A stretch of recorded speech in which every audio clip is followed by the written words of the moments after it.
Yo, it's your boy Deezy, man. You already know it's not about the setback, it's about the get back. I want to appreciate everyone that's became a member, that subscribed to the channel, and that watches the channel. I appreciate y'all. If you haven't already, hit that notification bell. Hit that notification bell so you can be notified every time we go live. I appreciate all y'all that rock with me, and I hope y'all continue to rock with me. What's poppin', fam? You know I appreciate all of y'all. Facts. Hit that subscribe button, smash that like button, all that. Yeah. What's cracking, man? What's cracking? Yeah, man. Y'all know, gotta stay sucker free, man. It's a lot of suckers out here. You gotta stay sucker free. You hear me? Keep the haters away, the suckers away, and stay in your lane. You know, y'all know Deezy in his lane. I'm in my own lane. Yeah, staying sucker free. Straight up. Make sure y'all subscribe to hit the like button. Yeah. Yes, sir. What's poppin'? JR gets bread. Run the table. RM, what's poppin'? Yeah. What's good, everybody, man? You know, how's everybody feeling tonight? You know, late night with Deezy. And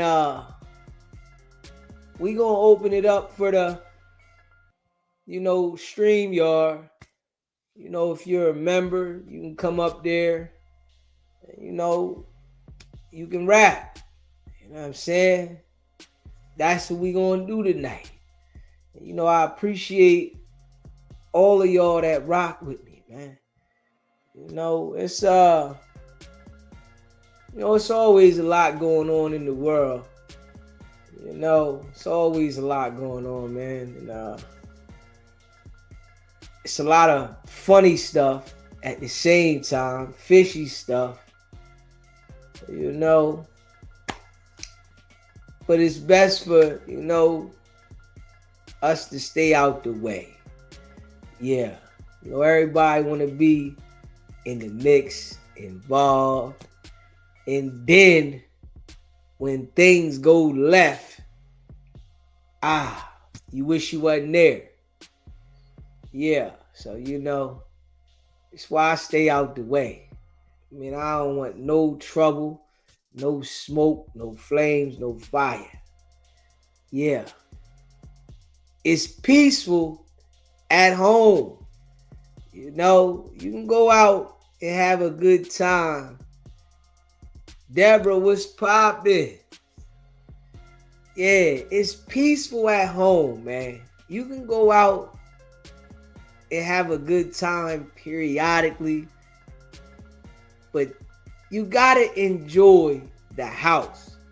Ain't nothing like enjoying your space. It's nothing like it. No matter where you go, what you do, it's nothing like enjoying your space. You hear me? Smash that like button and hit the subscribe button, man. Ain't nothing like it. SBGB TV, live call-in show. State your name, where you call it in from.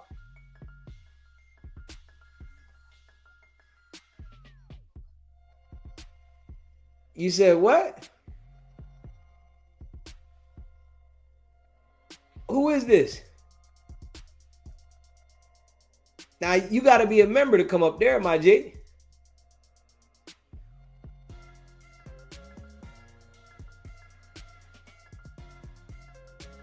You got to be a member to come up.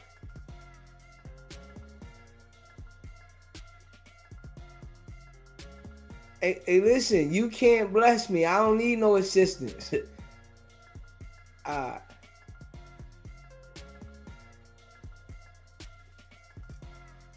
Yeah, I don't need T-Pain. You know what I'm saying? You know, this is for members only. I ain't got no problem bringing somebody up, but you got to be a member. You know, he said he trying to bless me. I'm just saying. I ain't with all that. Hold up, my guy. You know, and then he was talking fast too. You know, you can't fast talk me, man. You know, hold up. You can't. How you gonna fast talk Deezy? Yeah. Hey, yo, I'ma have that song out here real shortly. I'm working on it. You know, I'm in the lab. I'm in the lab now. We got 6070 interview dropping this week. The song gonna be done this month now. You know, I gotta finish it up. We working on it. I gotta work on these ad-libs in the background. I gotta work on, you know, a couple things. I'm working on the song. I'm in the lab. Deezy is in the lab. So I'm working on that. And we definitely gonna drop that interview. So yeah. This gonna be the first song. And you know, see, like, y'all my folks, so I gotta keep it a buck with y'all, right? I wanted to drop the first song, right? No pen, no pad. That was my mission. I'm like, man, I'm dropping this first song, no pen, no pad. But every time I'm ready to go in, I forget how I was going at it. So I had to go with the pen and the pad. I can't lie. You know, I gotta keep it a buck. So I had to go with the pen and the pad. And I'm working. You know, it's coming though. I ain't gonna lie. First one coming. We dropping the first one this month. And we gonna make it do what it do. And after that, we gonna try to drop one, you know, after the first one, like a week or two. I'm gonna say a week or two, maybe 3. I gotta drop one every week, every other week. I'm just gonna be dropping songs. You know, I'm going all the way in. I ain't even gonna lie. You know, I gotta build the portfolio up fast. And that's the mission. You know, that's the mission now. To build this portfolio up fast. The body of work. I'm going in. You know, I adapt to any weather. So that's my mission. To get this thing cracking and keep dropping. And you know, we dropping on our own joint. SBGB. You know, entertainment, baby. Yeah. We gonna go hard in the paint. I ain't playing no games. Dropping none of this joint. Facts. And we gonna put that work in. It's coming from the mud though. Y'all know. Yeah. Getting our feet in. You know, I say by December, by Christmas, the book gonna be out. By Christmas, the book. We got the song coming this month. And by Christmas, the book. So we just try and put it together. And at the same time, y'all know I'm here, you know, doing the streams. But you know, it's gonna take, you know, I got 2 hands. And I'm trying Benny Hanna this thing. You know, I'm in the kitchen like this. You know, wrist game like this. Wrist game. I'm working. So yeah. By Christmas, the book. The song coming this month. You know, first song. This is gonna be my first song ever putting together official. Yeah. And it's up from here though. You know. Independent. Independent now. Independent, nigga, coming indie. Yeah.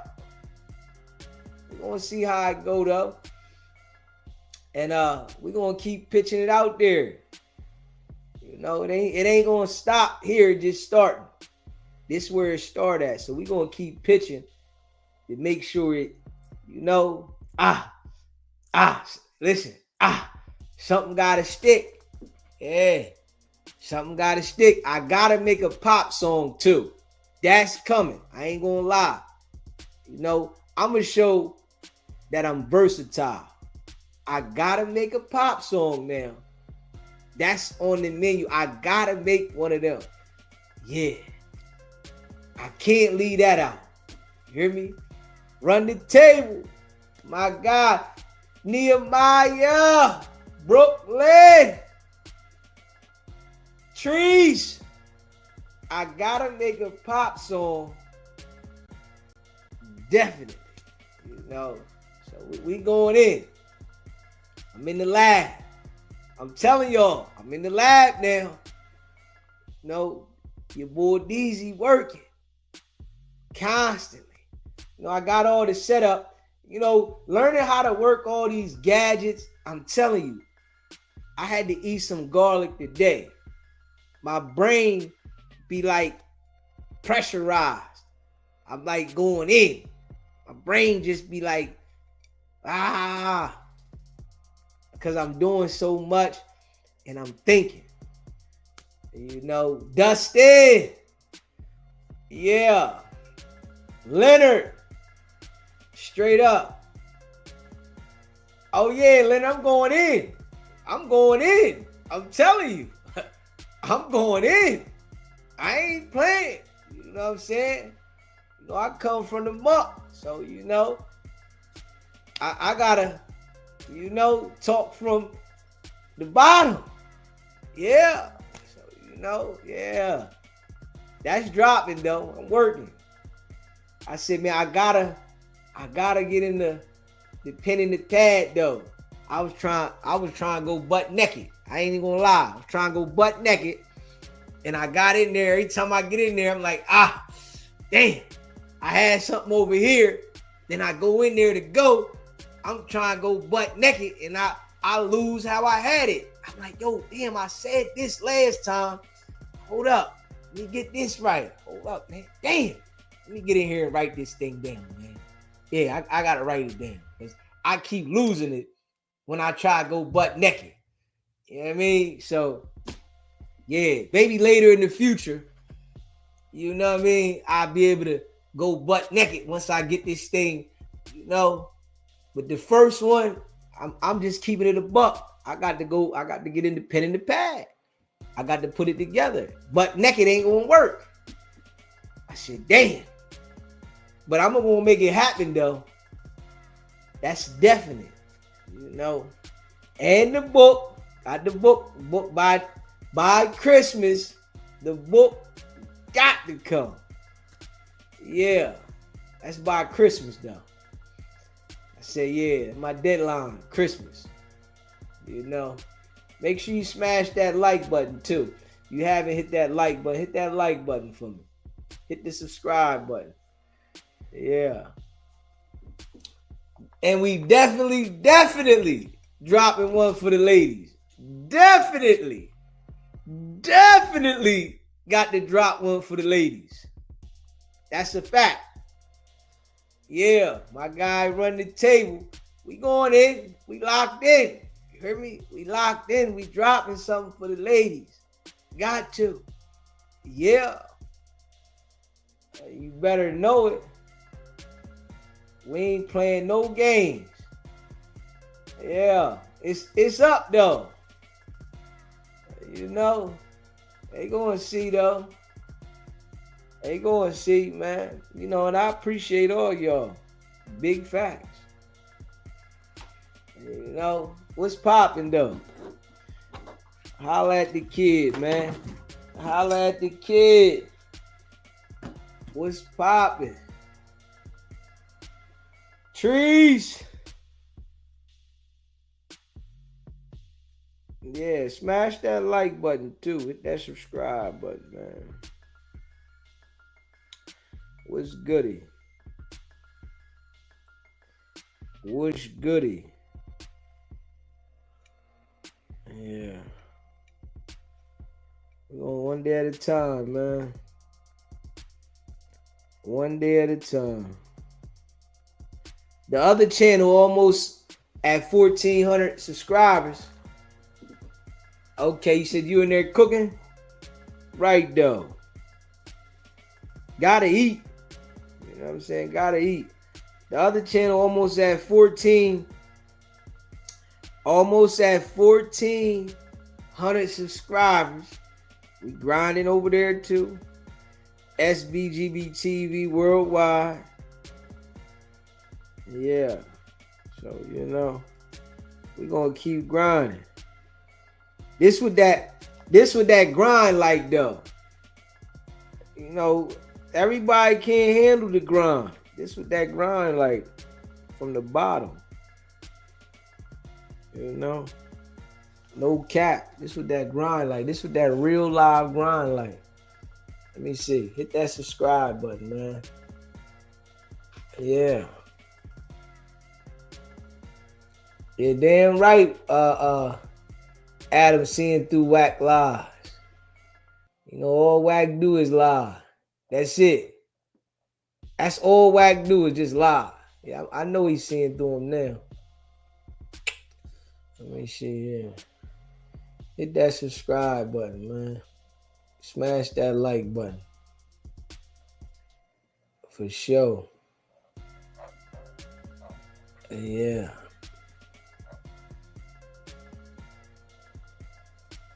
Let me see here. Hit that like button, hit that subscribe button. Yeah. Let me see here. Let me see here.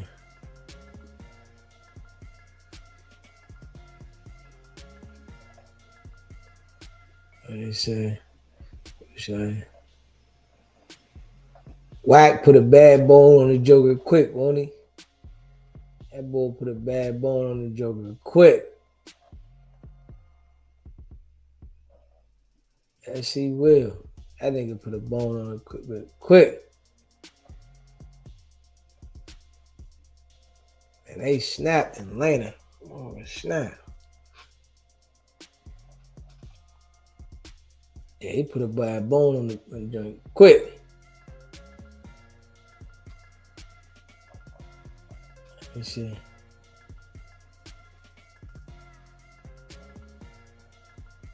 Yeah.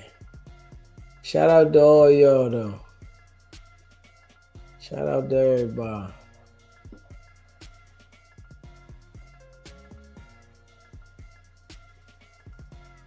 Suspect arrested. That nigga snapped.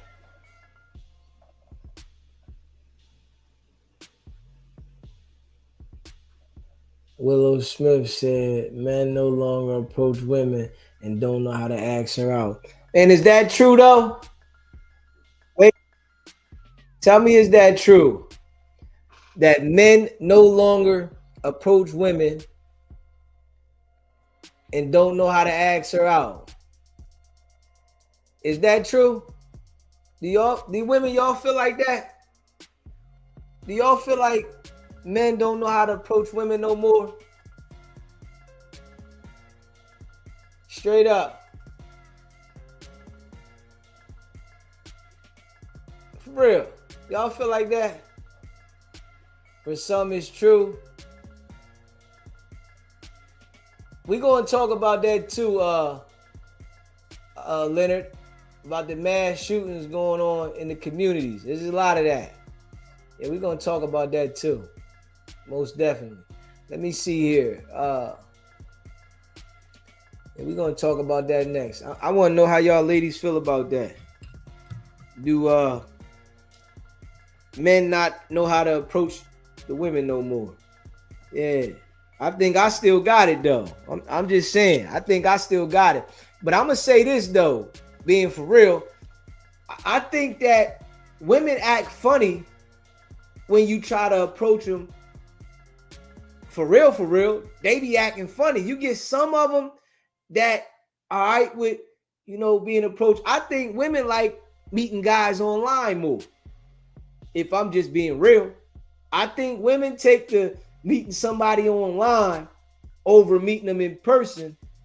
I guess because they feel like they might know the person from seeing them online. You know, how y'all feel about that? Because that's how I'm seeing it. Because a lot of women, they'll be like, they ain't got no rap for you if you walk up on them and try to crack on them. But if you see them online, they might conversate with you.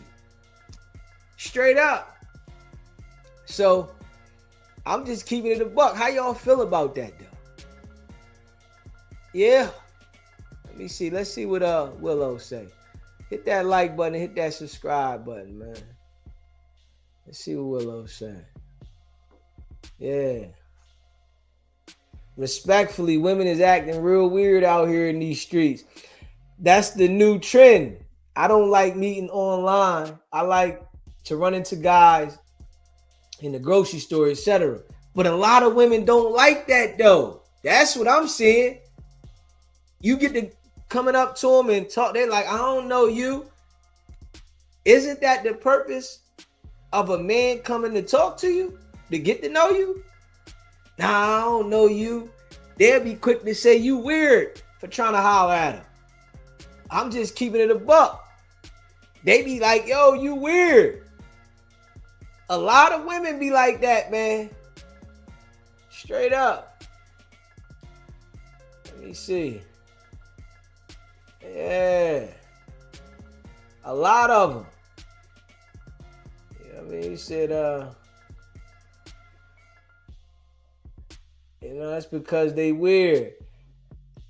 That's not true, though, Jan Meeks. That's not true. I think that women have ran in to some weird guys, yes, but every guy that try to talk to you don't be weird. Maybe they was stained about another guy trying to talk to him. That don't mean that the next guy trying to talk to you weird. Yeah. I just think that they act funny in person. Online, you got like a better shot. They feel like they know you if you try to talk to them online. But in person, yeah. Straight up. You said no, women are weird. Okay, that's what it is. Yeah. I had to, get an understanding of that. I'm just being real. Because you'll try to talk to something and they be left field with it. Like, yo, I'm just trying to holler at you. Like, what's going on? Why are you so defensive? I don't know you like that. SBGB TV, live call-in show. State your name, where you calling in from.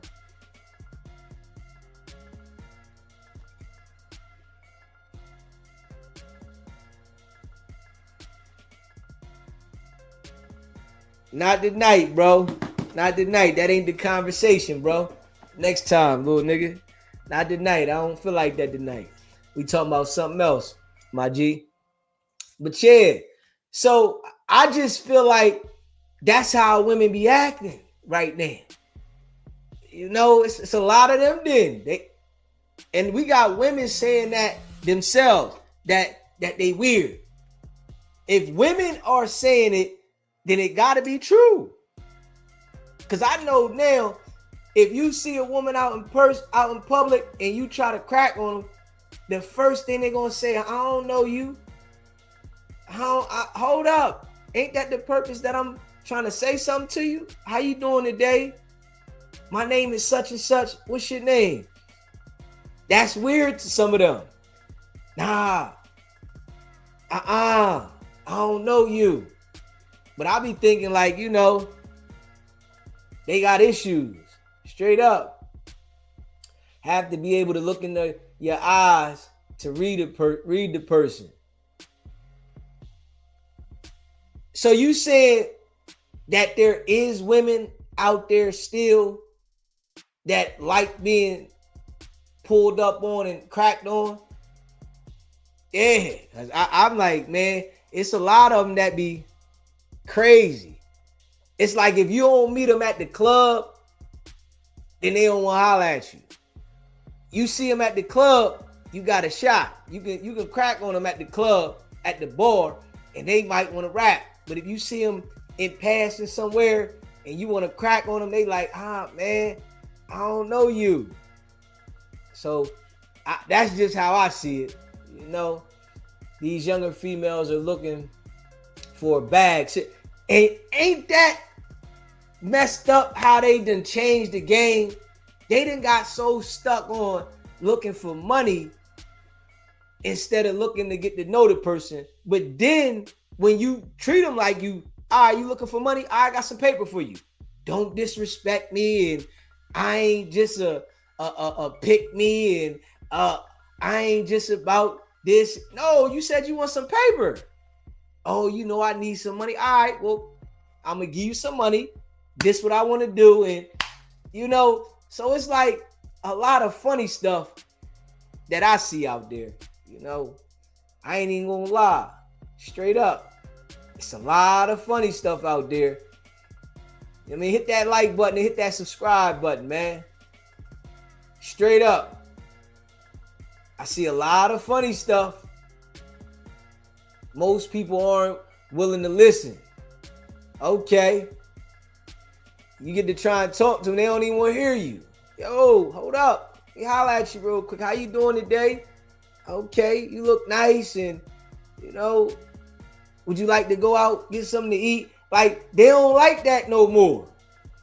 I don't think, in person, women don't like that no more. I guess it's the younger women, they don't like that. I don't think they taught to look for that. Like, nah, they just want some paper. Yo, you want to go out to do this, and you want to go to the boardwalk, you want to go hang out and, enjoy nah, you got some money? I need my nails done. I need my hair done. Nah, I need some money. Damn. So don't be mad at me because I'm saying, all right, I want some money. I'm going to give you some money for the nookie. Oh, you disrespecting me. Nah, so it's like, it's hard to fill these people out nowadays. I ain't even gonna lie. I think it's real funny. You feel me? It's hard to, fill them out nowadays. Just keep it at a buck. Let's see what Willow say though. Hit that like button, hit that subscribe button. Let's see what Willow say. Hold up. I think it's real hard to fill them out these days. And Willow, she definitely, different. They different. But let's see what she say. Hold on. Hit that like button and hit that subscribe button. Yeah. Let's see what Willow say. She different. She came up in the good life though. Am I just delusional, or people asking other people out on dates is kind of like old school? Like, the last time, I don't even remember the last time someone was like, hey, would you want to go on a date with me? Like, that's because when guys do it, women look at you sideways. They don't want to hear that. It's like if you ask a woman on a date, they act like you saying something wrong. And I think that it should be like that. I think that was the exciting moments. You looking like, oh yeah, I got something lined up. I'm going to take her out. We going to go here. We going to do this. I think those was the exciting moments. But now, they be like, man, you got some money for me? Oh, man, it just turned me off. I'm going to just be real. If that's the first thing you asking, do I got some money for you? When I take you on a date, I'm going to spend some money. We going to go somewhere. We going to do something. But I think that they don't really be into that. They like, man, I want some money. So do you want to go on a date or do you want the money? So let me see. I'm going to start saying it again. Okay, yeah, people still hang out in a romantic way, obviously, but like, to explicitly ask someone out on a date and use those specific words, especially someone that you don't really know that well, like that's like a different kind of thing. Like, would you want to go out on a date with me? Like, when was the last time someone asked you that? One of the best feelings in life is being like, damn, I f with this person. And then wondering, damn, I wonder if they f with me. And then you realize they actually do f with you. Joseph Gordon-Levitt in 2009 was one of the hottest men alive. Sue me.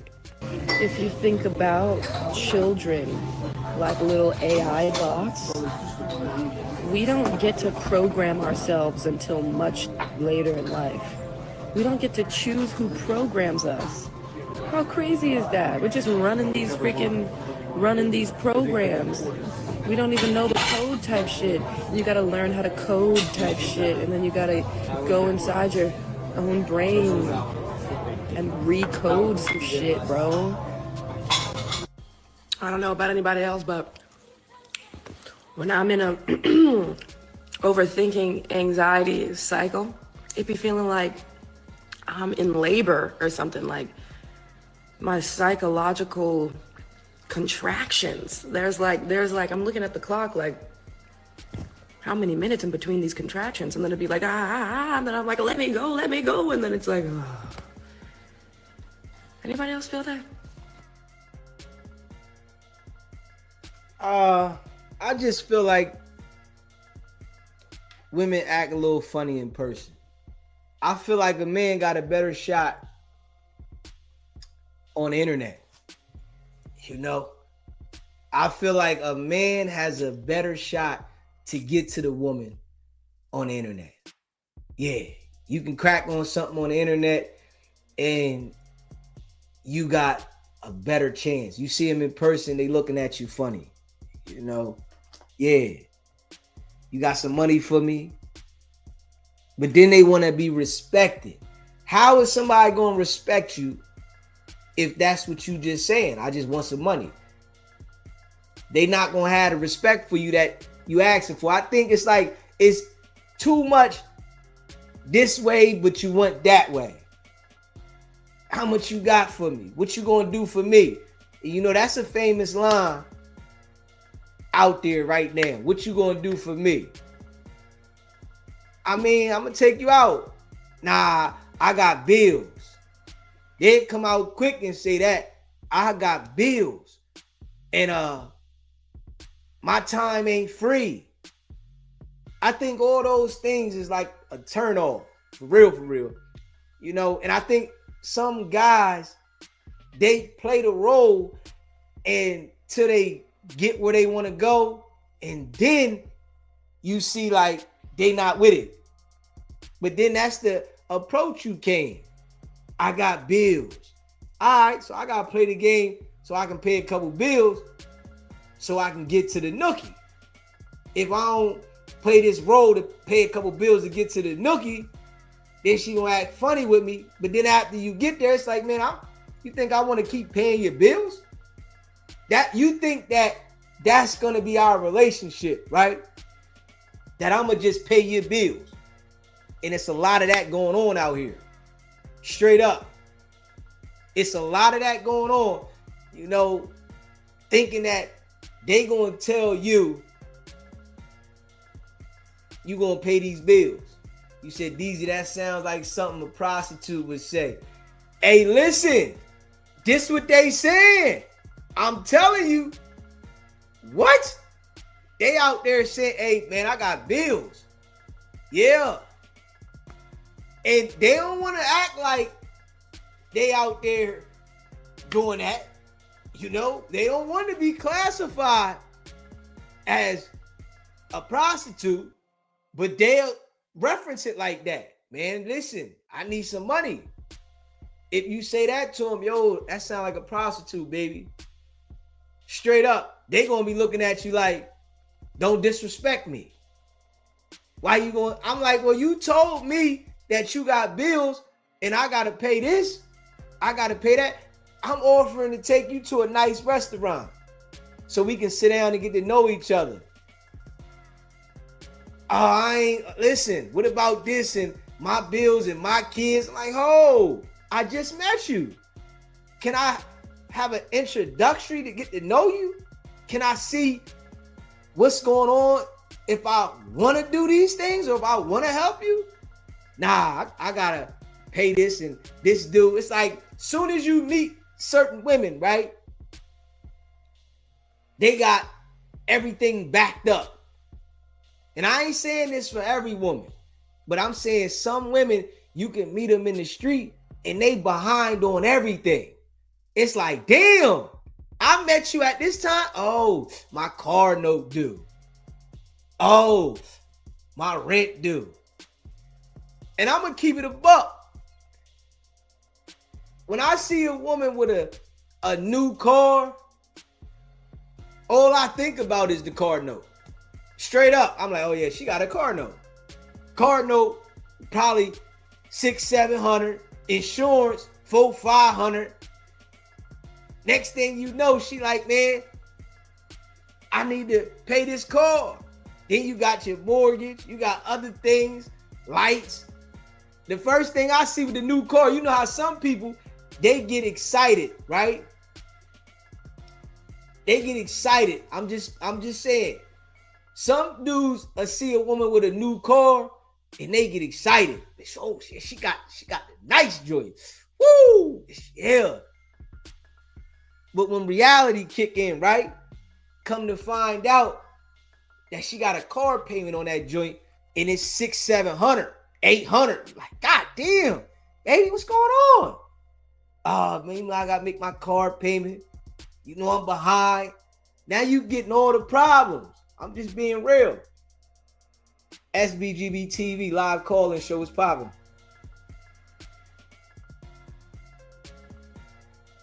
SBGB TV, it's a live call-in show. State your name, we calling in from.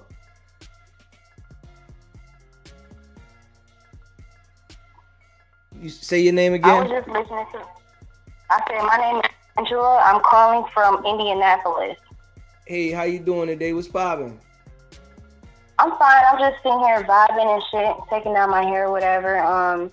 Listening to your live and shit like that or whatever. I'm new here, so I really don't know how to maneuver or navigate this too much or whatever, the live shit. Okay, well, the discussion we talking about is women out here now. When you approach them in person, they act like that's weird. They rather like meet you online. When you meet them in person, they don't have no rap. It's like you weird to them then. And then they like, I need money. My time is money. How do you feel about that? I mean, it all depends on like the circumstances, like just approaching a guy right off back, like, okay, I need some money and all this other shit. I'm not with that. That's scandalous to me. Like, honestly, motherfuckers that do that, that's no integrity, But also, you know what I'm saying, you got your intentions on, fucking with a motherfucker, and you know what your intentions are. Your intentions are only to, you know what I'm saying, like, get money from a motherfucker or whatever like that, not, you know what I'm saying, show no compassion, not love them or whatever like that. It's just in and out for you. But at the same time, if that's your intentions and you sitting there playing along with it and going along with it, that's cowardly. So if those are your intentions, just be upfront. Okay. Do you got me on speakerphone? Okay, now I do. Can you put me on a regular? Cause your phone like, it's like making a crazy noise. Okay, can you hear me now? It got this funny noise on it. So if you can't take it off the speaker. Okay, what about now? I can hear you a little better. And if you can, keep the MFers out of there for me, please. You said I gotta do what? Keep the MFers. You know how you say mother effer? Oh, I apologize. I really apologize. Okay, it wasn't purposely. So you feel that that's scandalous? Yeah, it's scandalous for one, because if those are your intentions, number one, let a motherfucker know, excuse my language, let somebody know so that way there's no discrepancy. Ain't nobody got to guess, question, or anything, you know? Just be upfront. If a woman is only looking for money, you know what I'm saying? And honestly, like modern days, as the present day, that's what goes on. Like, to be honest, if you really think about it, I'm just gonna be frank. These bitches out here selling pussy like bitches sell Girl Scout pussy. You know what I'm saying? Like a lemonade stand. So do you agree with that over being treated like a lady?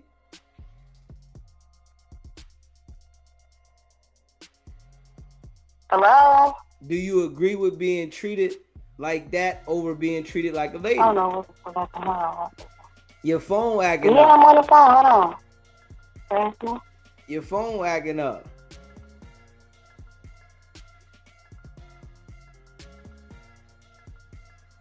Yeah, her phone acting up. Yeah, now I wanted to know, did she agree with being treated for some money, selling the nookie, than being treated like a lady? Because there's a lot of women out here now, they rather just get some paper. You know, they don't want to be treated like a lady. Yeah. And that right there, it's like, you know, you gonna get what you asking for. If you asking for the paper, a dude gonna look at you like you a piece of meat. That's it. You know, the respect ain't gonna be there like you want it. And some people, they want to be really respected, but with those type of, you know, intentions. Just being real. I'm just keeping it a buck. Hit that like button and hit that subscribe button. You know, I'm just keeping it a buck. Yeah. You know, for real. Hit that like button and hit that subscribe button, man. As a man, you know, when you want to crack on a woman and she telling you that, it's like, man, this what you want, some paper? Man. Now, if a man on that type time, you can't expect a man to treat you like a lady. No, you ain't getting taken out. It's some women that want to be taken out to dinner. They want to be treated like a lady, but then like, man, I need some money. Hold up. This the only thing we on? So, you know, I think that there can be messy. You know, it's like, all right, this what we on?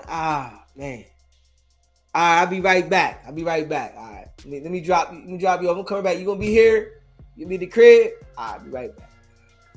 This right here gonna be a straight headache. Yeah. Hit that like button and hit that subscribe button, man. Share the live. You know, man, I appreciate all y'all, man. Big facts. Yeah, you know, I appreciate all y'all. But you know, that's how I see it though. You know, that's how I see it, man. You know, how y'all feel about that? Let me see. You know what I'm saying? Everyone not looking for love out here, but a man must treat me right if I'm to talk to him. Okay, everyone not looking for love, but do you think that is okay for a woman to be like, yo, it's about this bread? What you feel about that?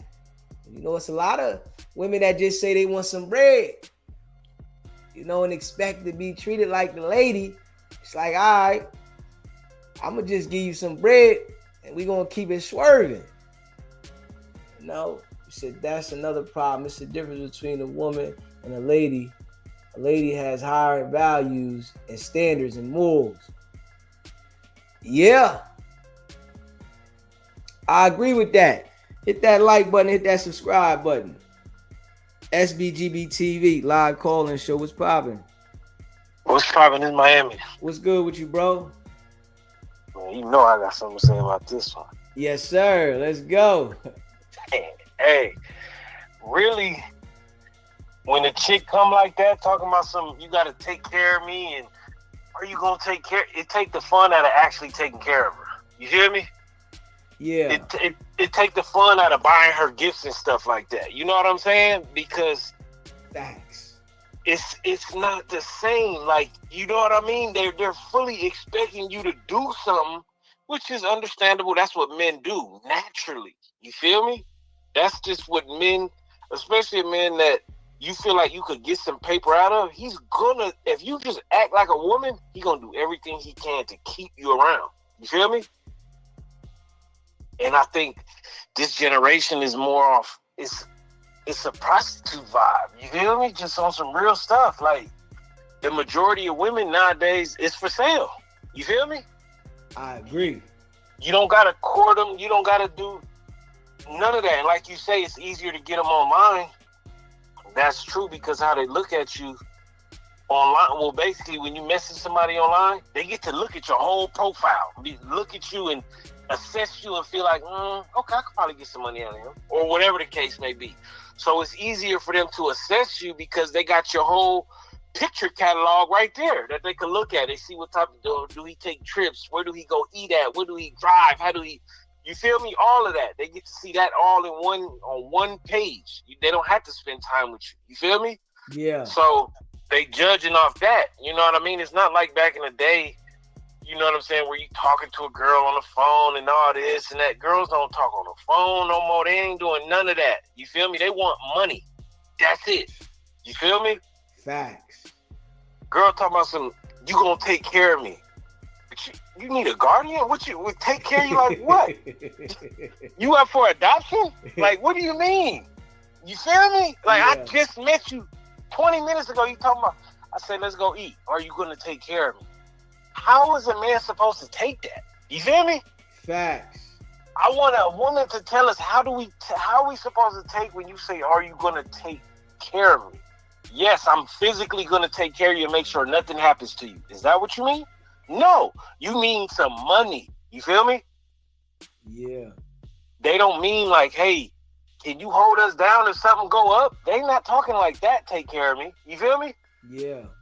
They talking like how much, like, hey, it's this much. You feel me? And a perfect example of that was like a day or two ago, maybe yesterday, the rapper named No Cap. You ever heard of him? Yeah. I just heard of him with the situation with his girl and Floyd Mayweather. She gave up the number, man. You feel me? Yeah. And I think she gave it up through her girl, though. What she did was she didn't say it out loud. She just grabbed the dude's phone and just put the number in. Like, it wasn't no verbal, 756. It wasn't that. It was, he asked her for the number. She grabbed the phone off camera, put the number in. What gave it away was dude was like, wait, what's your name? You feel me? Yes. I did see that, and she had the phone turned back this way. But I had thought about it as if she let her girl do it. Like, yo, get it from her. And her girl did it. And then when he asked her name again, she said her name, but then was like, I got a boyfriend. So I looked at it like the girl, but it could have been like she took his phone and put it in there. But I thought that she directed her girl to do it. Nah, she told him before. She's like, I got a boyfriend. Dude said, so what? You feel me? Like, yeah. We talking about Floyd here. You feel me? Yeah. And just like that, she gone. Now, if that was a regular black dude, not Floyd, she would have stood on I have a boyfriend thing. You feel me? Yeah. But Floyd got that pay, so she like, Floyd gonna take care of me. You feel me? Yeah, and then the bull put a comment out there, said, man, keep it game. Or something like that. So they're like, go ahead and do you. Yeah, don't be loyal to me, be loyal to the game type stuff. You feel me? Yeah. So, and I seen a little joint that somebody put up of her. She was arguing all night with the nigga about this. So that right there, that one situation, then messed up the relationship. And told it all up because she thinking about that money. And No Cap ain't just no broke dude at home. Just, you feel me? He got his little, but that's Floyd we talking about. Yeah. You feel me? Yeah. So she had to weigh her options on the spot. You feel me? Yeah. But you know what's crazy about that though is that Floyd He's just trying to play with her. And some women brain don't process that. Like, Floyd gonna throw you away. If you got a guy that's rocking with you, you want that temporary high and mess up everything for that? Yeah, they ain't thinking like that. Like, I'm sure No Cap probably really love his girl. Like, that's his girl. You feel me? Yeah, and she pretty thing too.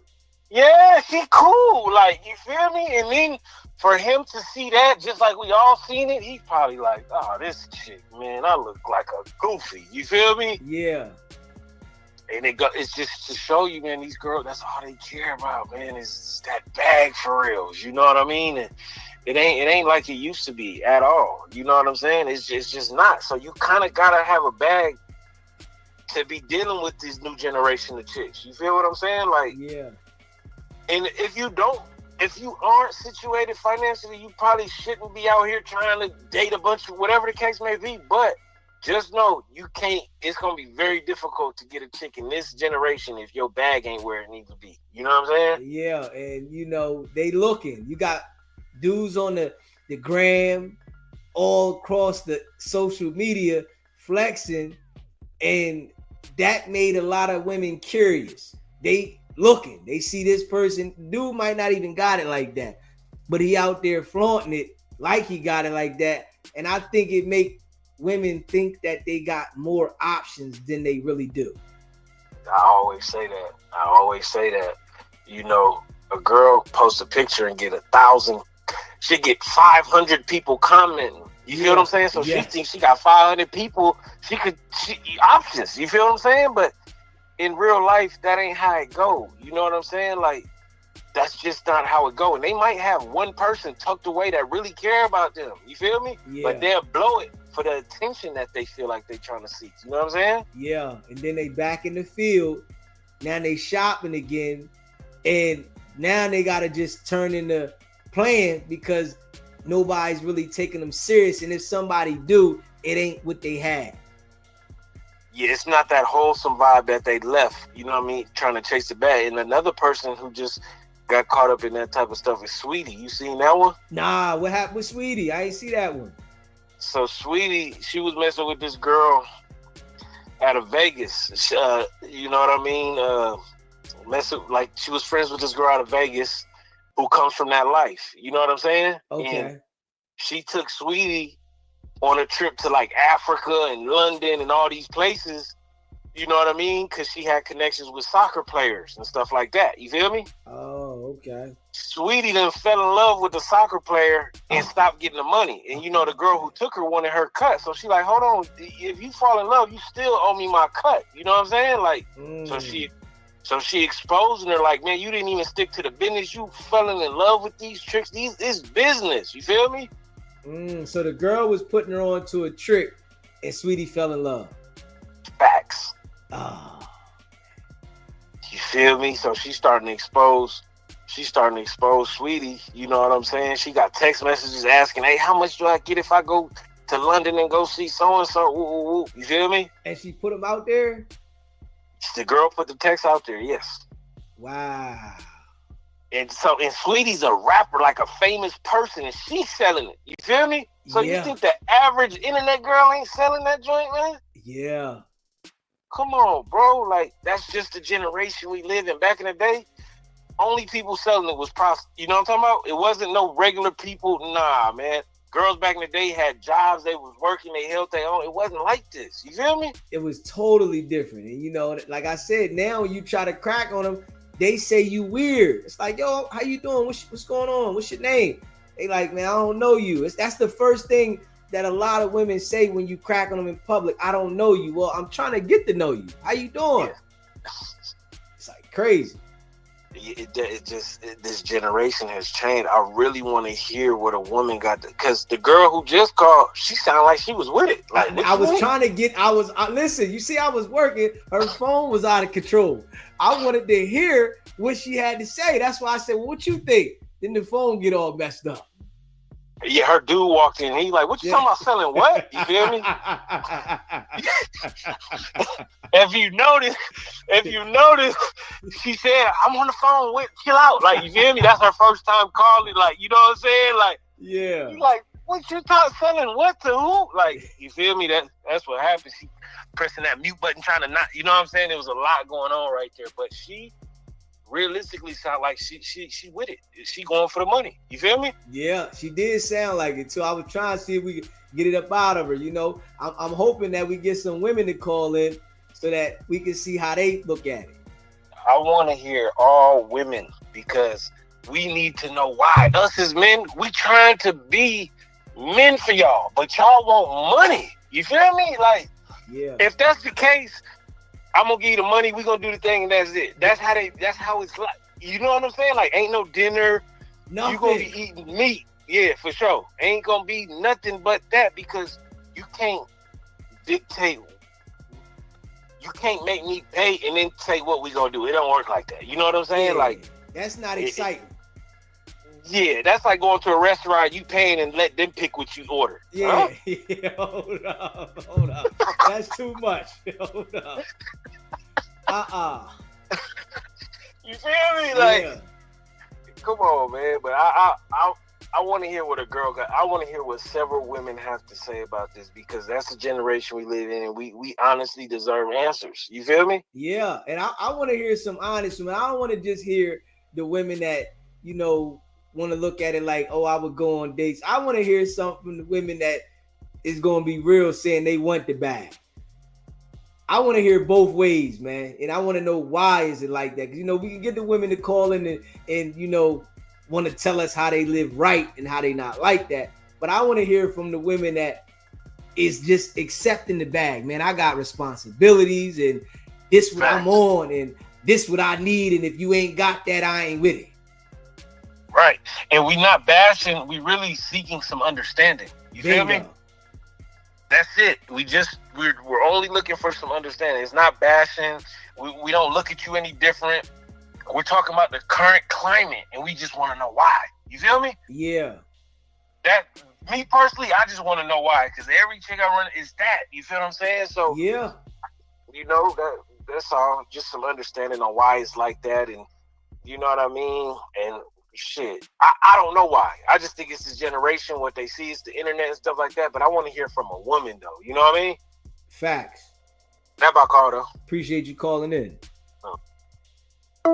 Yeah, man, the line is open, man. Where the ladies at, man? I want to hear from both angles. You know, I want to hear from the ladies that they all about the paper, and I want to hear from the ladies that saying, listen, I want to be treated like a woman. Straight up. SBGB TV. It's a live call-in show. What's popping? What's going on, Deezy? How you doing this evening? Well, this morning, this early morning. What's going on, chat? How y'all feeling? Let me just chime in to what Miami was saying. He was making good points, but this is what we fail to realize. This is Gen Z. This is a whole new breed. You got these young girls that on their mind is, oh, he got a flashy car. Oh, I can get some money from him. I need my nails done. I need my hair done. What deals are you talking about that you've acquired before you even met this cat? That's number one. Me being a grown woman, I'm not chasing his bag. I'm not in search of his money. I'm in search of if you going to bring me certainty. Because money can be here today and be gone tomorrow. You can be up one day and be down the next day. That's neither here nor there. What you bringing to the table? See, that's the problem. Everybody's looking for a real temporary solution.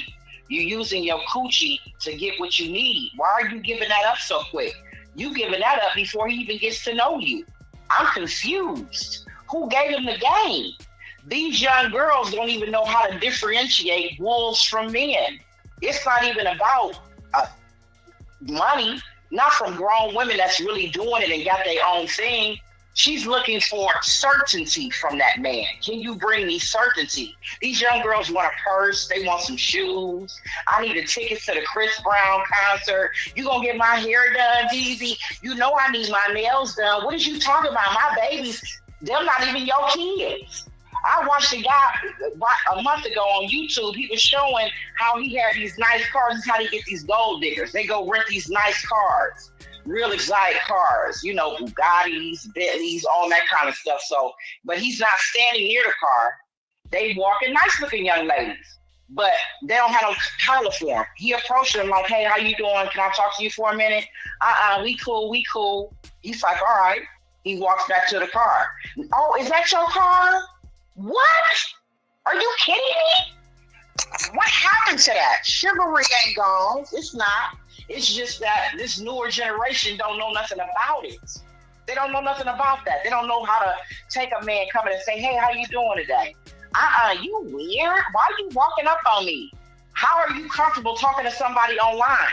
That may not even be the guy that you're talking to, because you're looking at a guy with a nice fit. He got a Montclair jacket on. He looked like he doing it way big. And then when you meet him, he's sloppy and fat and lopsided. That ain't the same cat you saw. You see what I'm saying? Yeah. It's the games that people play. At this point in time in my life, I'm okay being alone. It doesn't mean I'm lonely. I don't need to look for love. Love will find you if that's what you want. But you gotta manifest in yourself what you expect out of a person. But you gotta come to the table being real with yourself and being real with that person.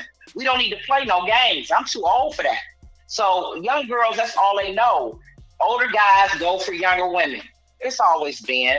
And you got younger guys that's going for older women because they're looking for a mother. Some of these women out here are looking for a father figure because a man never raised them or never gave them the game.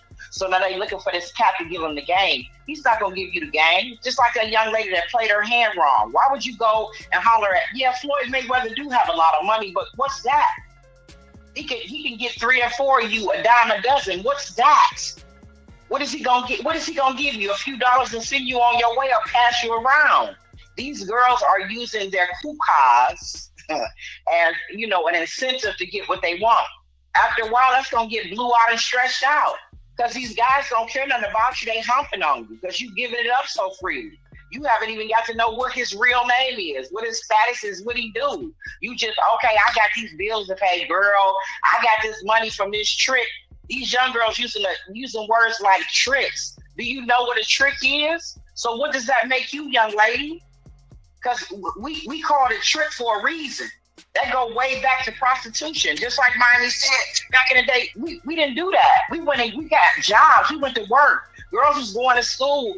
It was different. People held hands when they were in relationships. You did things. You planned trips, did all that kind of stuff. It's not happening like that today, and it's so sad because of society, the internet, the social media. Or I gotta fit in. I need to belong. Oh, what she do? Everybody going to get Brazilian butt lifts. You 5'2". The gluteus maximus ain't but so big. You putting what in it to do what? But now you upset because all guys look at me as a sex symbol. Men are carnal. They're fleshy. They see, oh, I like a dog with his tongue hanging out. He get what he want, he on to the next. You're not giving him a challenge. Men are supposed to chase. Men are hunters by nature. Women, you're not a hunter. We ain't supposed to chase you. We're the prize. Make yourself know that you're the prize. You have no self-worth about yourself. When you talk about, they like selling it at lemonade stands. They out here you sound dumb. And if you call back in, I hope you hear it. I called you dummy because you're dumb. I'm not giving up my kuka. It's too much. It's too much involved with that. You know, because feelings get involved after a while. You can think you're gonna have sex with a guy, but some of these girls now today, they having sex and it's nothing. I'm jumping up. I'm on to the next. On to the next one. Who gonna pay my bills? Who gonna do this? Who gonna get my nails done? I want to go out of town. I need to go to Costa Rica. I thought you was paying for my trip. What's wrong? It's today's society. It's the way they were raised. It's the way that they were groomed. It's what they've been taught. This is taught. You seeing aunties do this. Oh, girl, my auntie used to have all the niggas back in the day. She used to have a put. No. That ain't where it's at. You as a woman should have some type of self-worth about yourself where you're not just giving yourself away. A man is only going to do what you allow him to do. You can't expect for him to treat you like a lady and bring you roses and call you and say, "Hey, I was just thinking about you today." No, you're not going to get that. So don't look forward to it because you gave up your cuckoo too quick. You gave it up too fast. Then you expect for him to fall in love with you for what? He didn't have nothing to chase. You gave it up too easy. There's nothing for him to look forward to. In a man's mind, he think, and if she gave it up to me like that, I know she's doing that with other cats. It's too easy. It was too easy for me to get it. Like you, these, they see the chain, your nice car, your jewelry on you. Oh, he got paper. Yeah, he do. But it ain't to give it to you. You thinking with your cuckoo. You're not thinking like, well, let me see what this brother's about. Let me hear how you talking. Let me hear his speech. I need to hear how you talk. Yeah, I ain't impressed with no car. I'm glad you got one. Because if you don't, I'm thinking you wandering. Because you ain't got no car. You got a car, you know you got places to go. That's good to know. I ain't impressed with what kind of car you got. As long as you can get from point A to point B, that's fine with me. I ain't never been that type of chick though. Oh, he got a fly car. So what? That fly car is a bill within itself. It's got to go to a specific dealer. You worried about the wrong things. They worried about the wrong stuff. I got to write my book. It's in shambles. These young girls are in shambles. I'm telling you, they don't want anything more than I need a bag or I want this purse or I need this outfit. I'm going out with my girls. You see them? They go out with their friends. They meet a guy. They want to bring their friends along. You on a date? How you bringing your homegirl along thinking that he's supposed to pay for her bill too? It's ridiculous. It's ridiculous, Deezy. I can't deal with it no more. I'm sick of it. Okay. I really am. I'm just going to let you know and chime in and just say that much. So hopefully somebody else call in and kind of tag in. Hopefully Jameek's call in and tag in. And I'm trying to hit my hand, Jameek's in the air. Boom, call in. Thank you, Deezy, for listening to me and chat. All right. I appreciate you calling in, Brooklyn. All right. Smash that like button and hit that subscribe button, man. Let me know, how y'all feel about this, man. Because it's definitely a different game. And that's a fact. Yeah. You see them in person, they like, man, you got some money? What you got for me? Yeah, this thing costs. How much? Okay. Yeah, they selling it. Yeah. And it ain't high. I'm telling you, it ain't high. It's a low number on that thing. You got someone out there saying $150, 200. They just give me $150, 200. I can go get my nails done and I'm good. Yeah, so it's different though. You hear me? Smash that like button and hit that subscribe button and share this live. Yeah, and call in. Let me know how y'all feel. Call in. I want to know how y'all feel. Straight up. Hit that subscribe button. Yeah. Call back in, baby girl. Call back in. We waiting on you. Yeah. Call back in. Let me know how you feel about that. Yeah. Shit get real.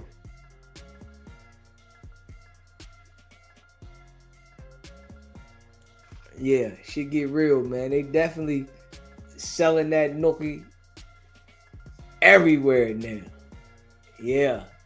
They be having conversations. Yo, man, how much you get out of that nigga? Oh, yeah, shit, I'm charged nigga that. They got a roster. They got a roster of niggas that be paying. This nigga giving 200. This nigga giving 3. This nigga giving 5. Then you got some of them cheap joints. This nigga giving 60. This nigga giving $1. He giving 80. Yeah. They out there going crazy. Straight up. The YNs be hollering in public. No problem. Man, that young lady, that man was putting hands on her.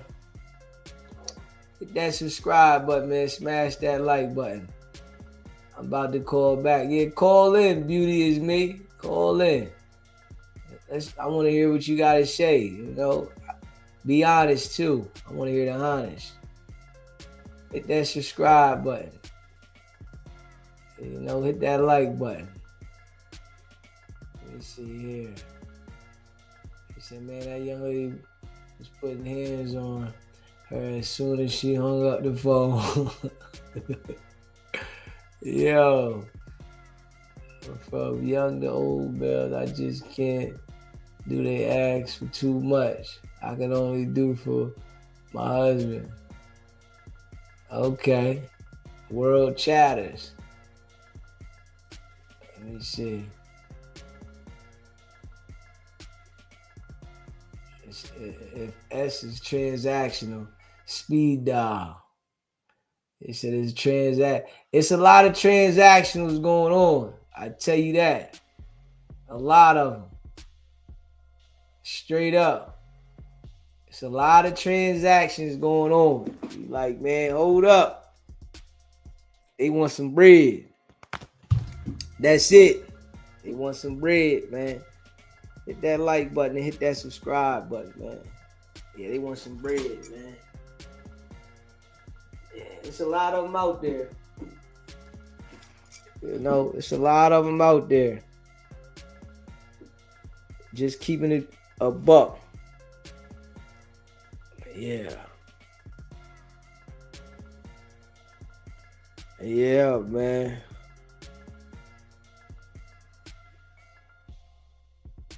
Where y'all at, man? Let me hear what y'all gotta say, man. Ladies, don't be shy. Call in. Let me hear what you guys say. If you like selling that nookie, call in. I want to know. Straight up. You know what I'm saying?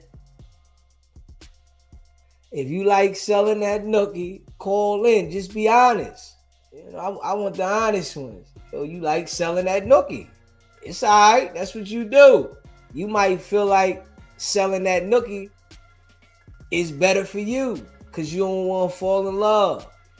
You don't want them type of feelings. You don't want to be feeling like you loving somebody. You just about your bag. If you just about your bag, I want to hear about it. You know, because there's some out there and there's somebody watching right now that's just about their bag. That's all they want, man. Listen, I'm going to do this with a nigga, get the paper and roll. Hey, I don't want no love. Straight up. Yeah, I want to hear it, you know. But then, you know, it be them jokers that, you know, she trying to sell the nookie and they still want to wife her. They like, man, listen, I like her. I can stop you from doing this, right? She's trying to sell it and he want to keep her. Man, listen, you ain't going to have to do this no more. Everything is about to change. She just trying to sell that nookie and get her paper. Yeah. And I don't think you can change that. Hell no. If she gonna sell it, she gonna sell it with you or without you. You know? Crazy. It was just something I just seen on the news, right? And I might pull that up in a second. It was a girl. She had a sugar daddy, right? And she was selling the nookie to the sugar daddy. But she had a child and a boyfriend. And the sugar daddy knocked them all off. Yeah. She ready to cut the sugar daddy off, or she wouldn't leave the boyfriend. So he took everybody out. That nigga took the baby out and all. He threw the baby in the pond and the baby drowned. And he knocked the boyfriend and her off. Yeah, locked up for a triple homicide. So So, you know, them situations happen. You could really think that you just selling that nookie to somebody and that's it. And they catching feelings at the same time. And he got him up out of here. Yeah. It can get messy like that, man. Smash that like button. Hit that subscribe button. Let me see. Yeah. You know, hit that subscribe button, man. Hit that like button. Let me see here. Let me see if I can find it, man. Yeah, call in. Yeah, call in. Yeah, let me see. Let me see if I can find that joint. I might can find that joint. Yeah, because that was crazy. Oh, no. Yeah, that was crazy. Snapped out. Yeah, you never know, man. Let me see. You never know. I'm trying to see if I find that joint. And this was and see these bros, they out here robbing jokers and everything. And this one joint right here, she was robbing niggas. Yeah. Let me see. She was out here robbing niggas. OnlyFans joint. Yeah, this joint, OnlyFans joint. She out here robbing people. She doing stick-ups. Yeah, she doing stick-ups. Hit that like button. Hit that subscribe button, man. Yeah, she doing straight stick-ups.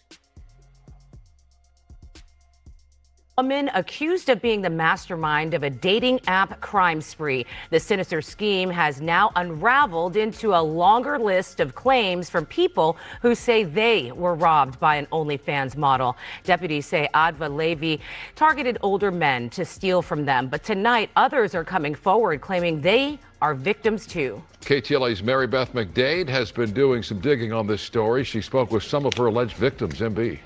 Yeah, Mike and Cher, through our own investigation, we discovered that she allegedly not only preys on older, wealthy men, but people of all ages, as long as they have money, credit cards, and luxury goods. I already post pictures of my bikinis on Instagram for free. Why not trying to make money out of my other pictures of my bikini and my feet? She's appeared in Penthouse and Playboy New Zealand. She claims to be the first top Israeli OnlyFans model, and she's known to drive a Porsche and a Mercedes. But behind all this glamour, Adva Levy is an accused serial burglar. LA County Sheriff's officials say she targets wealthy older men, poses as their girlfriend or companion on social media dating apps, and then burglarizes their homes. Authorities say she's victimized at least 10 men in Malibu and other parts of LA County. She apparently goes by several aliases, including Shoshana, Shayna, and Mia Ventura. Here's Mia appearing on Michael Sartain's podcast called Access Vegas, talking about needing a man who can provide. I need a provider, a supporter. I need someone strong and dominator because I'm very much of a strong female, so I need someone to be more dominant than me. Michael tells us while appearing on this special election night show, she stole all the other female panelists' money and credit cards out of their purses, which were in the green room. She got up at the 45-minute mark and she was gone for 20-something minutes and just went through everyone's bag. Eden Lynn says she was one of the women who Mia stole from that night. At some point, she went in there and stole from like multiple women, our credit cards, like IDs, cash, anything. Eden tells us she confirmed Mia was the culprit by seeing multiple attempted charges Mia tried to put on her Amex, including a hair appointment at a pricey Beverly Hills salon, where Mia booked the appointment under Mia Ventura. I got in contact with the salon and the stylist she booked with, and they gave me the name it was put under. She sent me screenshots of the consultation FaceTime she did with her. and like the receipts and her texts and everything. Adult film star Cody Steele says he became one of Mia's victims while the two worked at an LA party company. A group from the company got hired to go to France to work a party and stay together at an Airbnb. He says while he and the others were out, she stole all their luxury items. She decided to basically rob pretty much every person in that group of essentially anything marked with a designer label. They called the French authorities and they made her return the items.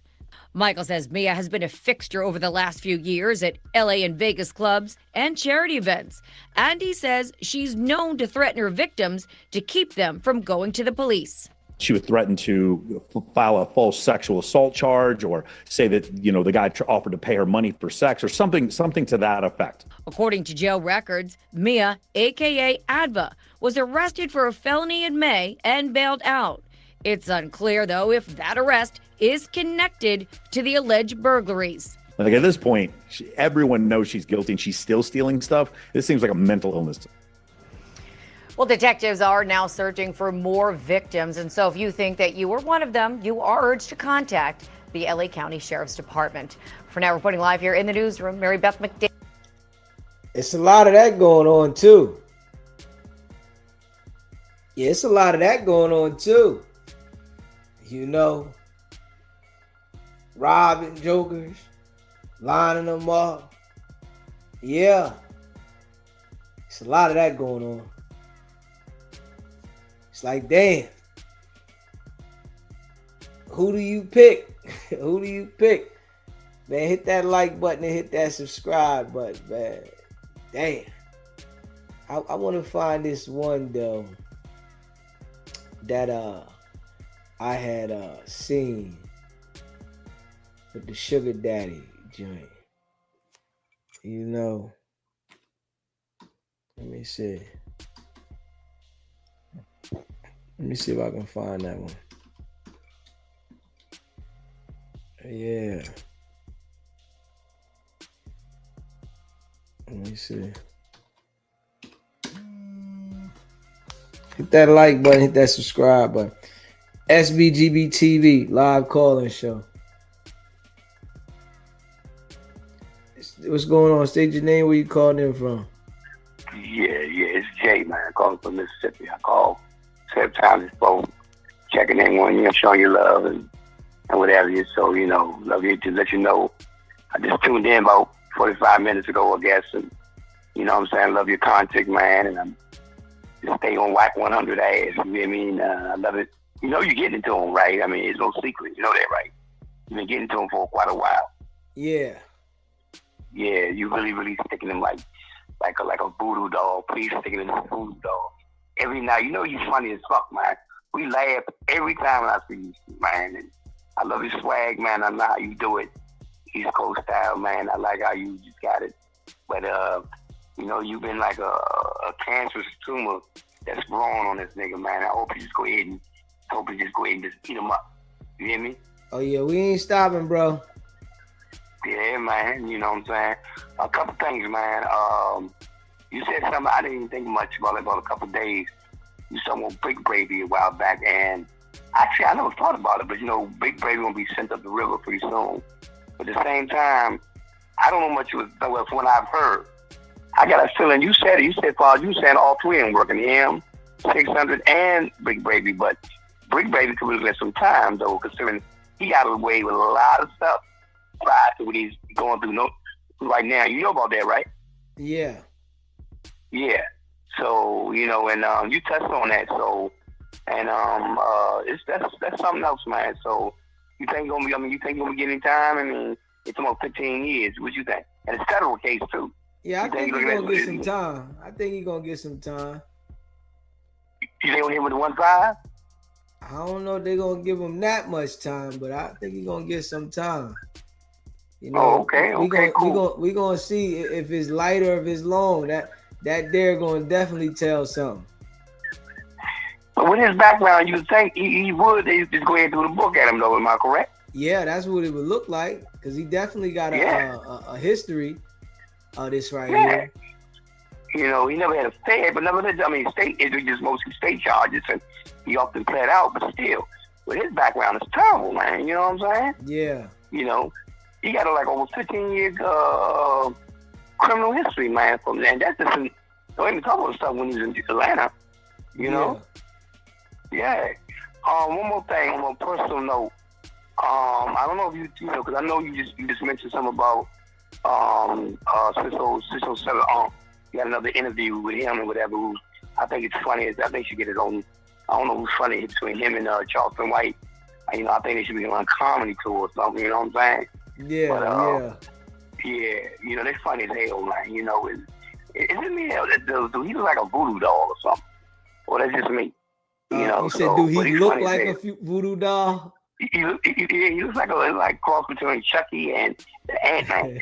You know what I'm saying? He got a crossbreed. Yeah, and that's what he looks like, man. He looks like Ant-Man, cross between Chucky and Ant-Man. You know, but he's funny as hell. I was gonna say, since you got him lined up, what if I told you, you know what I'm saying, that was you somebody who also very well known and, you know what I'm saying, almost as big as 607 But what if I told you, because, you know, I know somebody that could also be hollered if you want to make a good interview. He's been around. You ever heard of Big Mike, O'Block Big Mike? I know him personally, and I was wondering if you're somebody you'd be interested in talking to. Big Mike, what was he into? What happened with him? Oh, you know, that was the guy that King Von, and people thought that when they caught that charge back in the day, and eventually, you know, he did that, you know, he ate that, basically ate the cake both so Von can get out. And, you know what I'm saying? Even though he initially said he had snitched, and then he made some statements, and eventually took back, and he had to lay down for a while, and they, of course, they dropped it, and that's how Von got out and what have you, whatever. But he's been out, but he himself been home since 2023, and I hit him on DM once on Instagram, and we've been kicking him a regular ever since. If you know who he is, he's been on like Cam Capone, Witty Apprentice. He's been on No Jumper. You know what I'm saying? And a couple times with his brother. No, just him. And he's very well known, but unfortunately he has that jacket on his name. You know what I'm saying? So, okay. And he's playing with it. Yeah, and he's not. But he made statements that eventually he took back that implicated Vaughn, him and Vaughn. You know what I'm saying? But at the end of the day, he took a plea and whatever, and then Vaughn, you know, they dropped it and whatever. He had to sit tight for about these 10 years or whatever. But, you know, and obviously his reputation is wrong, but he talked about it and what have you. But did he snitch? Yes and no. He told some stuff that he shouldn't have been talking about.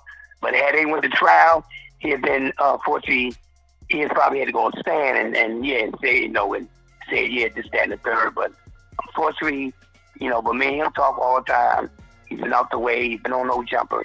If you just go on No Jumper, Big Mike, or he's going to O'Block Big, they just go to Big Mike. You know, he's a good dude, man, or whatever. I know a lot of people probably look at him different. I know a lot of the DDs, but me and him talk a lot behind the scenes, man. You know, and I call my nephew, man, and we fantastic relationship. You know what I'm saying? So, but I just want to say that'd be somebody. Would you be interested? If I can set it up, would you be interested in talking? I gotta check him out. You know, we might do something. Yeah, check out. I want you to check out. Just go down. Well, you can look at him right now. Go ahead. Big Mike, who's Big Mike, the King Bond situation. You know what I'm saying? I joke. You know what he look like, right? I'm gonna tell you exactly what he look like. Guess what he look like? Who? Guess what he look like? He looks like Tracy McGrady. And I tell him that all the time. Okay. You know what I'm saying? He got dreads. O'Block Big Mike. You know what I'm saying? And he was on No Jumper once. You know what I'm saying? He's been on Witty Apprentice, as I can pronounce this guy's name right, several times. And I think he might have been Cam Capone, but you know, he was famous with that 2014 case that could have got King Bond like 40-some years and shit. But eventually, you know, he took back his statements and what have you, man, and this, that, and the third and whatever. But he's been blowing up basically since the last couple of years, you know. So, but just look at Big Mike, from O Block, and his name come up, and check out the interviews. He's been on No Jumper, Wiley Prince, and various other platforms and stuff like that. So he had a little brother named Wooski. I'm sure you heard about him. Okay. You know, Wooski's, yeah, you know who Wooski was.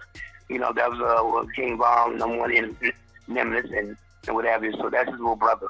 He got shot in the head many years ago and whatever. But they're very well known and whatever. But once you do your homework, do your research. But if you want, you can, if you're interested, you know, check him out. Get back with me.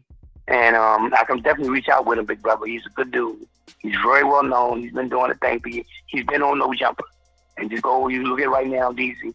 Just go down, Big Mike, Oprah Big Mike from Chicago, whatever, and No Jumper. And the whole interview. Him, Primo, Adam, and he laid it all out there. You know what I'm saying? No cut cards or nothing. I mean, he stand up. Then did he say some things to regret? Of course he did. He made some statements. But again, he didn't testify because eventually he took a plea. And you know what I'm saying? For him taking that plea, that's how Vaughn got off that case and walking the rest of history. So when they caught, and that Bond they got killed years later back in 2020, you know what I'm saying? And he probably be still in, but he's been home now since 2022. He just completed his parole. You know, he lives in Indianapolis on Tony. He's a personal friend of mine. Check him out. If you're interested, you know what I'm saying, and whatever. I'm not going to do the finance, nothing like that, but if you're interested, DC, talk to me, and I just want you, you know, I'll set him up, text him, hit him up, whoop the woo, and I'll bring him to you, man. He's got a lot to say, and especially about the dirt. A lot about the dirt, good, bad, and otherwise, because he know everybody. That's his hood. He's from there. He put a lot of, I mean, he's done it all. So he knows there's nothing he don't know when it comes from that whole era. I mean, Chief Keef, all that. He grew up with them. He's older than them. He's in his mid-30s now and whatever. You know, and I call him my God, so that's my man right there. Okay. So, what's your name again? I'm Jesse. Jesse? Yeah. All right. Yeah, that's me. You know, this is my joint right here. You know what I'm saying? I'm in Mississippi. I'm from, you know, I'm all over about the station I am. But man, him been touching base, man. Him been kicking it for a while, man. That's my guy. And check out the interview. Tell me what you think. Look him up, you know, and then whatever you he's very reasonable, whatever, man. And if you're interested, it's me right here. Touch back bases with me and whatever. Because I'm trying to get him. I don't know if you heard of Anglizzy. Anglizzy. I'm trying to line up something. And then guy named Barbara's son. Barbara's son got a young dude named Anglizzy. I'm sure you heard of him. Yeah. You know what I'm saying? Yeah, and I'm trying to line something up with them. You know what I'm saying? You know, after Anglizzy going through some little situation of his own, but, you know, legal matters. But once he get that cleared, he's going to get back and they're going to try to do something, what have you. So, you know, and I told him I'd look out for him and what have you. So, but that's somebody I'm real close with on a personal relationship, man. And you just go ahead, do your thing. The last No Jumper interview he did, it's like the only one he did. He's about to back out there pretty soon and what have you. This Big Mike, No Jumper, and just look at the interview and Why the Apprentice and all this stuff. He's been around, man, for the last couple of years. DJ U, Big Mike, he's been on all that. You know what I'm saying? Yeah. You know, so look, yeah, and if you, this me, check them out. If you know, somebody you want to interested in it, whatever, get back with me and I'll set it up, okay? All right, I got you. All right, big brother, yeah, Big Mike. Appreciate Block Big Mike, yeah. You know, same thing, whatever you want to say it. Block Big Mike. It'll come up. Check out the No Jump interview he did it's about a year ago. Very, very big, fantastic numbers too, because he wanted to clear the air. You know what I'm saying? Got you. You know, right. All right, and just let me know, man. You know, check them out, man. Get back with me. This is me all day, and holler at me. If I don't answer, leave me a voice message, okay? All right, I appreciate you, Jesse. I got you. Okay, big dog, and hopefully, man, trust me, he's very interesting talking to, man. Very good dude, man. You know, good dude. You know what I'm saying? So, you know, it make it worth. It's worth it. It make it worth your money. You hear me? Worth your while. Okay. All right, big dog. I'm gonna holler at you later. Okay. Later. All right. One love, brother. Later. Much love, my brother. Yes, sir. Man, you know I appreciate all y'all that rock with SBGB TV. You know, appreciate all y'all that rock with SBGB TV, man. Hit that like button, hit that subscribe button. Facts.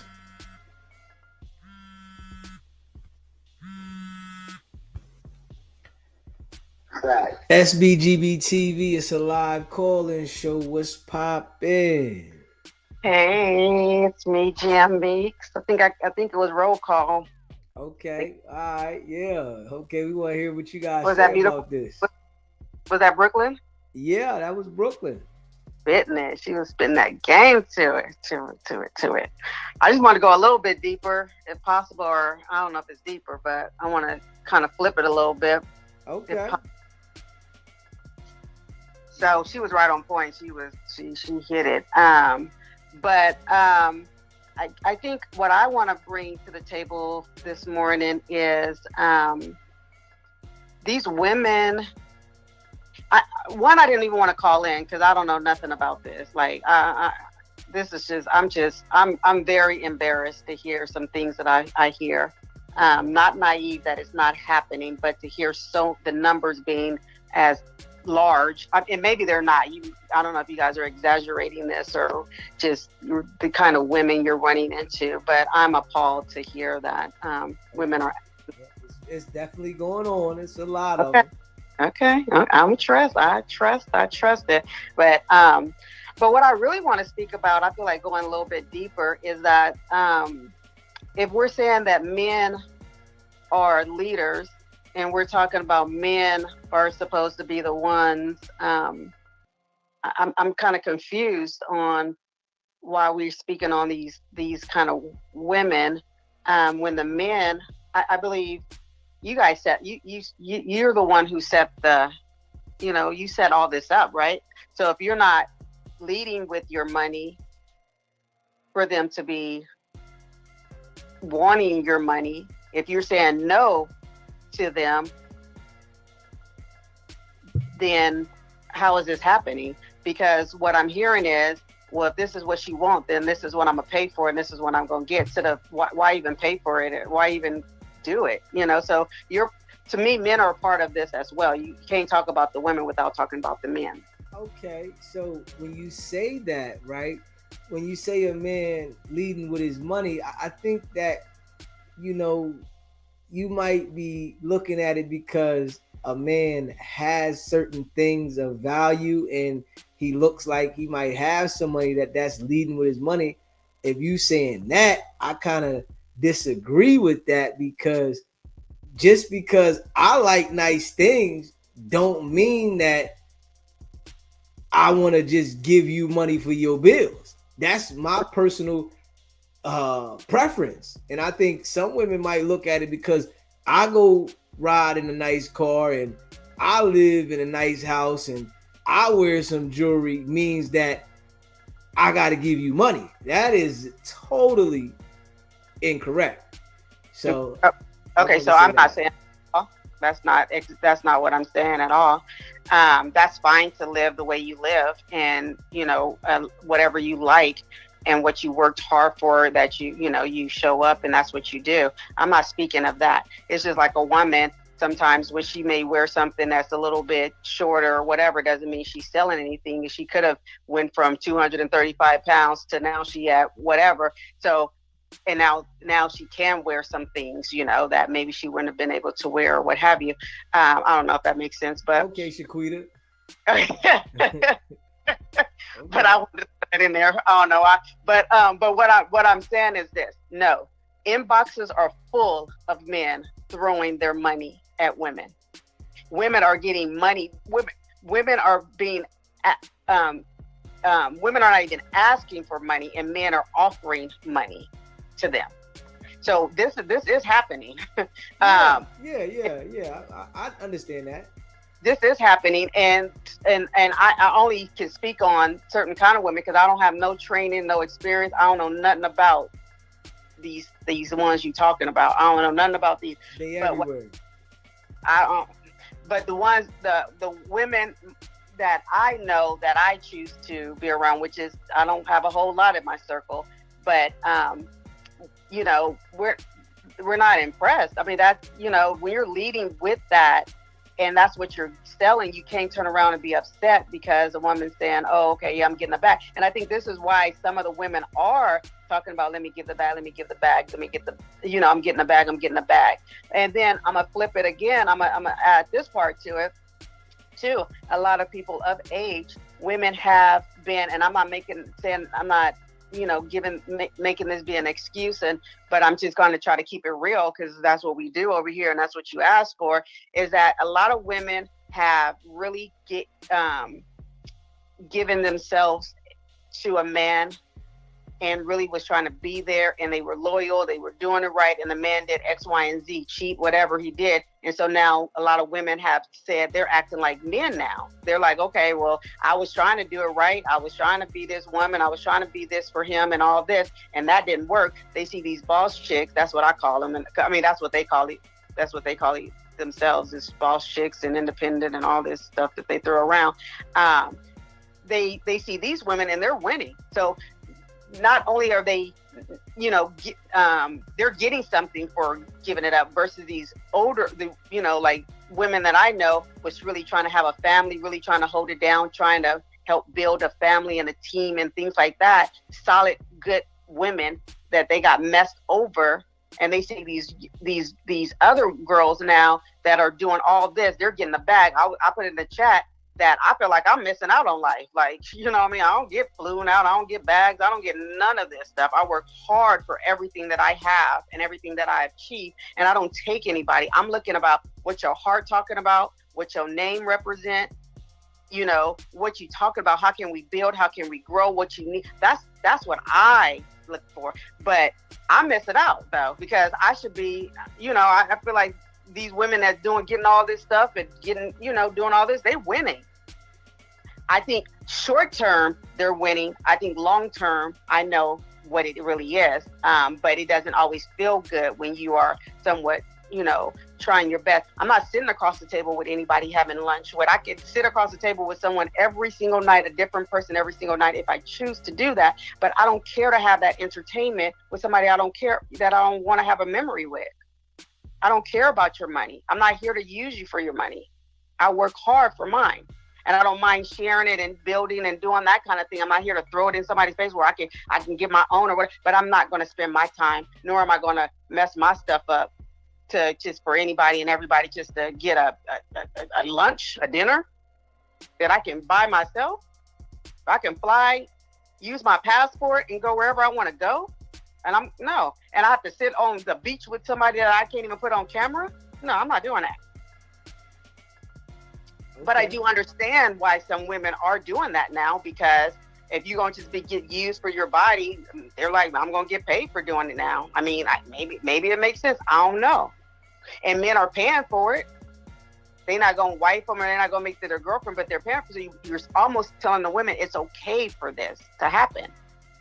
It's sending the wrong message. And my point that I'm making this morning, is that it starts with the men. The men have to set the role. You have to say, no, I'm not cool with that. But you want the goodie, so you go for it. You want it, so you go for it. The reason why the guys are doing all this, because they want something in return. No one's doing anything for free. No one's just doing anything. So. Okay. All right. Well, I was thinking about those women that you crack on and holler at, and when you holler at them, they want some money. It's a lot of them out here. You get some nice women like yourself, that work hard for their own money, so they really don't. Well, you guys have to stop messing with people that need handouts, or talking to women that need handouts. When you see, I mean, so to me, I don't even see what the issue is, because if you cracking, I think you mean you talk to, like, you trying to holler at a person, right? Holler at a woman, cracking. So you holler at a woman, crack on a woman, and she's talking about, I need my PG&E bill and my car note paid, or what have you, right? That's enough for you to just, that's the end of the conversation. Like, what are we talking about? Like, okay, cool. Like, okay, that's not me to do, but if you that person, because there are some men that needs to be needed.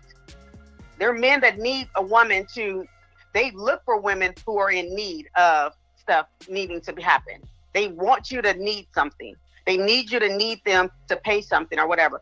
I really feel the women that I can carry on and run a whole household and have good jobs and have, intelligent and can, care about their body parts and not just, keeping themselves tight and right. They are losing because they're not going to be asking a guy, can you pay a bill? Men are going to the women that have to go needing a bill to be paid. But when you meet a woman, right, you don't know that that's what she needs. You might look at her, she looks nice, she got a nice body, she might be driving a nice car, she might be attractive, so you don't know these things. But then you get to talking to them, and then that's what they saying. Yo, I need a bill paid, my nails done, and I'm looking for money.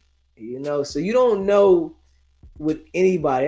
That's judging the book by the cover. You don't know what woman is what, when you meet them out in the street. You see her somewhere and you talk to her and boom. Yeah. And even if you meet them online, you don't know, because her life could look good online, and then when you see her, she behind on everything. She need this and need that, and because I done seen that plenty of times. Everything looks beautiful. She online talking about, she got it together. She INDEPENDENT. Do you know what that means? All that. And then you see her in person and she starts saying, I gotta pay this. Next thing you know, you see a yellow notice for something on the table. Damn, they ready to put you out? Ah, man, you got the lights ready to get cut off? Next thing you know, she got a sticker on the door. You don't know these things though. So it's like, I mean, it sounds, good that a man should look, but you never know what somebody's dealing with personally until you get to meet them, Yeah, I get that. But again, just like women, men have to take their time and ease in. And there's things you can talk because we're not asking questions. We're not, what I mean? We're not really, everybody's so quick and you see she look a certain way. So that means, okay, let me, you're trying to get her because she look a certain way. Looks don't mean anything. People are passing the inner beauty.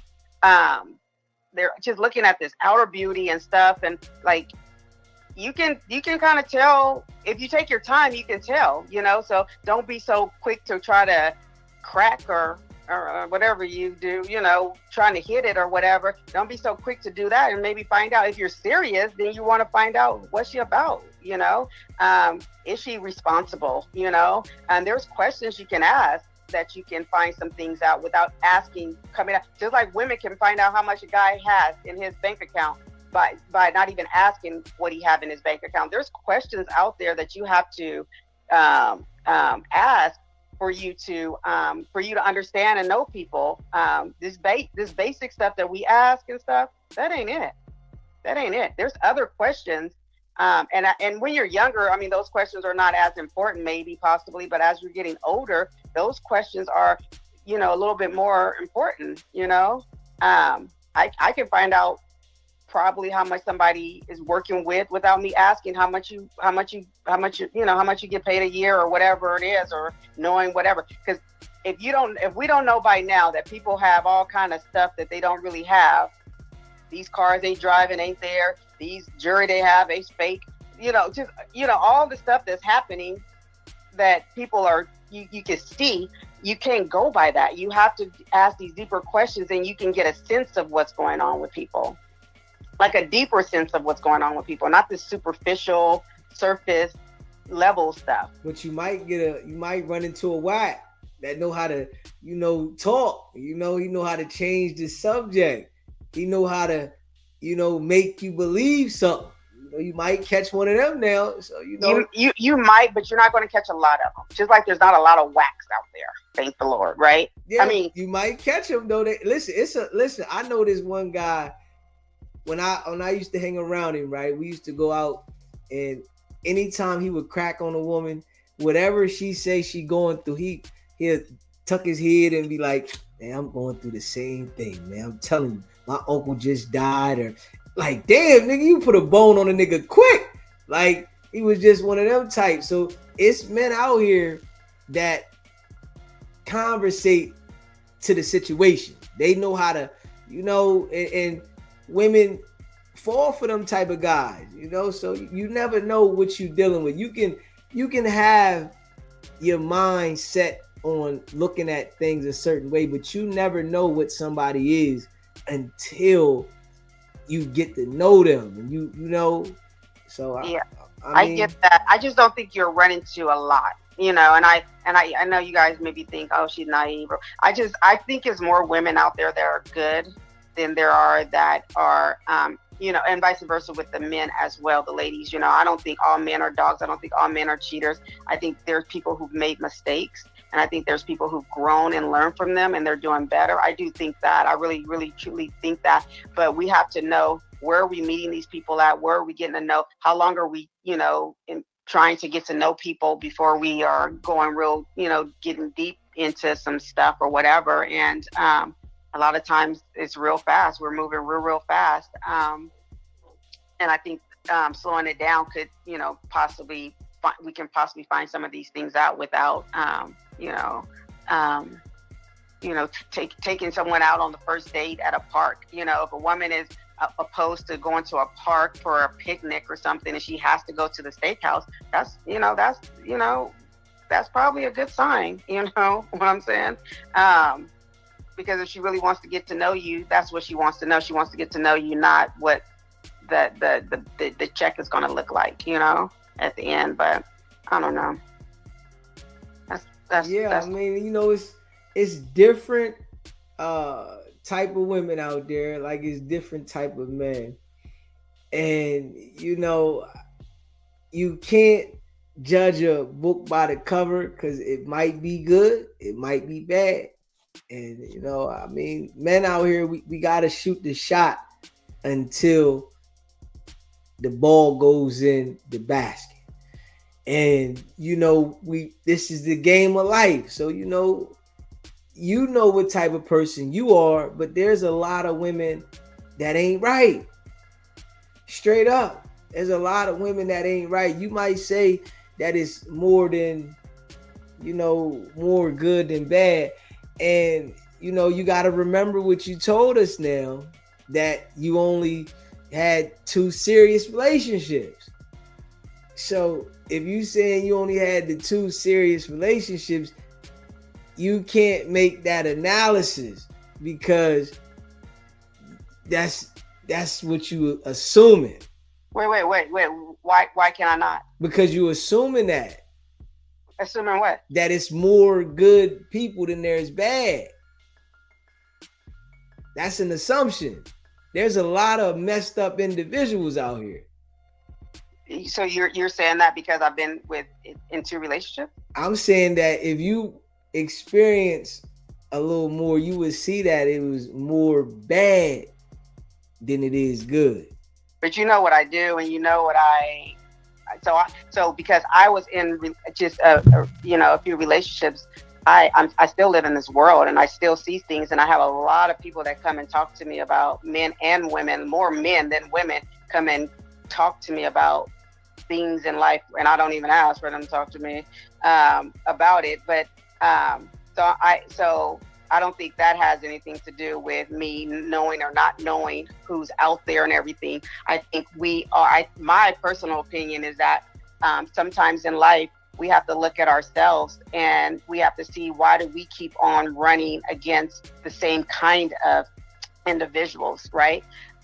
Because you're not meeting, there's too many people in the world for you to have met, everybody, right? So, but the people that you have interacted with and have ran up against, those are they're similar, right? So now you have to look at within yourself. We always want to point the finger at people. We always want to look, and they doing this, that, but when are we going to start looking at ourselves? I had to look at myself and go, okay, am I putting myself in right locations, and who am I dealing with? Because if I'm kind of getting the same kind of a person, then I have to look at myself, because there's too many people in the world for me to run into the same person all the time. They may look different, body shape different or what, but it's similar, the same.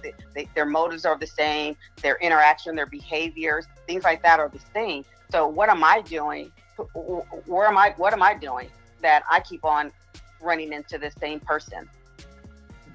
Understand what you're saying, but I just feel that, there are a lot of messed up individuals. And I'm gonna say this for the reason as there's a lot of people in this world that are struggling, right?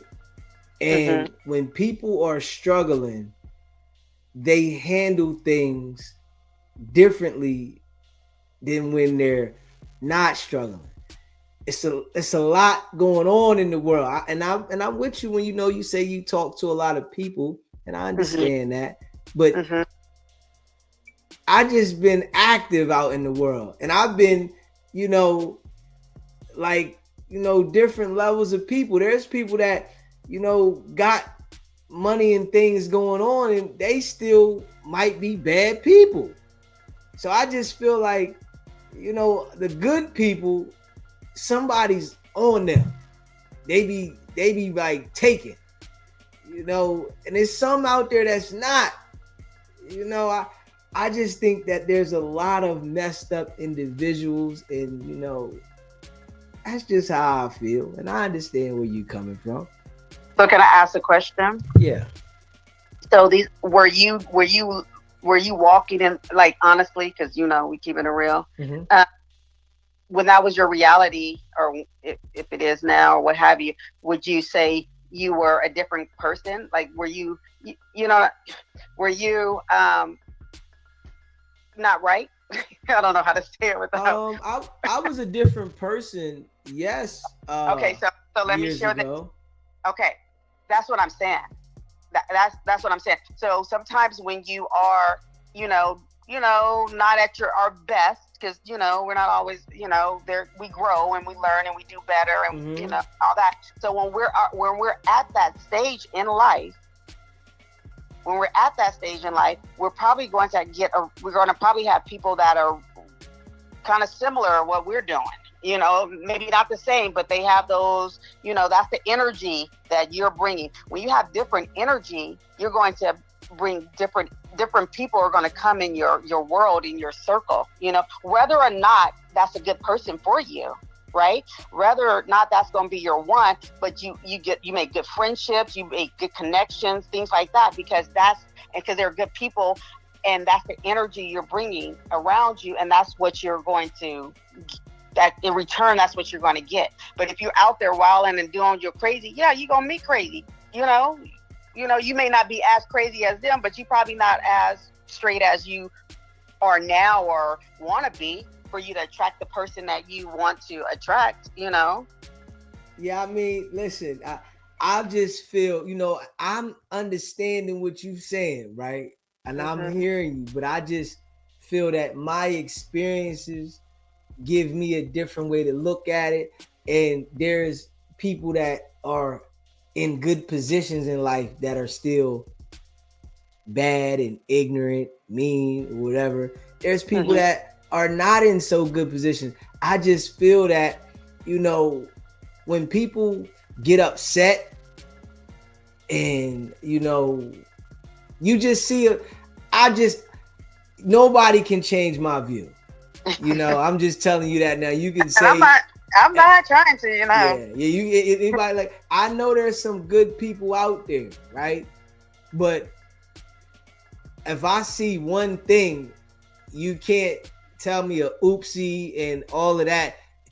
It contaminates a person for me. You know what I mean? And it ain't no reversing my visual. I look at the things for what they are, and I give people the benefit of the doubt, but I just gotta be real. Like, it's a lot of bad people out here. It's a lot of bad people. It's some good people, yes, but I don't agree that there's more good people than there's bad when the way that the world operates. Oh man, come on. You think is more than Yeah, there's more bad people than there is good. You know, because of the that's way that the world operates. yeah, that's too bad. But I'm very optimistic, and I see the cup half full anyway. So that's just probably how I'm wired, I guess. So I Yeah, mean, I'm yeah. And it's people that are wired just like you. It's people like that. And it's people that's wired like me. I yeah. just feel that by me paying attention doesn't surprise me. You understand what I'm saying? When it's some people that look at it the way that you look at it, they're surprised when something goes like, oh my goodness, I couldn't believe this. Somebody Mm-hmm. showed you a certain type of character for so long, and then you got to see the real them. It's like, damn. But me, by me looking at it the way I'm looking at it, you can show me a character and I'm already expecting for something. If it doesn't, understandable. Appreciate that. Much love. But Mm-hmm. I'm looking at what I'm seeing, and then you're not gonna disappoint me when you show me the other character, because I understand that this is how humans operate. We're all human beings now. It's like we're not robots. So we're humans, and humans have different feelings at certain times. They change their mind at certain times. They react different at certain times. It's not like, yo, I'm just this human. You know, when things happen, when relationships break up, there's different humans that, you know, want to make the other person feel that they broke up. You know, and there's other humans that say, all right, I'm out of here. I don't want nothing. It's cool. You can have this. You know, it's different situations. And, you know, you gotta be, you know, aware, because when you're not aware, you're surprised, and the surprise is damaging. So, you know, I'm just my experiences, and I know there's some good women out there. I'm not saying that they're not. You know, Mm-hmm. there is some great women out there, and I understand that. But I'm just taking the woman as I see, and I know it's a lot of women that you can meet in public that they talk about they want money. I need some money, and there's some good ones that you can meet, and that they just want, you know, a good time. Because I've met good women that just, you know, want, you know, to be with you. They don't want money. I've met that, but I've also met women that want money. Mm-hmm. You know, and I just feel that it's more in this era that want money than it is that they just want love in a relationship. Yeah. But you also do have to, you know, that when some women have given love and wanted a relationship that didn't work out for them, and not of their faults, not of the woman's fault. So Say that again right there. I said that there are women that wanted love and a relationship, and however it didn't work out for them, hence not their fault. So, you know, we can't forget about that. You know, we do have to be mindful, men, that there were women that really wanted it and was really doing it and really wanted, and, you know, still want it. But, you know, sometimes men don't get it until, you know, they stuff not working and they in a wheelchair. Now they ready to settle down, you know. So you have to be mindful of, some women have gotten there because of certain things has happened. My hope and my prayer and dream is that that women don't allow that to make them go that way, where it's just about money. It's just about money. But I think sometimes what I've heard and what women have shared with me, that they're tired. You know, they've given them gave up a lot of years of their lives and was trying their best to be in a relationship, and the guy wanted the red ball, the green ball, and the yellow ball. You know, so Women have done the same thing too, baby.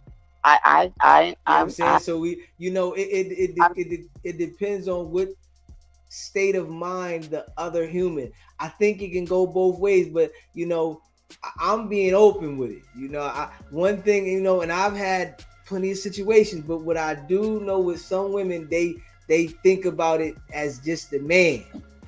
No, it's not just the man, it's men and women. You know, it's both ways.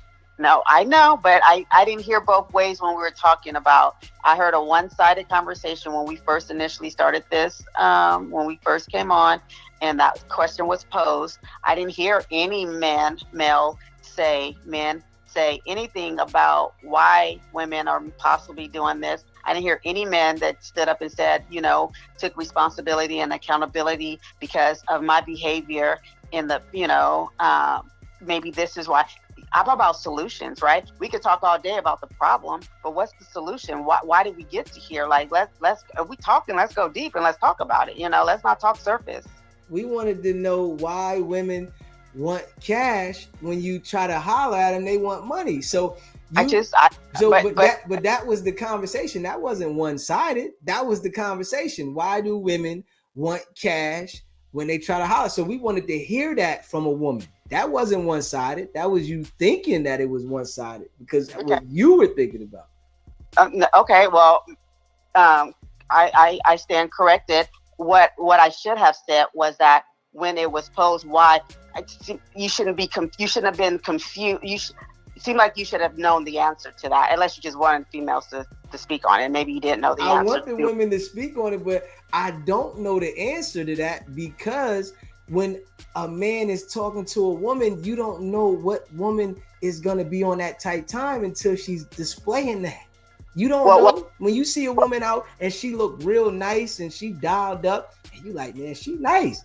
You don't know that she just want money. No, what I'm saying is you seem like to be like not understanding when you see the woman all dolled up and then you get with her or talk to her and then she's talking about, I need my bill paid, I need this and this and this and this and all that.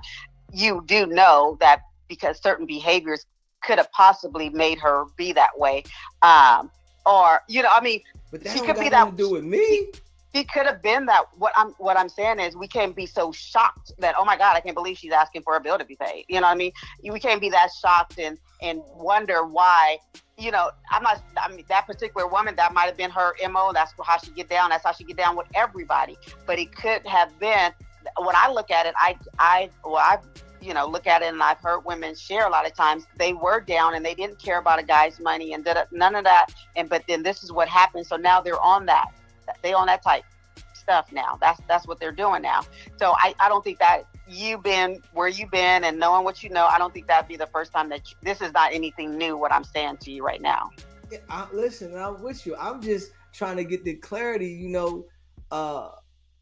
at this moment that it's a lot of women that want the money. They just want some money, and it's some women out there that don't. I'm telling you, I've experienced women that don't. I've experienced women that want to buy me things and I'll buy them things and we'll buy each other things. I've experienced that. There are some good women out there, but a lot of women are just on a mission for some money. Oh, the women that you want to buy things and they want to buy you things and it's not just about, I need a bill paid. They are rare. They are not everywhere. You're not going to go in the store and, you get to shooting your shot because, men got to shoot a lot of shots to score now. You're not just going to shoot your shot and everybody's like, oh, yeah, I would love to go on a date. It's like, yo, how much money you got? You know what I'm saying? I got responsibilities. I got kids. It's like, damn. It's a lot of that going on. Oh, okay. Well, I guess maybe Chrissy said I think you want to just hear from the 304s then. So I think I'm a 399, 304, but I'm a go on down and let the 304s maybe call in. Hey, listen, I'm with you. I understand what type of woman you are. You speaking for the women like yourself, and I understand that. But there is them women out there that got a different mind state. So you gotta remember that they rocking and rolling. Maybe if you got out there and you seen it, you're like, damn, you was on the camera in the back while I put the glasses on and I start cracking on them, right? That's what I might gotta do. I might gotta get you with me, right? And I gotta go around with the camera on and start hollering at different women so you can see. You be like, oh snap! Oh, now I see. This is what they doing because they like, yo, you got some money, and I gotta pull up like myself. so that they can see, a nigga ain't doing bad in life, and that's what their mind go bling. It's like, okay, all right, how much you got? You got something, I mean? Shit, what you gonna do for me? That's what the conversation be with a lot of women now. You get to talking to them, okay, yeah, what you gonna do for me? It's like, damn, that's where we at already? I just was trying to holler at you. Yeah, but I got bills. I got real life bills. They start talking about I got adult bills. I know we all got adult bills, baby. But I'm just saying, you got to hear it from a man, because I'm the one doing the cracking. You know what I'm saying? You the one getting cracked on. So you can tell me about the guys leading in your inbox saying, yo, I got some money for you. I'll pay this. And you can tell me about that. But you can't tell me about the opposite of the women when the men are out here cracking on them and they saying, what you got for me? I need this. Rent due. You crack on a broad on the 31st. Oh, man. The next day she might be talking about, man, shit, rent due. Damn. I just met you yesterday. That I'm telling you, that really, really happens. Yeah. They might be like, yo, listen, shit, I'll do this, and you like, damn, I don't even want the coochie yet. Now listen, let me take you out first. They ready to take everything off. Yo, I got the rent due. Damn, baby, hold up. I ain't ready for that yet. Let me just take it easy. Let me get to know you. Maybe it might be, I might want to help you with the rent. I might want to, I'm saying, but damn, this just turned me left because I wanted to get to know you. You wanted to get to know a person that needed. Now, I'm just saying that the guy is saying, I wanted to get to know you. So you coming this way, you turned me off. So you wanted to get to know her initially before and then the 31st, you wanted to get to know her the first she asking for money. There you go. So, okay. But yes, I mean, but that's, okay. It's a lot of that going on, J Meeks. Okay. I'm talking about it's a lot of that going on. I might got to go around on the 31st and go hand with the glasses on and let you see. And then the next day I'm taking numbers, and then they calling like, yo, man, shit. I'm like, what's going on? They talking about the rent. God damn. All right, I'm gonna call you back. Woo! Hey, I call you the first thing you tell. I'm talking about what's popping, man. Rent due today. Damn, why you telling me? That's shit. crazy. I'm telling you, it's a lot of that going on though. But but it's kind of dumb too. If you gonna play the game, like, then maybe play it better than that, because that's just silly. You got a different outlook on it though. Straight up, you got a different outlook on it, and I'm understanding your outlook, and I respect it. But I'm just saying, it's a lot of that going on. Straight up, it's broads that go out to the club around that time looking for a Vic. Okay, I got one. This nigga look like he balling. What's happening? They ready to go hang out with you because they thinking about the 1st is tomorrow, and I'm trying to get that money before the 5th. Well, damn. Yeah. Well, y'all have fun with that. Listen, it ain't about us having fun with it. I'm just saying, this is what's happening out here. So, it's guys out here that want, to deal with women that are not on that type time. But I'm just saying, it's a lot of it going on. It's women, they sitting around having powwows about it. Yeah, girl, listen, man, I'm ready to get this bag. Yeah, I just met this nigga. He looked like he got that paper. And shit, I'm gonna see if this nigga got 500 for me. I gotta pay the rent. Rent 1,000. Shit, if I can get 5 out of him and 5 out of him, rent paid. I'm just telling you, that's popping out here right now. That's funny. And it's crazy. I'm gonna just be real. I'm gonna just be straight up real. That I don't know how many times I've had a guy say, I'll fly you out and instantly I know what that means. And I know that they want something, and I don't even know you or like you like that for me to. So it's simple for me. Like no, And I've had people that are in the profession try to talk to me, and basketball players, stuff like that. And this is like, even young, when I was young, I knew from the beginning that it's nothing he wants from me but one thing. And only thing that I can get from him will be one thing. And I wasn't that girl, so it was an easy thing. Like, okay, that I was flattered, cool, thank you, whatever, cool, you know. But that wasn't my thing because already knew the assignment. I knew his role. I knew, so that's what I'm saying. If we get to know everybody's role and what everybody needs and things like, then things will be like better, and you can make better decisions and choices and stuff. And if we just get our game up and we take care of our business, females, then we don't need to have a guy to I have to mess with I have to give body up for 3-4 people to make rent. That's crazy. Yeah, it's a lot of them like that now. I'm That's sitting there telling you, you know, maybe you don't have any friends like that, and I understand.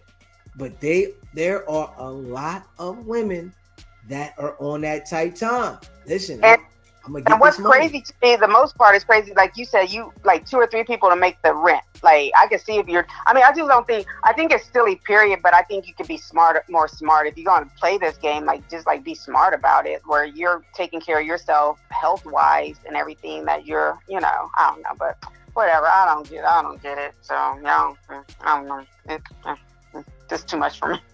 Listen, I'm with you. It's just, you know, it's just dialogue, you know, and I understand totally where you coming from. Listen, I understand. You know, you are a different type of woman, you know, and you have a different type of outlook.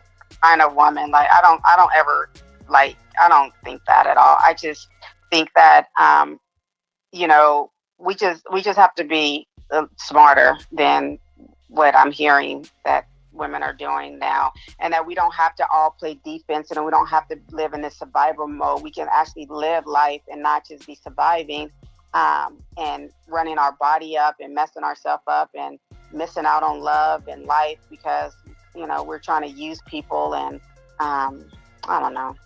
It's pretty sad to me. But on the other hand, I wanted to just say about women, and I'm not speaking of these women, the fam here, but people in the bushes and stuff, that if a man holds the door for you, doesn't mean he like you. He's just holding the door for you. If a man compliments you, a man with rings have complimented me and kept it pushing. They didn't, nothing more, nothing less. On the flip side, there were some that just had a ring and they still would do it. I'm not speaking of those men. I'm speaking of men that are just being a gentleman and just doing what is just nice to do. It's okay him to say hi and you look nice today, and he's keeping it pushing. Everybody that holds the door don't like you. Everybody that compliments you don't want you. It's okay just to accept the compliment. We don't have to walk around so hard and mad and upset and can't receive. I'm very appreciative of any kind of love that I get from anybody. You could be in a wheelchair on down to a baseball player or a basketball player. It's going to be love all around, and it doesn't mean anything. Only way I know you trying to holler at me because you're going to tell me you're trying to holler at me. I don't assume a thing. So I think women out here, we just keep it cute and be cool and not think that everybody that walking around trying to holler at you. You're not everybody's cup of tea. Okay, gotcha. And I'm going to go back into the chat. I appreciate you calling in. That was a great conversation. Thank you. Okay. Bye. Later. Hit that like button. Hit that subscribe button. Let's get the likes cracking. You know, I appreciate all y'all. Yeah, I appreciate all y'all, man. That was a good conversation, man. You know? Yeah. Dialogue, man. We got to have that dialogue. Straight up. We got to have that dialogue.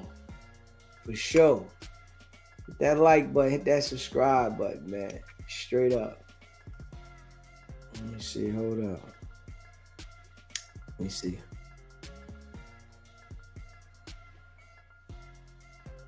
Homegirl called back in. Let's see if we can get her on here. Let's see if we can get her on here.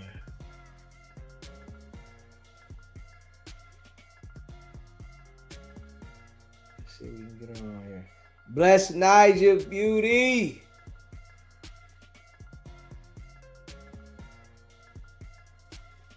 SBGB TV. Live call-in show.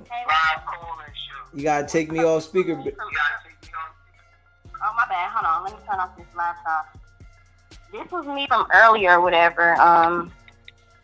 Shit, I had just got back in or whatever, and my nigga was like tripping and shit. So I ain't got time for that drunk shit. Okay, I need you just to take it easy on the cussing. I want to hear what you gotta say, but I need you. I need you this round. You know, I think I went through this with you the other month. I'm sitting here, you making my memory come back. We went through this the other month. I can barely hear you. You remember that? We went through this the other month.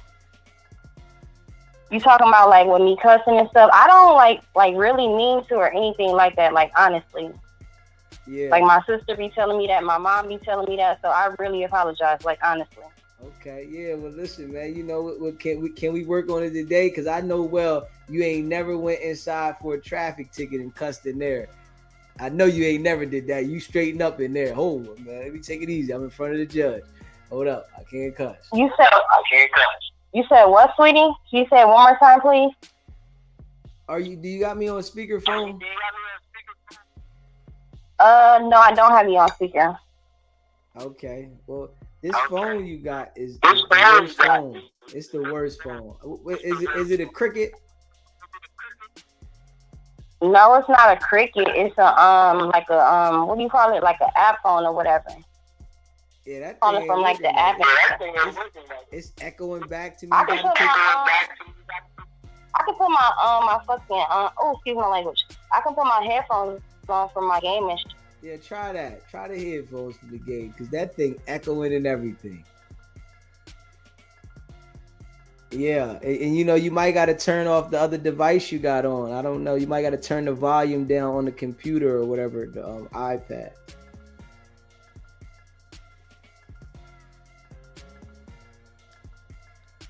Yeah, cause I want to hear your point of view. I'm very interested in this. Yeah. I just think I remember you calling in the other month, though. I do remember that. Yeah. Hit that like button, too. Smash the like button. Hit that subscribe button. Yeah. Yeah, I remember you calling in a few weeks ago, too, or whatever. And it was like the same little dilemma, like with my mouth or whatever, me talking crazy. Not talking crazy, but just cursing. Yeah, that's all. But listen, when we get that straight, I think we're going to have some good dialogue. So how do you feel about the women that they just want some money? You got to take the speaker off, baby. Or you got to turn the other device down. You can't have the device on. My speaker is off, baby. Like, honestly. Nah, it's something on because it's echoing. Now it ain't doing it now, though. It was doing it, but how do you feel about that?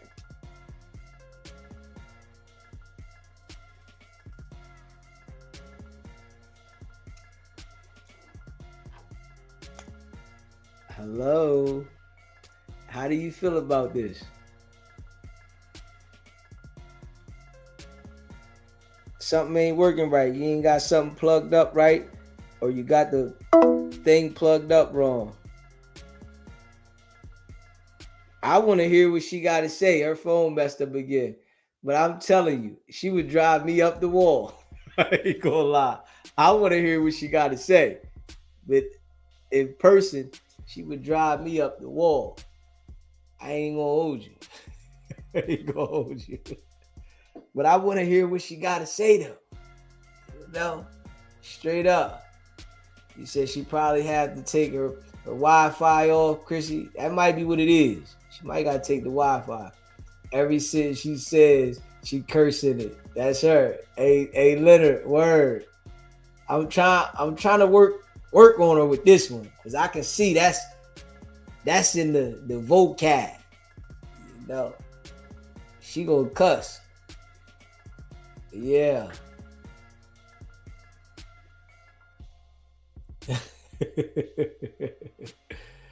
Yeah. Yeah, that's in the vocab though. Man, hit that like button, hit that subscribe button.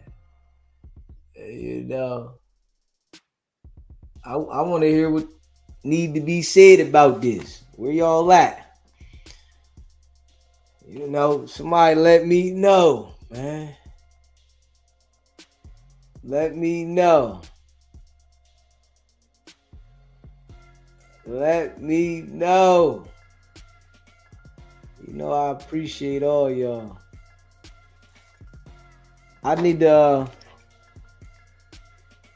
put it together, though. I need to put it together, man. It's a good conversation, though. Yeah. I need a good it's a good conversation.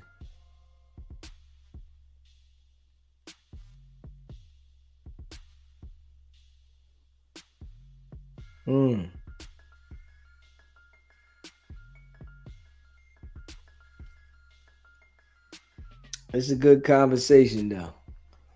Yeah. Where's she at? Call back in. Where you at? Call back in. Hit that subscribe button, too.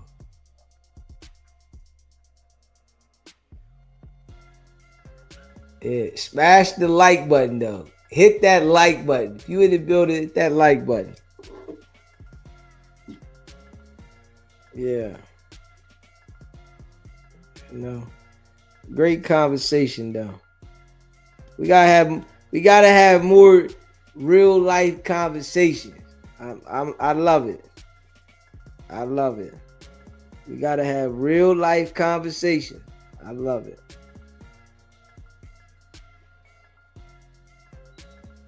You know, we need that. Real life joints.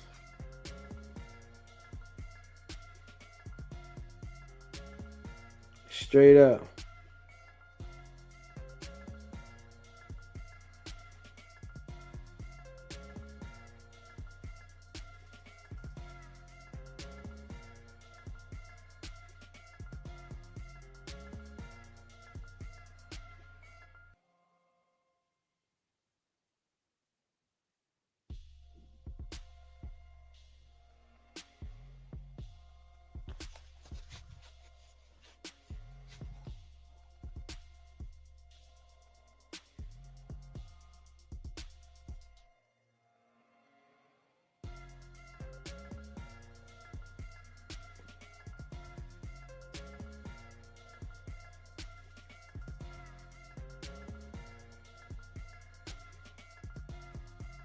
Yeah.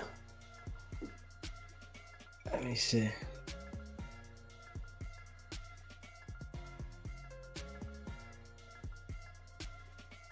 Hit that like button though. Man, where y'all at? Come on, let me know. Let me know, man.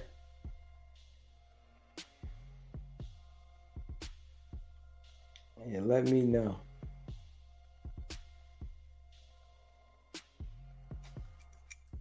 Yeah, I want to know. What called in 10 minutes ago? What was that?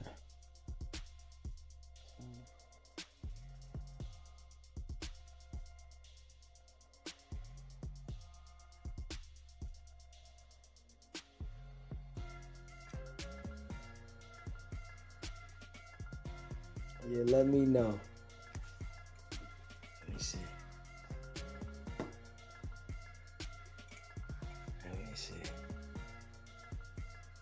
Let me see, man. That young lady has an Obama phone.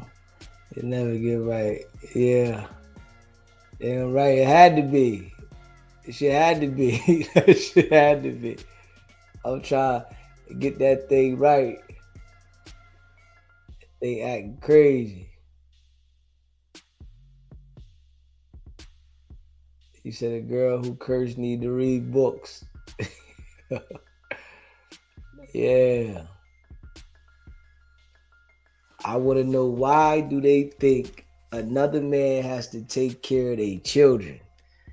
That's something too. Yeah. You know. Yeah. That's something too. Man, it's a lot of stuff going on, you know? There's a lot of stuff going on. Yeah. Straight up. Let me see here, man. Let me look for, I was trying to look for this situation with the,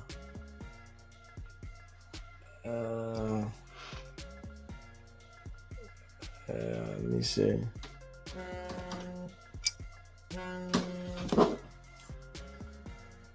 SBGB TV live call-in show. I got one more thing. This is Jam again. Hey, what's up, Jam? Meeks? I got one more thing. Maybe. So, the question came up about why do people have to take care of, like I've heard, men, they say that going on a date, they're asking, can you pay for the babysitter and can you buy the kids some food and all this crazy stuff, which is ridiculous. Yeah.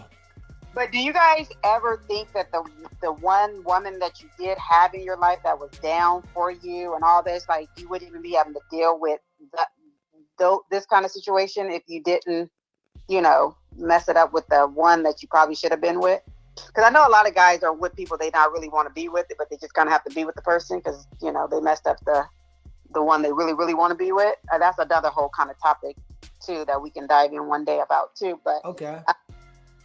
But just, do you ever think why you even possibly in this, that you probably, the one you probably wanted to be with or should be with, you're not with because and so you wouldn't even have to be talking about getting the kid a Happy Meal, cheeseburger Happy Meal with a toy? You can't take that back though. It's a lot of relationships that, they probably should have stayed with the person that they first was with. And I think that it's a lot of relationships that didn't happen to. So I don't think you can, hold that to anyone. You think that you can hold that to a person? I don't think you can hold it to them, but I think you have to be mindful of, your reality could be that's your reality is due to your mistakes in your stuff, you know what I mean? And maybe higher power is not giving, maybe higher power is, why you laugh? Because you funny when you say that. Maybe higher power doesn't allow you to get another decent one. You got to deal with these 304s and whatever these numbers are and stuff like that, I mean, I think it's still some good women out there. It's still some. No, I just said it's no. I'm not trying to say I'm not saying there are no good women, but is God going to bless you with a good woman when you done messed over 10, 5? I mean, it ain't like one you messed over. A lot of guys, not all guys, but sometimes they on number 4 or 5. Like good women, they on number 3, 4, maybe even 5 of a good one. God's not going to continue to keep giving you good quality. He's going to keep giving you. He gonna keep giving you good quality, baby. God gonna give the man good quality over and over and over again. He gonna forgive you. Your time never runs out. It never runs out, baby. I mean, and there's some women that have good quality that have kids, because I've got in a relationship and a woman have kids and I accept her and the damn kids. You know what I'm saying? Come on, I got you and the damn kids. When I was 16.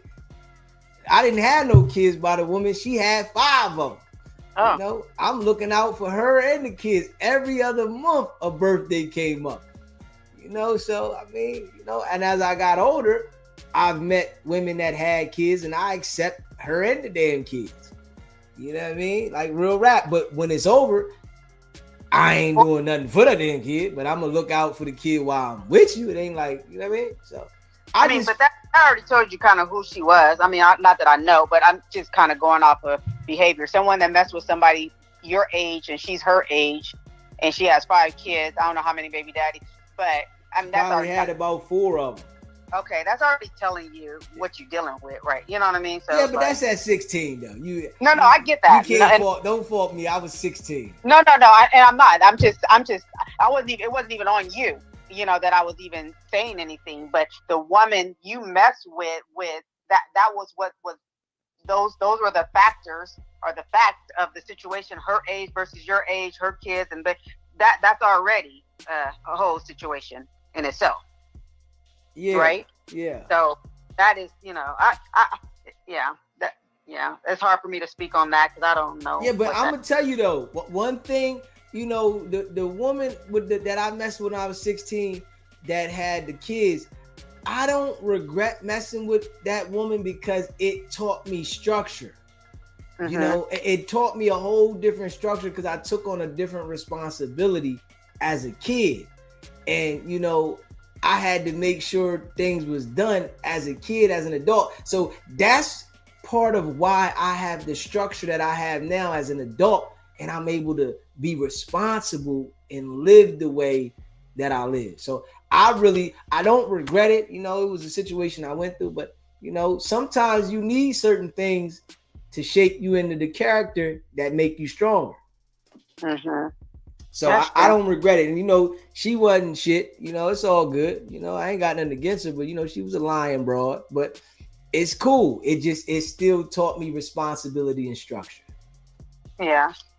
I just want to throw that part out, is that sometimes men get, and I'm a woman, so I'm going to speak on men, but I'm not trying to say women. It's not the reverse, but men sometimes get a lot of opportunity to have really great, good women, and they mess it up. And so I don't know, do you get to fuss about a 304 and and all this stuff when you had like not one, but not two, but 3-4 times you had an opportunity to have a good woman that wanted to help build you, wanted to help grow with you, wanted to be a teammate, wanted to roll with you, wanted to, be one with you, and you didn't do, and I'm not speaking just men, didn't do right with it. And so are you supposed to still get another good one again? Damn right. You supposed to get good ones, huh? Damn right. Listen, if you shop in them good areas, you gonna get a good woman. It's good women out there. We all have a price to pay for our behavior. Nah, you just, things gonna happen. If you pick a bad one, you gonna get a bad one. If you pick a good one, you gonna get a good one. You don't know who you picking. Sometimes it's like rolling the dice, baby. You can roll the dice and get a 7. You can roll the dice and get a 12. It's just like rolling the dice, baby. It's like rolling the dice. It's like rolling the dice, baby. You know what I'm saying? Because I've met, good women before, and my work ethic then messed that up, So you don't, you know what I mean? And you can blame me, but I got a different type of work ethic. So my work is important. Some women that consider themselves as a good woman, they might require a certain type of attention. Whereas though, when you got a different type of work ethic, that comes to the forefront, and the balance has to be understood from the woman accepting, because you want a guy that's going to drive good, right? And he going to make sure you got that drive, right? So you want a guy that got that drive, you got to accept that his drive comes from his work ethic. And, and some women can't accept that. They want their time. Okay, worth ethics and time, that's kind of two different things. Nah. When you got a man that's a grinder, you expecting the time that you want, and he got to give you the time that he can give to you, because he has to, unless you coming with his program, so you'll be getting the time because you're with his program. But if your program is separate from his program, you're not going to understand when he's going to make time for you, because it's not going to be when you want. You're going to think, oh, you need to do this. No, I got to do this, and this is the mission, and I'm going to make this happen. But, I just think some women don't understand that a man that they really want, it requires a different work ethic. And like, women want guys that are paid and in position. Those guys don't have the time that you expect. Well, okay, I get what you're saying, but a lot of women that I know, they're about helping. They're trying to have balance in a relationship, or balance in and have this balance, meaning they don't mind helping, so the guy doesn't have to work 24/8. And they're not doing this because you're a team and you're working together. So you don't have to do it all. So you don't have to work the overtime and the this and the this and the that and all that stuff. If you choose to do it, okay, you choose to do it. But women are not taking and taking and taking and taking, where you feel like you have to keep on, you have to work so hard, because she has something that she's bringing to the table. She's bringing something to the table. So therefore she's working, she wants to be a team with you, so you don't have to work. You can do this together. And I always say, if you have $1 and I have $1, we got $2. You have $1 over there and I have $1, we both just have $1. But if we bring our dollars together, now we have $2. It frees up your time. Everybody's working. She's probably working hard. You are probably working hard, but it's a balance because you're not doing it by yourself. And that's what a good quality woman to me is women. We add to the table. We don't take from the table. We add, we bring value to the table. We bring a lot of stuff. You give us, we multiply things. That's what good women do. We multiply everything you give us, and we multiply it. That's our job. Okay. So all this either wearing, okay, but you do when you have to always be the one putting it out. Yeah, you do. But if you got somebody that's working with you, that's not the reality.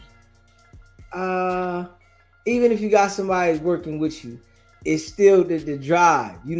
It's different when you're trying to reach a different level and the guy's not being complacent. And he's just being all right. It's different. It's like the woman has to understand to come with that man's program if he's that type of guy. But if not, because some women try to say, oh, you need to take a break from that. No, I don't. Why do I gotta take a break? Oh, you know, let me tell you when I'm gonna take a break. Hold up. Yeah. No, but if she's down for you and she knows your passion, you would never ask anybody to take a break from what they're trying to get and achieve. That you know what I mean? You wouldn't do that. But what you can do is you can bring up something where, you bring something else to the table where you can help it be a little bit more balanced. That's it. You don't tell somebody, like me, I have people that want to retire me from my profession. They want to, I like what I do. Why would you, that's just not cool. Like, why are you so I don't think anybody should ever take someone from doing what they like to do.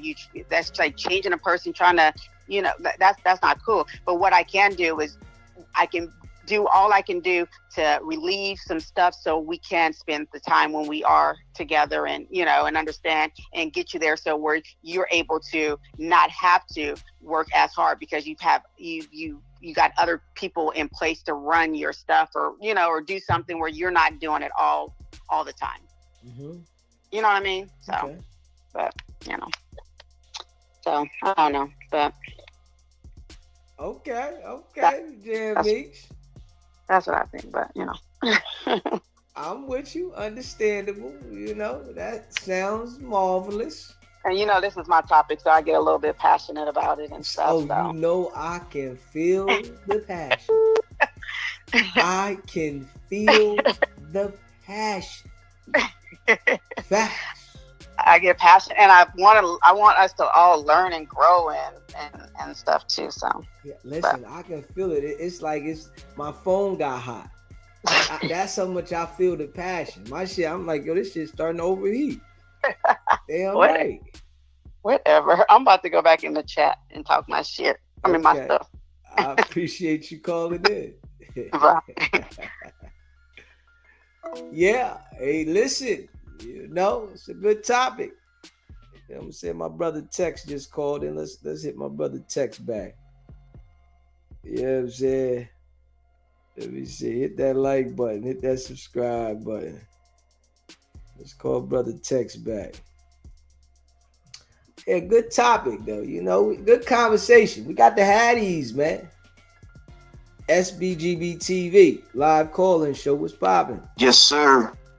My brother, what's good? My brother Tex. Deezy. What's good with you, my brother? Yo. Deezy, can you hear me? Yeah, I can hear you. I hear you clear. Your phone acting up. Yeah, I can hear you text. Hold on. Hey, Tex. We trying to get Tex's opinion on this joint. Tex was calling. He gonna call back. Yeah. Jan Meeks, I'm with you. SBGB TV, live call-in show. Yes, sir. Deezy Tex calling in. What's up, good brother? What's good with you, my brother? Man, I love this kind of conversation and dialogue. Yes, sir. We getting it cracking. We've been on here getting it cracking today. Okay, so listen, your question that led to this dialogue, I want to go back to the question. Your question was, if I heard it correct, is why do women expect men to pay for everything? The question was, why do women expect when they meet a guy, it's just, yo, I want some money. You know, it's like they're not wanting you to court them anymore. Take them on a date, get to know them. They want some money. Yeah, that's the main thing. Yo, how much bread you got? The question is why. Yeah. All right, so let me go with that. So Jamaica chimes in and she gives her perspective and viewpoint. So I wanna cover both viewpoints. Her viewpoint and the question that was asked from my viewpoint, given the answer. Now, Jamix, you said, if this was your quote, if I got $1 and you got $1, then we got $2. Okay, didn't she say that, Deezy? Yeah. I'm saying, Jamix, if you got $1, because this is really how it really goes.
Yo, Hey, all right. Hey, listen, I don't know what happened.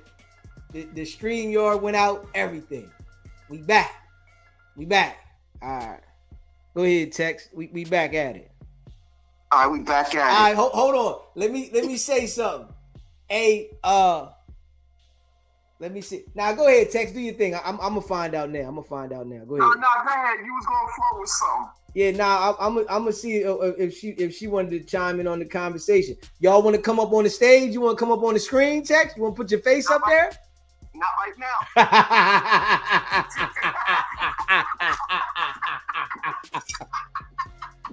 Hey, I remember campaign just say no to drugs. Just say no to cocaine. Not right now. Okay, hey, listen. I already pulled Tex up on the stage. I know Jen Meeks. All I gotta do is hit a button. She gonna come up. You know what I'm saying?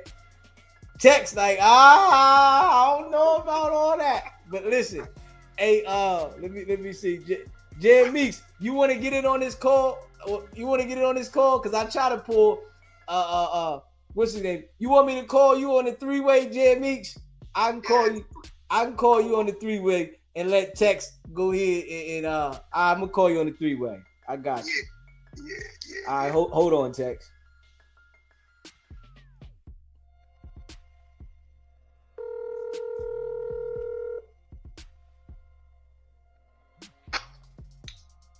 Got you. I got you. We live calling. All right. Tex want to go, so we gonna go. All right. Okay, let's go. All right. Tex. Oh. All right, we live. Jen Meeks. Yes, sir. Barry White. What you talking about? My dollar and your dollar? What's going on with the dollars? What you want to talk about? So listen. Mm-hmm. I respect your viewpoint, right? Okay. And I get what you're saying. When you say, if I got $1 and you got $1, then that's $2, you said, right? Yes. Okay. But here's really how it is for men, real men, where women are looking for good men, real men. Then that means it's going to take you having $1, like you said, but I'm spending $10 to your $1 as a good man. Because why? That's just how it is. When I got to buy you flowers, get your nails done, right? Like, the math don't add up to what is $1 in, $1 in. The half and half? Nah, it ain't. Nah. A man gotta have more than 5 on it. He gotta have more than $1 on it. You agree with that? No. I'm gonna share this with you. If I have a good quality job, and so therefore, if I have a good quality job, even if we're not talking this 50-50 and 80-20, all this percentage stuff. Let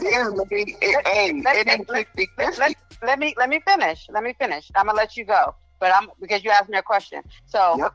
so this is the deal. So, if I have a good, I'm thinking you're speaking of decent women, because I don't really talk about anybody else, because I don't know that. I don't know how to talk about that. But I talk about decent quality, just decent women. So a decent woman that has, decent job and, whether she's making more or less or whatever, but a decent woman, you don't have to pay for my nails and my hair. If you're taking care of the household or whatever, the least I can do is take care of my personal bills and my upkeep. And that's the least I can do with my little money that I have.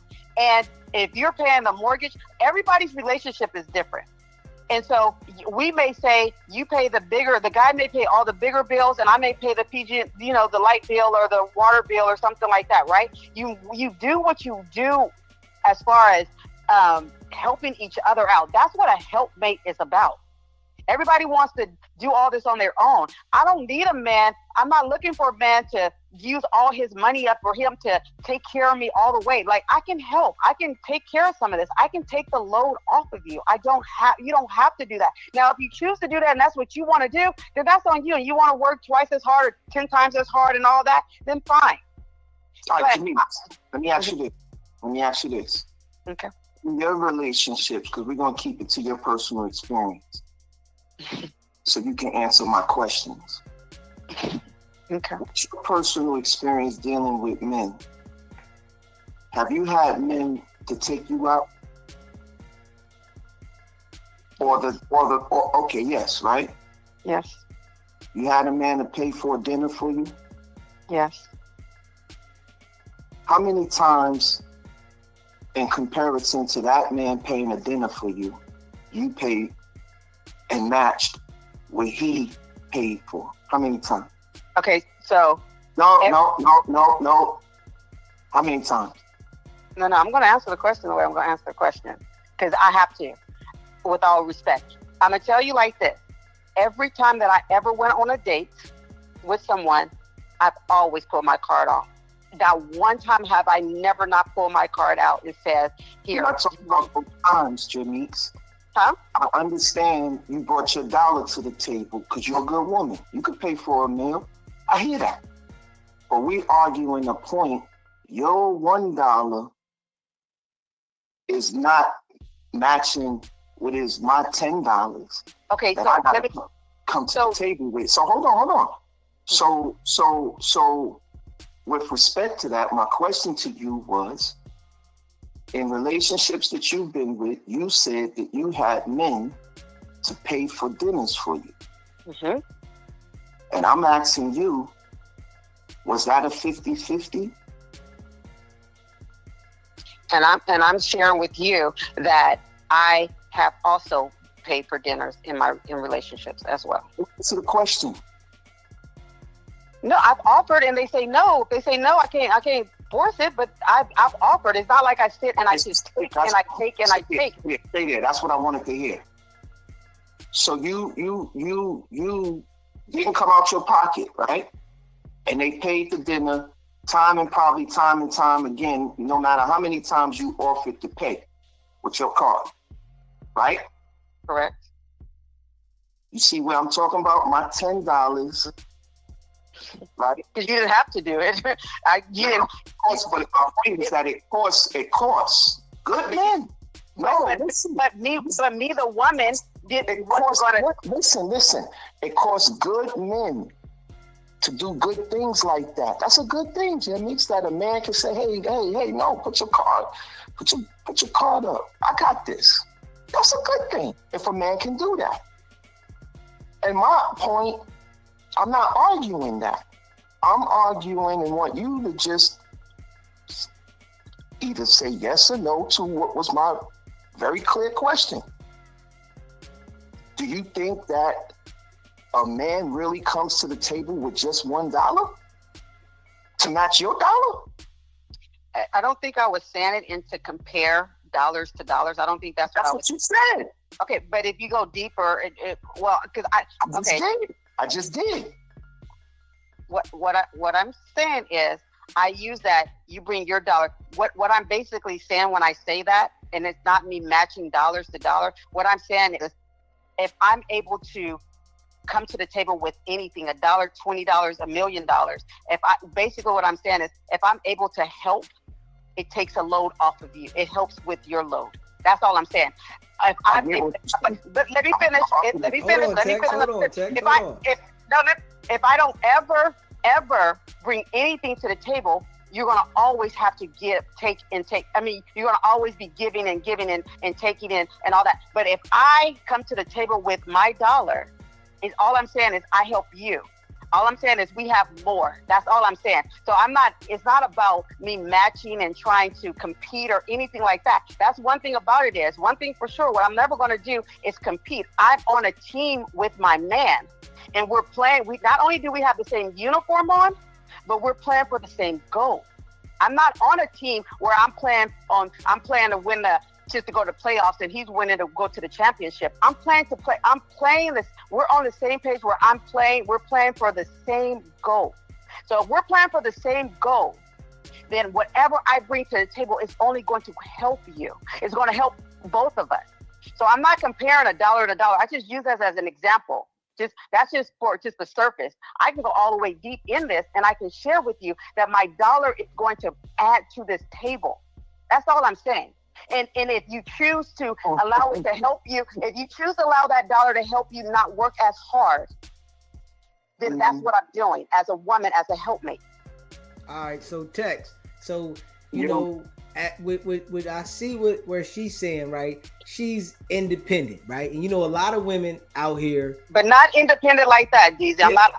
I'm with you. Now I'm with you. Let me say something real quick. I'm with you. She's independent, so she can handle the maintenance on herself, and you know, whatever you do is extra, right? So it's not like you meeting the woman that you got to pay for the hair, nails, and everything that she needs on the side, plus the bills, you know. So she's saying like her money is gonna be, you know, equal if needed, but of course she gonna want a man that can have more money than what she got going on. Of course, any woman gonna want that. That's capping. That's capping.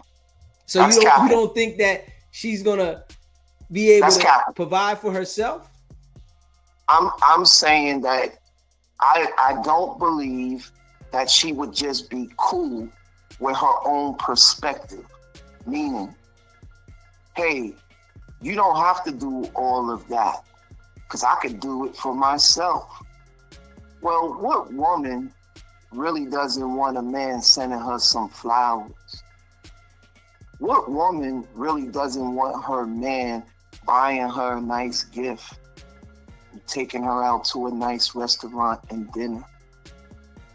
So what I've come to understand about my digital friend, about her digital personality, is that she has a beautiful spirit to want to see things picture perfect.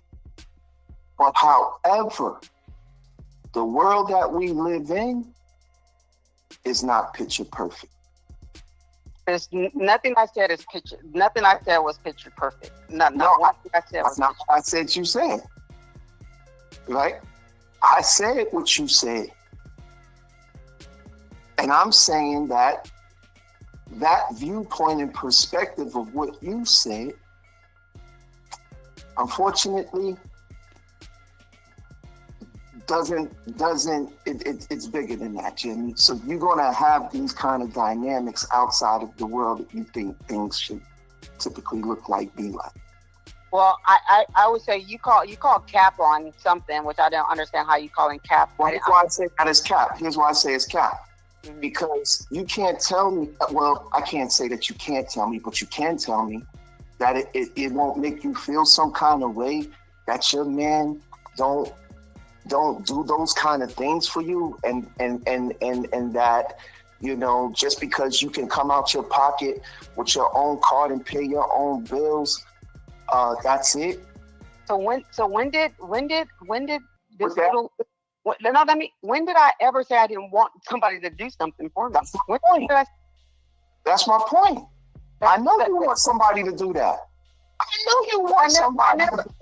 And I'm saying to you, when somebody don't do that and don't give you what you say you want, I'm asking you now, you can tell me, how does that make you feel? Sir, I think you're looking to just disagree. I think you're just wanting to disagree. Because I'm not ever saying that the only point that I made here is to say, me as a woman, I'm okay to be my man's helpmate. I'm okay to take the load off of my man. I'm okay to take him out to dinner. I'm okay to buy him a gift. I'm okay to accept a gift. I'm okay for him to give me flowers. I'm not, all of that is never said any of that. All I've ever said was that it's okay for me to, if I bring $1 to the table, meaning that's going to help our family, our union, our situation. It's going to help. That's all I'm saying. I'm not saying that I don't want somebody to give me anything or do anything for me or take a dinner. I'm okay. If I put my card out to say, here, let me pay for it this time, then that's what I choose. That's what I want to do, because that's what I want to do. I'm not a woman that feels like every time you have to take me out. Now, you do have to date me. I'm not a jump off. I don't know nothing about being a secret, a jump off, or I don't know nothing about none of that. But so you do have to, date me. Come out of my pocket. I do gotta come out of my pocket, right? Off the rip, it's gonna cost me $10 off the rip to date you. Go ahead. No, not really, because I'm gonna tell you. That's what you just said, sir. Let me tell you. I didn't. What I said was, and if you listened earlier, I'm okay if you want to go to a park. Park costs nothing unless you counting gas and stuff like that. I can go to a park and hang out with you. You can bring a side, I can bring a side. We don't have to bring nothing. We can bring cards and have a whole. I've done it before. So it can happen. You can go on a date with $0. You can have $0 for a date, and you can go on a date for. So it could cost you nothing to hang with me. Fellas, put a 0 if you think in the chat it costs $0 to date a woman, that you can date a woman with $0. Put a 0 in the chat. You're not talking to every woman. You're talking to me on the phone right now, and I'm telling you that's what I'm saying. I'm asking the fellas a question. But I never said that. I never said women. I never said women. I never said women. I'm strictly talking about Jim. That's all I'm talking about. That's who I know. But here's what you said, and I understand it. I hear very clear. You said that you can go on a date. It doesn't take money. Wait, listen. This is what you said. It doesn't. You could take a walk in the park. That don't cost you nothing. You started to say that it don't cost nothing to date, right? Men. Okay. Man, Tex, you gotta come up on the screen, nigga. Come up on the screen, man. It don't take nothing for me. Okay.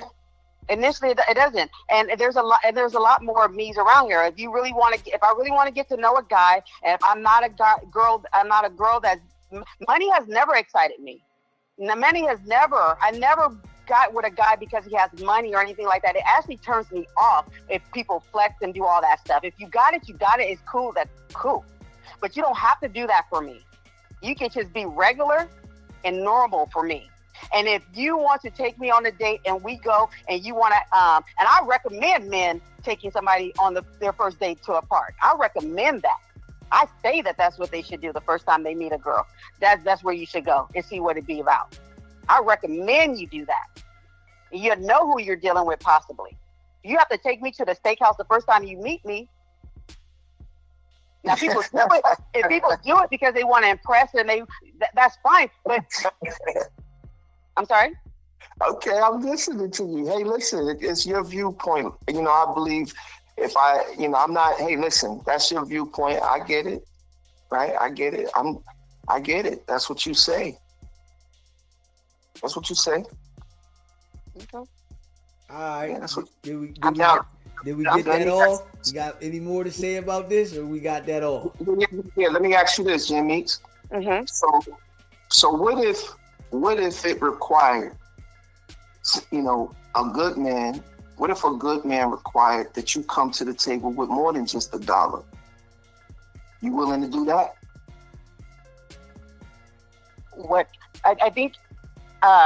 What if a good man requires me to come with $1? A good man probably would require. A good man requires that you come to the table with more than $1. I don't think that makes any sense in my opinion. A good man probably is not going to require me to come with $1 or more than $1. They're not. A good man's not going to do that. So, how do you know? Because he's a good man. You just said a good man. Yeah, a good man You just said a good man. Yeah, who may require that you come to the table with more than $1. A good man's not going to. He's a good man. He's not going to require me to probably come with anything. What I'm talking about, or more than $1. Then I don't think you understand what I'm talking about. A good man is not going to require me to probably come with anything to the table. It's equal reciprocation. For me, a good man's going to want equal reciprocation, meaning if I could pay for this, you can too. So that's 100% of your money that you're using, no different than 100% of my money that I'm using. Instead of from your viewpoint and perspective, you only come to the table with 50%. And I'm asking you, can you come to the table with more than 50% and put the whole 100 in to carry something in this relationship? Would you be able to do that? Hey, listen, you take care of the mortgage this year, or let's say I take care of the mortgage this whole entire year. Okay, since you got money too, you take care of it next year. Can you do that? Okay, so we're talking about two different things. So we were talking about let me answer the question. We're talking about two different things. I want you to answer your question, but I'll go back later. But I'll answer this question. Absolutely yes, 100% yes. If you're talking, let me finish. Because you just switched it and made it be in a husband in a mortgage situation. If I'm dating you, we're not even mortgaging nothing. But so if I'm in a relationship and we on mortgage, because this is what I do know. This is what a helpmate is. You're talking to a real woman right here. And so what I'm saying to you right now, absolutely. If he came down and we had to, in a relationship, all kind of things happen. I may be up one year, I may be down one year. He may be up, he may be down. And if I have to kick in and pay all the bills, there's many times that I know the man went back to school and she carried it all, and then he became that doctor or whatever he went back to school for, and now he's taking over. So absolutely, as a woman, as a wife, absolutely, if I have to take care of 100% of everything, yes, I'm actually going to do that to better my family. Because one thing about it is, things for sure is, I know the quality of the man that I'm dealing with. So I know he's not going to be down. He's just down for the moment. But my job as a woman is to make sure he get back up on his feet and get what's going and get where he's going in life. That's my job as a woman. Okay, so I like what you said, right? So here's what you just said tells me. And I based on what you just said, this is what you brought out, that you are a good woman. When I ask the question, I'm asking the question from the perspective of me being a good man looking for a good woman. And you said it earlier, there's certain questions that you can ask to determine that. Mm-hmm. So I'm asking these questions right now to determine some things for myself, putting myself in a perspective as if, because this is just an as if kind of dialogue, right? Mm-hmm. So don't make the assumption when you talk about dating. I'm past dating. If I'm hearing you correctly, you're not looking for a man that just dates you. That ain't gonna go far. You follow what I'm saying, Jimmy? That ain't gonna go far, right? And I don't even know you to know that, but I know enough of your digital personality to know that ain't gonna go far, right? So what you looking for in a man is for a man to come to the table and seriously, be in your life, right? You're not looking for a revolving door in and out with new men coming in and out of your life. Ain't that right? So from that perspective, if I'm looking to get with you, hypothetically, right? Mm-hmm. Mm-hmm. This is the kind of conversation offline you and I are going to be having. Because if I'm going to get with you, I need to know what you just said out your mouth, right? If I'm looking to take you on as a wife, right? Because I believe that's a good woman who understands what being a good wife is, no different than a good man who understands what being a good husband is. And that's reciprocation. That's being equally yoked. So I get it, Jim Meeks, 100. Mm-hmm. Okay. You were looking for men to come online and take accountability to what was your viewpoint, right? And that's what I wanted to do too. Okay. Right? And to go back to why a lot of men have to pay, or a lot of women rather look for men to pay, is because a lot of men, no different than women, looking for men to pay for something. And that's whether you dating or whether you in a marriage. A good woman or a 304 is still looking for a man to come out of pocket. No different. Now, no different than a woman looking for a man to come out of pocket. Women also understand, and men also understand, no different. We looking for some butt. Oh yeah, we looking for some butt. Let's talk about it. Yeah, we looking for some butt. We looking for some butt. So women are like, yo, if you looking for some butt, you a John. You a John. Cause you willing to pay for some butt. Hey, listen, I pay for some butt a time or two. You know what I'm saying? Yeah, y'all do. Yeah, you know, took it out, you know, hey, because why? I wanted some butt. And then I came to find, oh man, you know, through the whole Deezy experience, and I experienced, oh man, you know, you asking for me to pay your lights? Okay, well, you know, I also realized too the choices that I was making, which I've grown from, which is, you know, putting myself in positions with women that, you know, I might have to go through that. And I don't want to go through that. So I have these kind of dialogues like you and I have in Jim Meeks to ask these kind of questions. You know, before I spend $1, I got to know what your mindset like. And I'm spending time right there. Right? Yeah. So I get that perspective too. But hey, listen, men want what they want, and that's oftentimes some butt. And women want what they want, and that's oftentimes for men to come out their pocket with some money. That's just how it is. Yeah, a lot of, a lot of them. But if you're, and it's just depending on what stage in life you're at, you know. So when you're ready to settle down, or, you know, you're done with getting butt from everybody, and you just want one butt, then possibly, you know, you are asking, you're not asking these questions or really going this deep if you're just looking for butt, you know. So that's exactly it. That's exactly.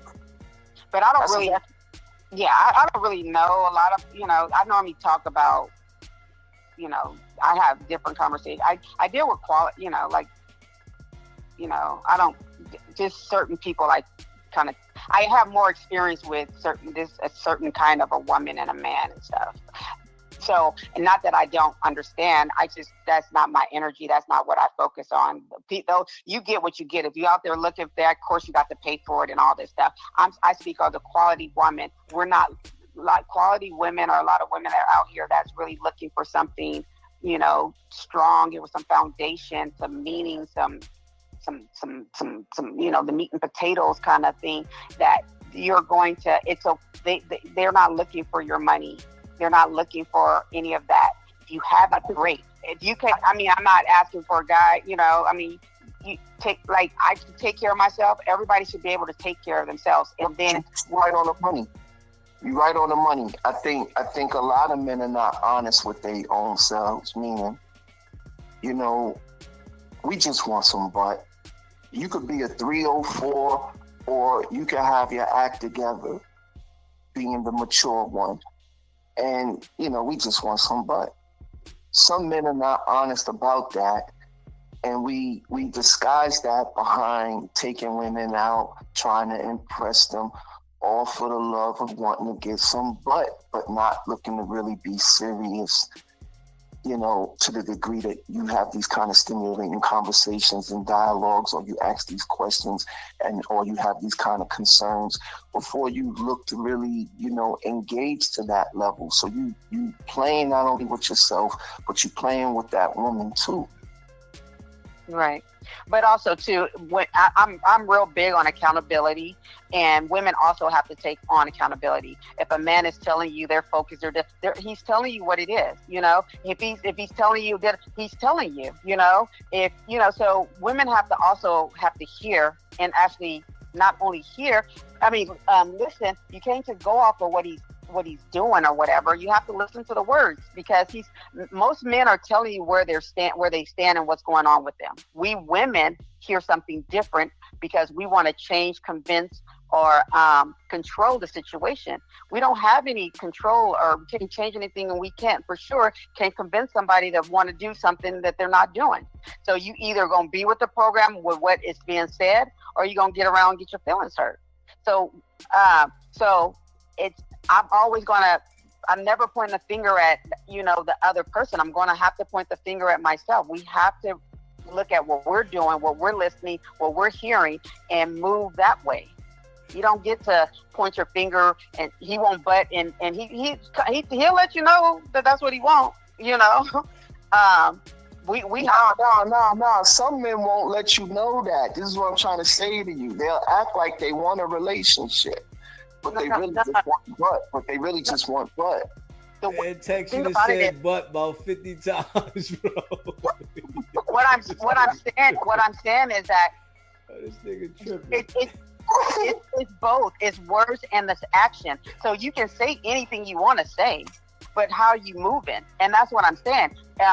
You can't just listen. You have to see how, and that tells you if you listen to one or the other, and you don't do. Sometimes you ain't gonna be able to hear it, Jim Meeks. It's gonna be too late, and then you gonna realize you're in a relationship with somebody who don't want to go there with you, and all they really want it was some butt. Listen, they don't want to take care of your kids. They don't want to take care of your kids. They just wanted some butt. And, so just because they brought the kids some Christmas toys, that don't mean they gonna play daddy, and be daddy. They just wanted some butt, Jim Meeks.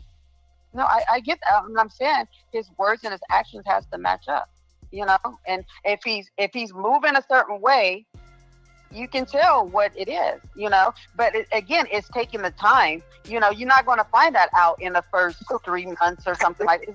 It's going to take time for you to figure it out. It's no different than what Deezy saying. Hey, you blindsided and caught off guard by the chick that you think ain't going to be asking you for some money, is now asking you to pay her light bill. No different than the guy wanting some butt. So I get it.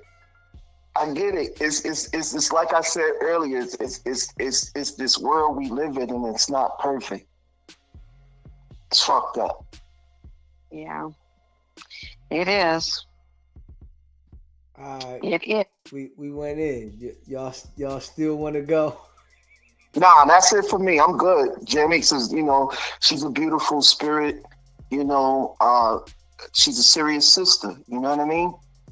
Very kind. Thank you. Yeah, without a doubt. And that's your audience. Deezy, you got people like that on your platform. Yeah. We got good people over here. We got good people. It's crazy people. It's all kinds of people over here. You know what I mean? This is just how the world goes. It's people in disguise. It's people in the open. They everywhere. Who's Deja Vu? Okay, you still thinking about that?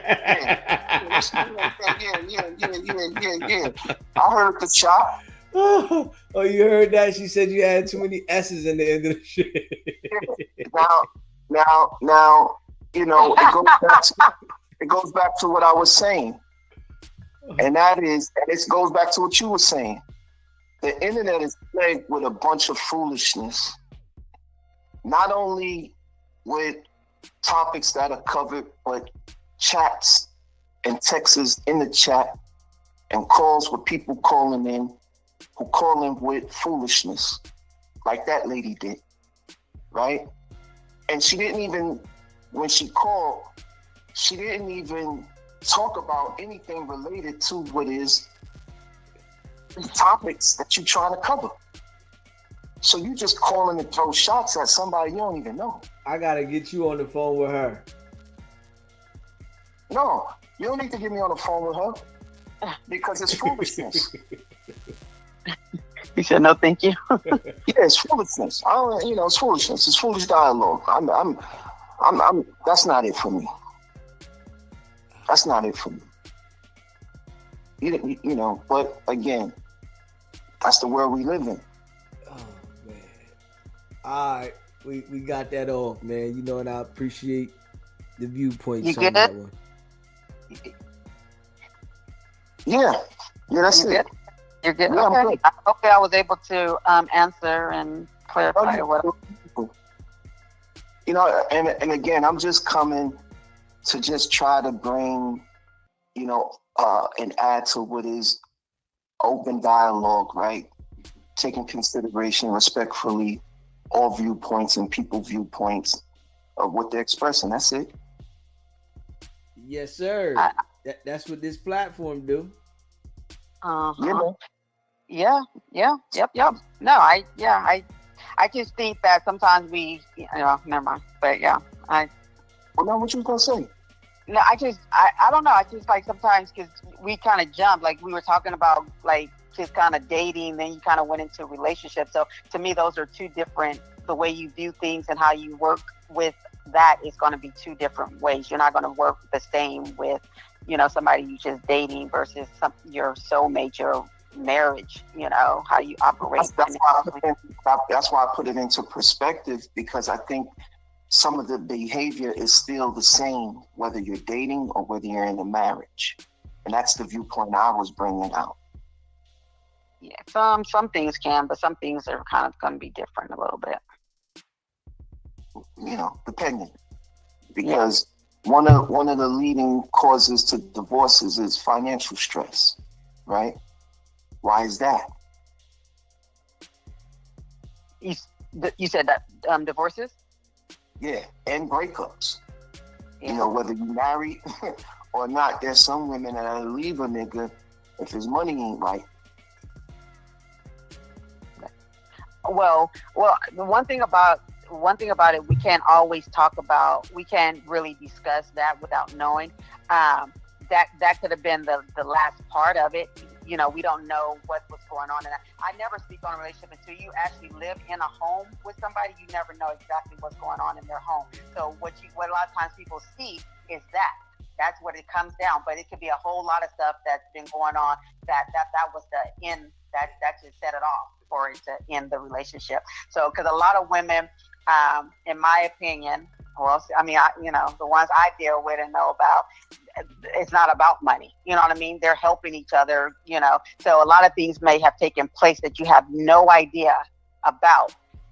But we make comments and we talk about it without knowing what actually happened. Until you live with somebody, you don't know what goes on. People, they step outside and it look real nice and cute. You inside your house. That's why I've never been a person that cared about what the world thinks about my relationship. What was more important is how we dealt with our relation inside the house. Because if we were dealing with how we dealt with ourselves inside the house, that's what matters. Because the world, you're going to have people that are going to look at me and say, oh my God, that's a power couple. That's a da-da-da-da. They look good, da-da. And it could be a whole mess inside the house. So I don't ever speak on what's going on in somebody's house unless I live with them. And when we see that they broke up and it looks like it's a money thing, because that's what everybody needs to talk about, you don't know what actually everybody dealt with before that breakup. And then that's the final straw that, made the relationship, them finalizing the relationship, ending the relationship. So we just think one thing all the time. There's a lot of factors and a lot of things. Until you know, you don't know. Understood. Mm-hmm. But that's just my opinion. Understood. Mm-hmm. So, but yeah, there's a lot. Why you say, C Brown, this nigga crazy, right? What? Somebody in the chat said something that caught your eye, Tex. Yeah, all right, what problem you got with me? Oh, we're not, you gotta go in the chat with that. We ain't gonna do that. You gotta go bug out in the chat with them, dog. Why my viewpoint can't be respected? You gotta go to war with him in the chat, man. Go in the chat, nigga. Go in the chat with him. Nah, tell him get on the phone.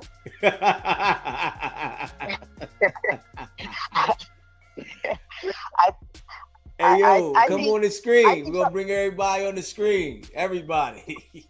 Right. You guys know when you go on Yard Stream, you don't have to be on camera. The way we're talking right now, you can talk the same way on Yard Stream. Yeah. You just have to turn your camera on in the beginning, but once you're connected, then you move away, duck, and then you can just turn your camera off and you can just talk the same way. You don't have to be on the camera.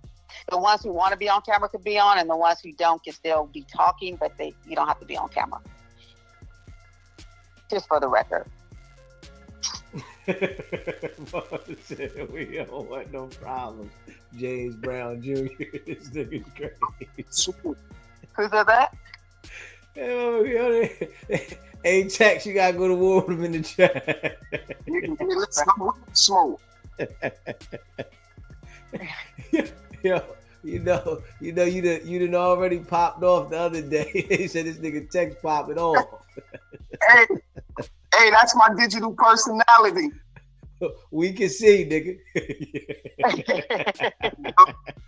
You be just want to have an argument, huh? You just be want to argue. Hey, when you get to know your digital friends, you get to know their digital personality.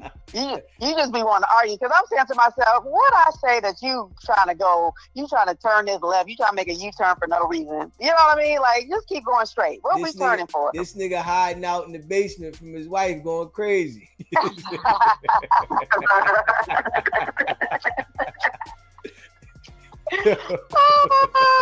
Why are we turning? You always talk about that basement. Yeah, it's soundproof down there, so he can bug out. And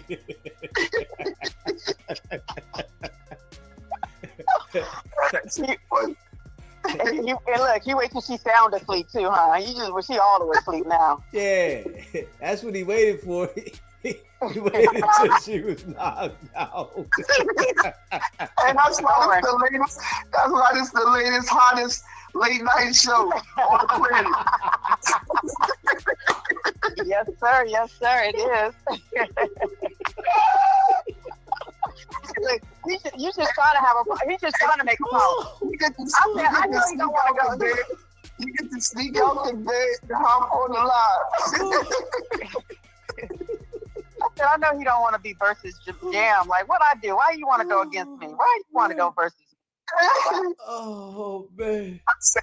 I said, Jim, let's get this party started. Right. Look, and you know I'm about to go. Like, look, I'm about to go. Hey, who's your girl that be like, I'm about to start a riot. I'm about to start a riot. That's Nehemiah. That's my girl. That's my girl. Oh, man. You gotta sometimes start a riot and get people to start chatting and texting in the chat. Oh, man. Yeah. This is the hottest night show, late night show. Oh, man. Somebody about to turn up. Yeah. Oh, man. And we're not even on Funhouse tonight. I know. Ain't that something? I think it'd be the time. It might be. Get active. Everybody real active drinking. around the time. Yeah, people drinking after hours and stuff. They get a little shot up. Get active. Right. Yeah. People choosing violence. Don't choose violence. Yeah. Yeah, good. You still want to see that? You still want to see that video? Tech? You damn right. RM, I'm still mad that I didn't. Hey, I'm sorry. Hey, RM, you damn right. I'm mad I still hadn't seen KO video. Damn right.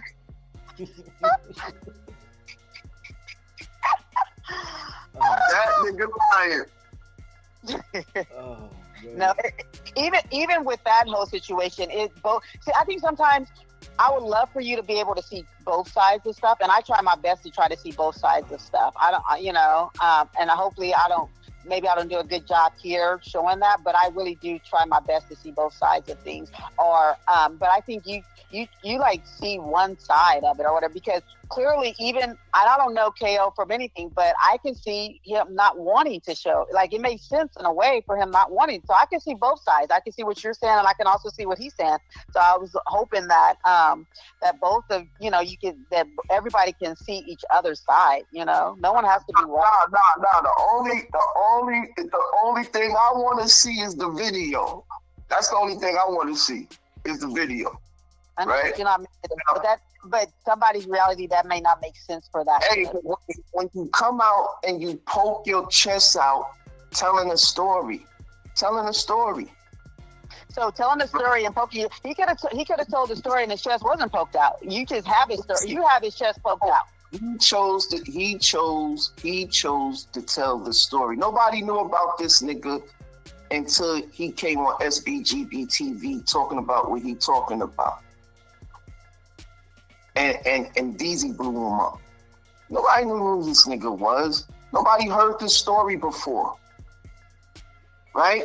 No clips, no footage, nothing. Nothing talked about social. Now let's think about this. You go to T.I.'s restaurant.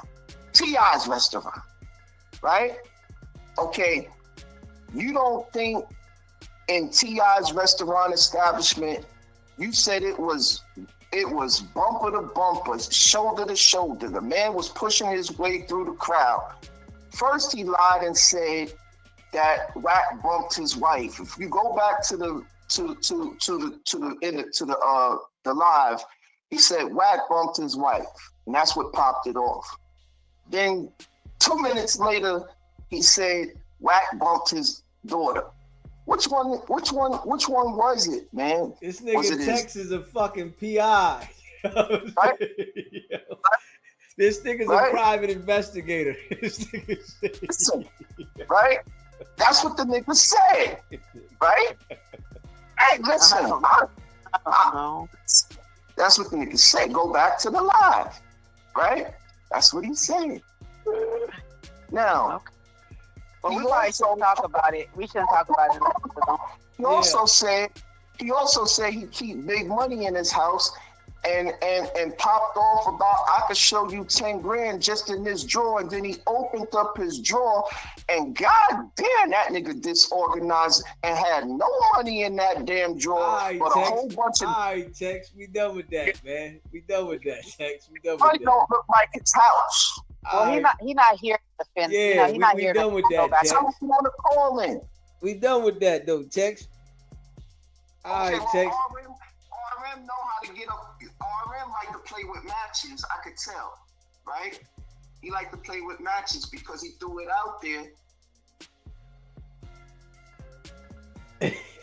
All right, that's it for Tex. That's it for Tex. I dropped Tex. Man.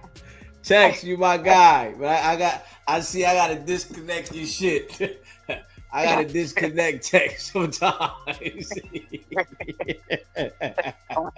He be going in. Yeah. He be looking for the war. He like yeah, man. Tex in the basement going in right now. That nigga still probably talking. This nigga going. Right. Tex, we love you. We love you, Tex. It's all love, Tex. You know you my guy. But this nigga go in. And anytime you want to debate, Tex, you know I got you. We can do it. We can go. Yeah. I'll be ready. Yeah, you my guy, I'll Tex. go. You my guy, nigga. But I see it's after hours, and after hours you be on one. This nigga. That's funny. Oh man. That's this hilarious. nigga snap. Oh man, he snapped, man. Listen, man, Tex is a funny guy, though. I can't lie. That is hilarious. Big facts, man. Yeah, he's a funny guy. I ain't gonna lie. You know, he get to his thing. He want to say his thing. He want to get it off. He started going at everybody. Right. You said this in the chat. Oh yeah, right. The caller that called in earlier. Oh yeah, he was getting on her too. Deja vu. He's on your ass too.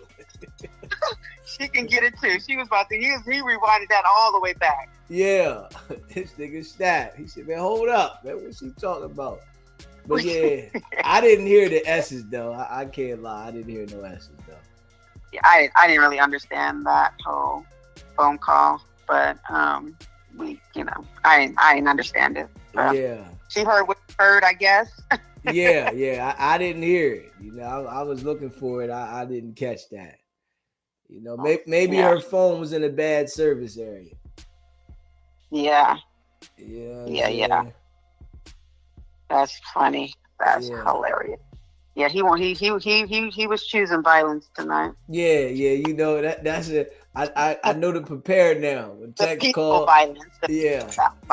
He's on one, and I already know that about him. I can see it already.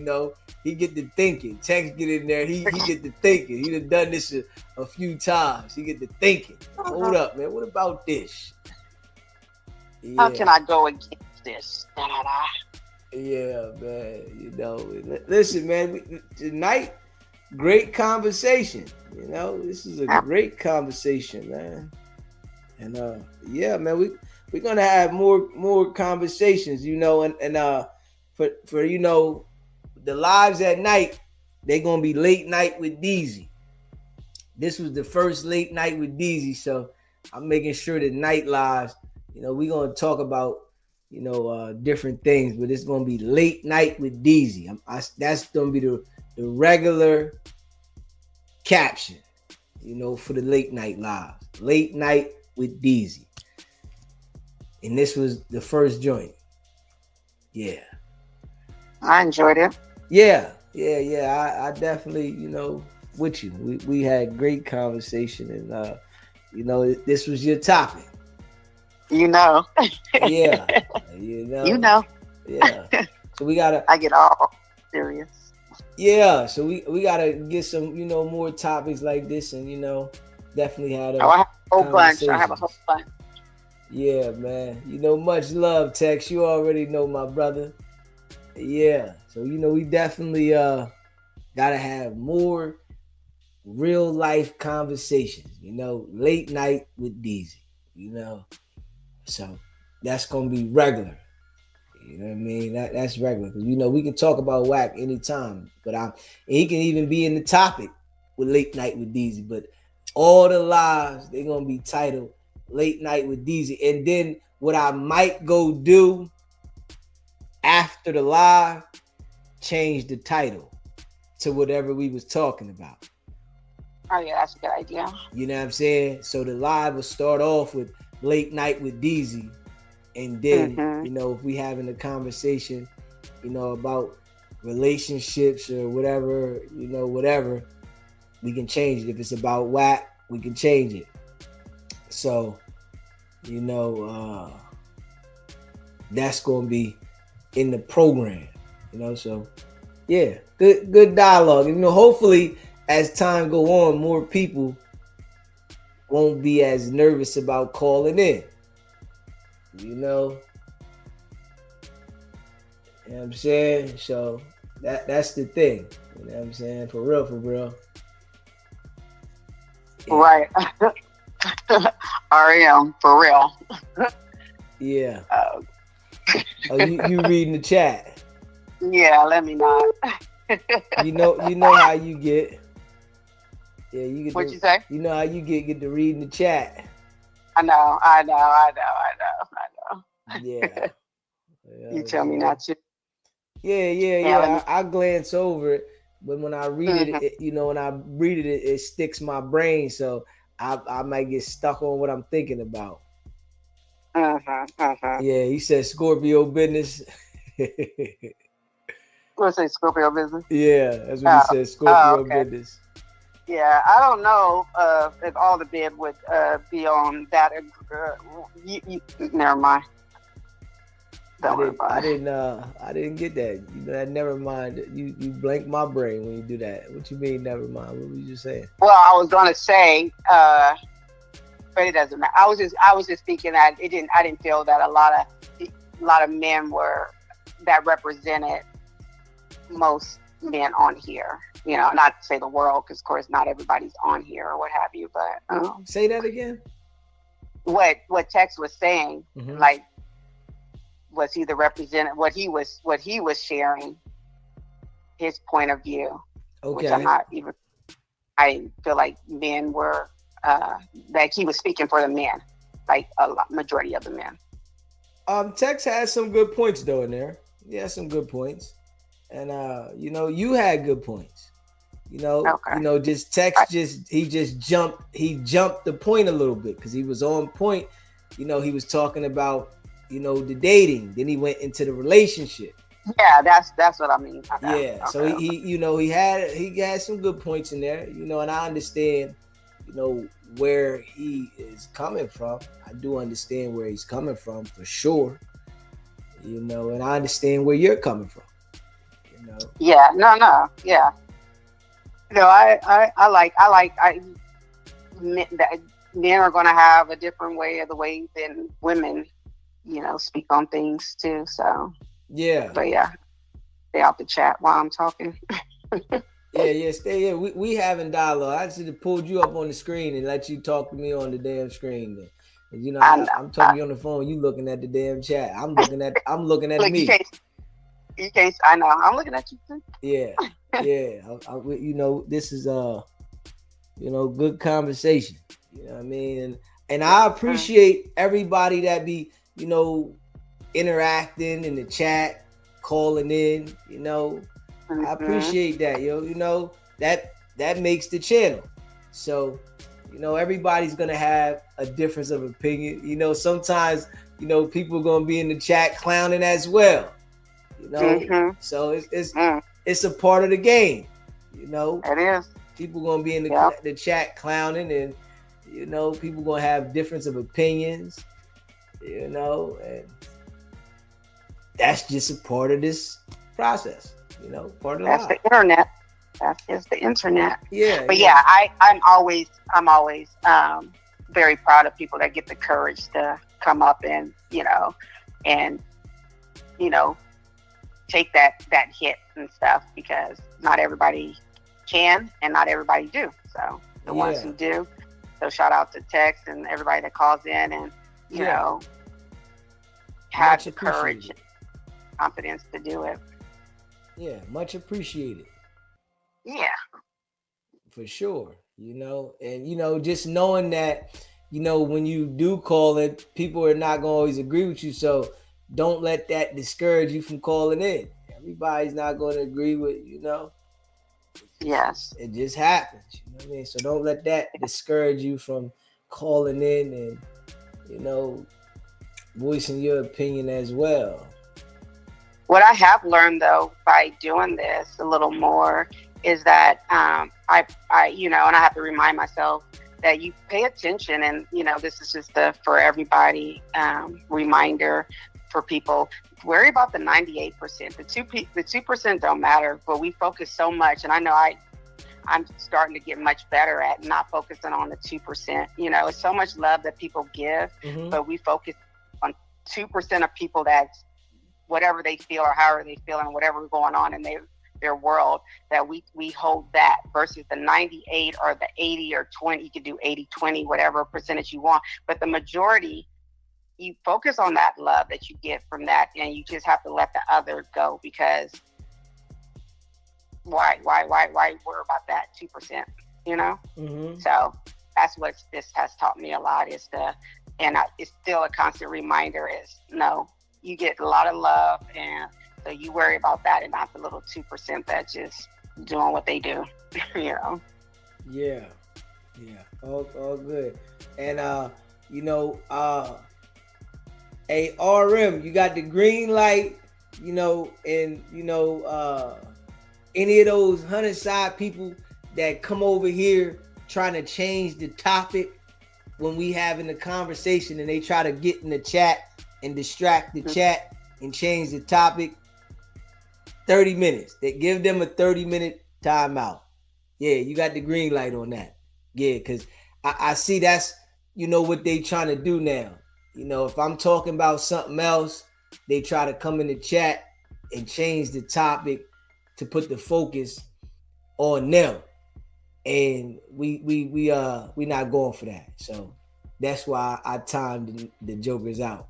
And you know, them jokers, you know, chat, the people that, you know, rock with us, ignore the ones that try to do that. You know, I know some of y'all be ready to cuss them out, but when you ignore them and let them talk to themselves a little bit, they go away. You know what I'm saying? But when you respond to them, it pump them up. You know, so yeah. You know what I'm saying? And El Rose, I don't know if that comment is for me. No, I'm not. I'm not saying anybody that doesn't that's in the chat is not.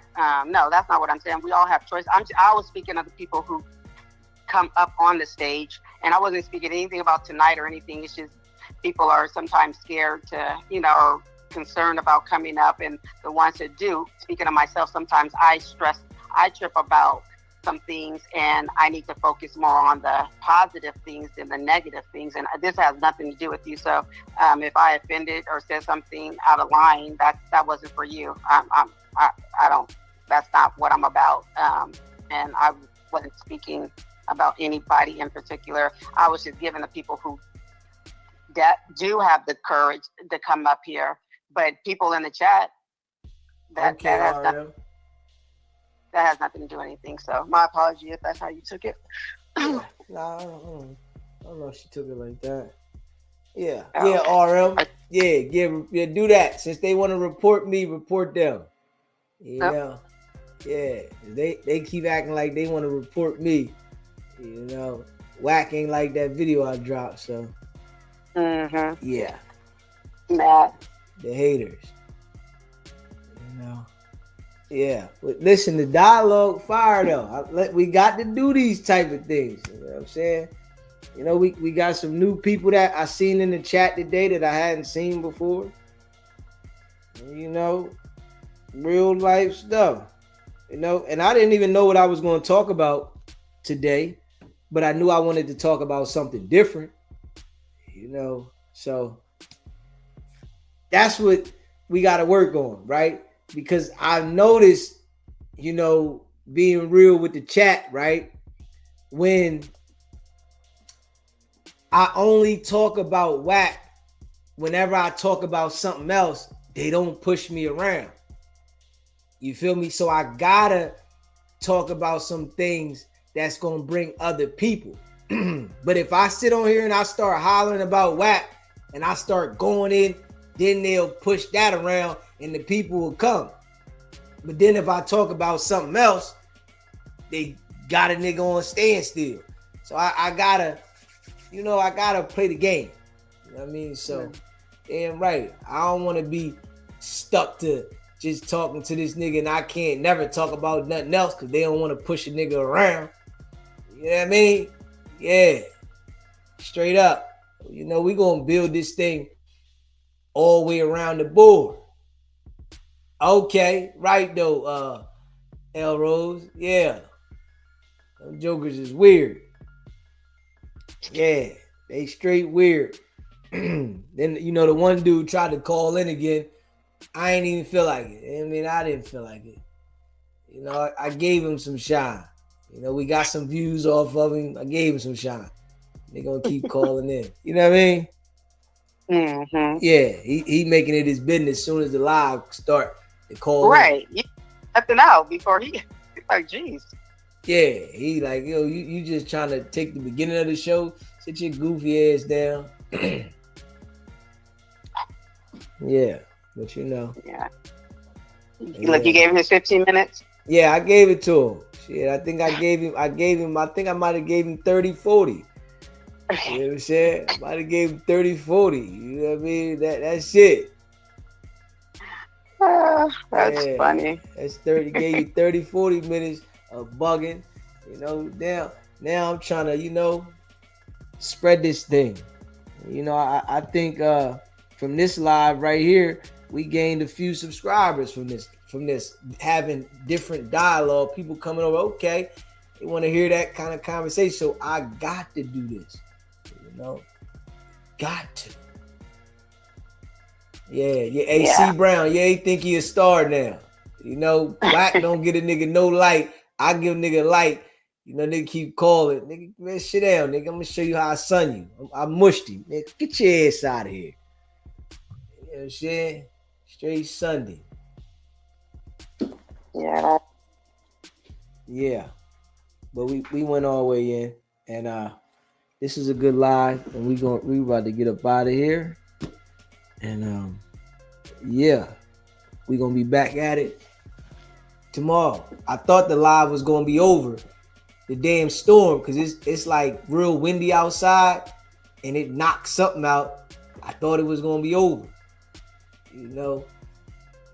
But we stayed live, you know. We was about to go to the phone. You know what I'm saying? I was like, damn, I gotta go to the phone.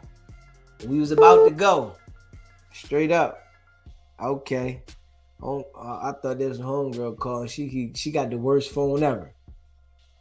Yeah, she called back, the phone messed right up. Doop, hang up. Yeah, it got me wanting to ship her ass a phone. Damn, I wanted to hear what she say, but I wish I could ship her a phone right now.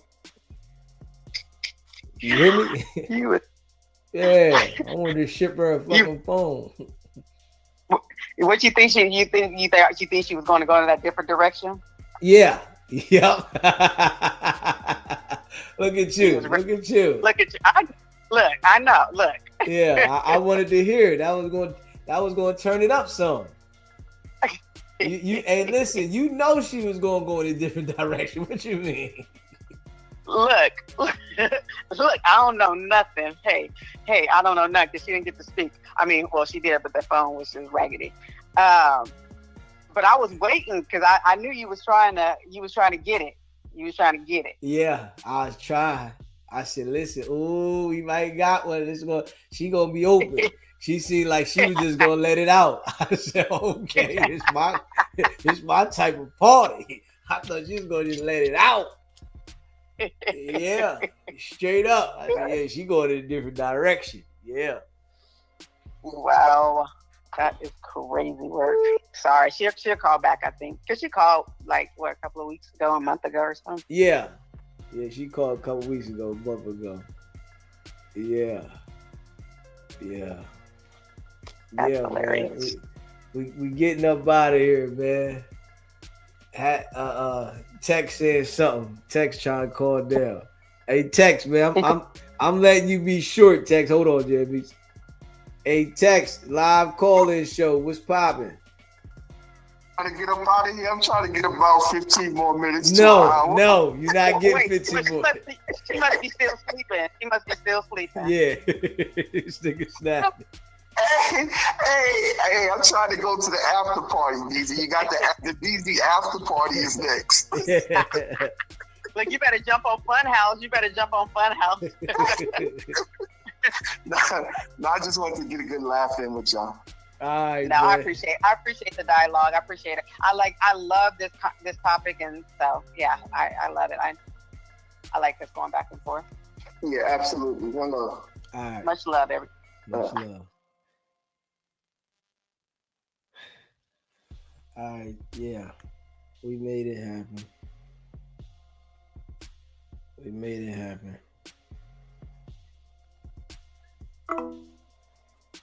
it happen. Straight up.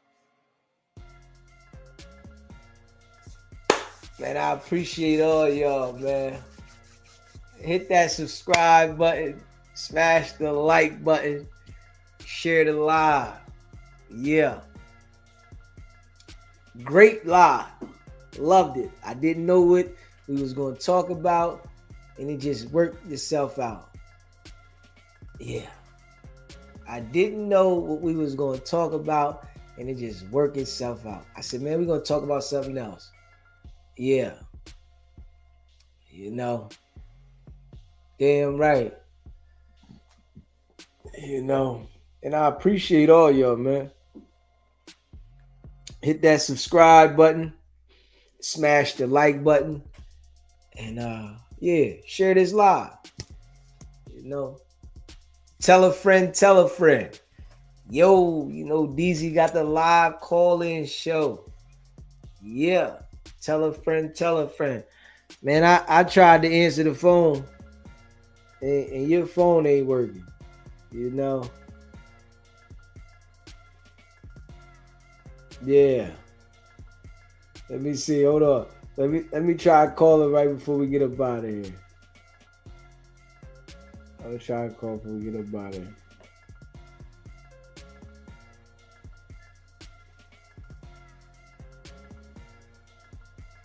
Before we get up out of here.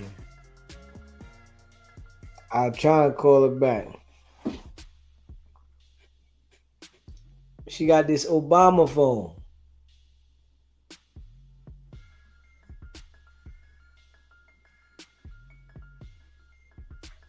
SBGB TV live call-in show. What's poppin'?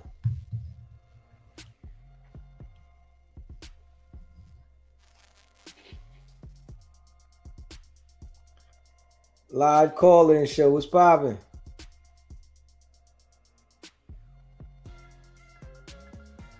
His phone acting up again. I'm ready to ship you a new phone. Straight up. I'm ready to ship you a new phone. No cap. I'm about to ship you a new one because I don't know what's wrong with this phone. Hello. Yeah.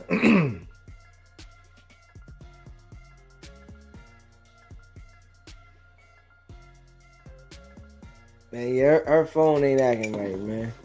I tried. The phone ain't acting right. Yeah, I tried. Something ain't acting right. Yeah. But stay locked in, man. I appreciate all y'all that rock with SBGB TV. Go check out the merch, sbgbtv.com.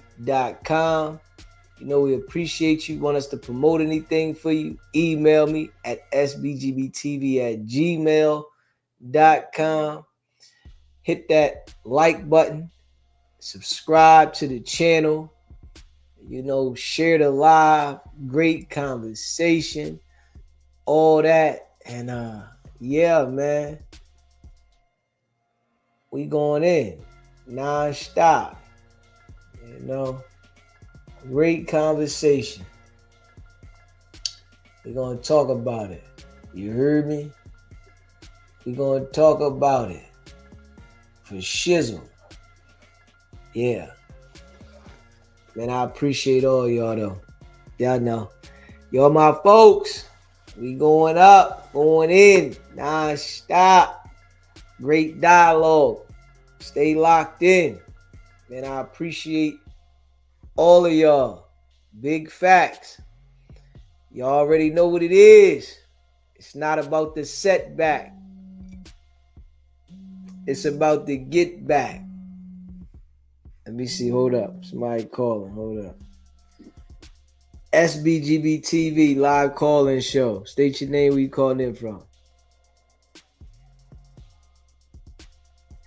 A fucking Obama phone or whatever it's called. Okay. Well, damn. I have an Android. When you gonna stop cussing though? What is it gonna take for you to stop cussing? You know, you seem like a nice young lady, right? And you would be like, you know, nice and cool if you didn't use so much foul language. Did you know that? Yeah, I know I have a problem with foul language or whatever, but like it's like literally not. It's not purposely. Like honestly, it's really not purposely. Like seriously. That's not purposely. I mean, that gotta be purposely. You're saying it.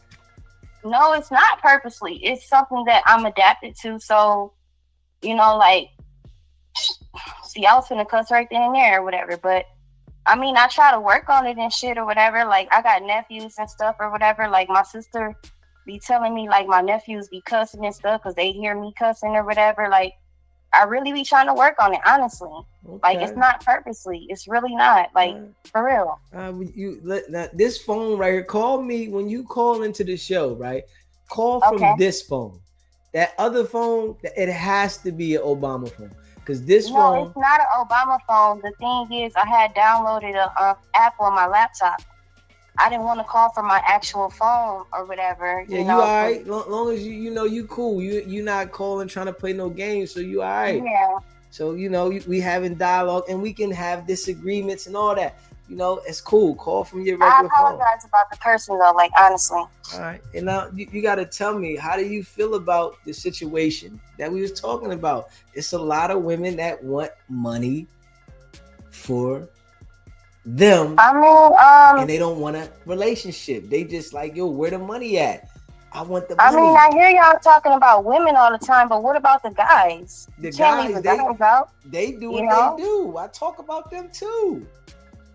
Okay, so how do you feel about men basically wanting to be, pampered and pillow princesses and shit like, excuse my language, and stuff like that or whatever? They want to be catered to all the time and have women do stuff for them. And like, I don't want to get too deep or whatever. Or is it okay if I, take it there? Because I'm speaking from experience. I mean, there's some guys out here like that.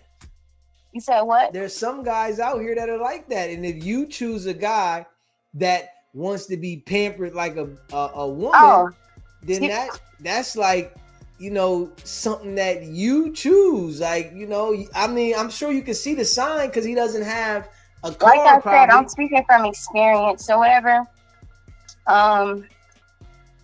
Like, it's never gonna be 100%, like never. 100% is equivalent to being perfect. Ain't shit perfect. Excuse my language. Ain't nothing perfect, So therefore, like, as far as I'm single by choice. I don't have any children and I don't want no children. Like, honestly. Okay. I got How nieces and nephews or whatever. You said what? How old are you? I'm 31. Okay. So guys will say the same. I'll be 32 in August, and like, I done came a long way, like, I had relationships, like serious relationships and shit like that or whatever. And, I used to sneak back to my hometown to get abortions and stuff like that. Cause I knew that the person that I was with, I didn't want to be with him. I didn't want to have that long-term, that long-term turmoil with him, people are scary. You got to watch who you're dealing with. And it's not about just women. You know what I'm saying? I hear y'all talk about the women and their female tendencies, like as far as wanting money and all that other stuff. But the thing about it is, money is substantial. You know what I'm saying? We have to have money to, maneuver within this world. We have to. You know what I'm saying? Simple as that. So somebody that's wanting money, you know what I'm saying, or putting money on a pedestal is not how I, how I go about it or whatever. But let me tell you like this, like, I've been around the block and back a few times, So when you're back against the wall, sometimes you got to tuck your tail. You know what I'm saying? You don't know the rules to this shit or whatever. You know what I'm saying? You just gotta play it how it go. I've been there before. Okay. A few times. And I don't wish that shit on nobody. Like, I don't wish this shit on nobody. So you had experiences where you had to do what you had to do to get some paper?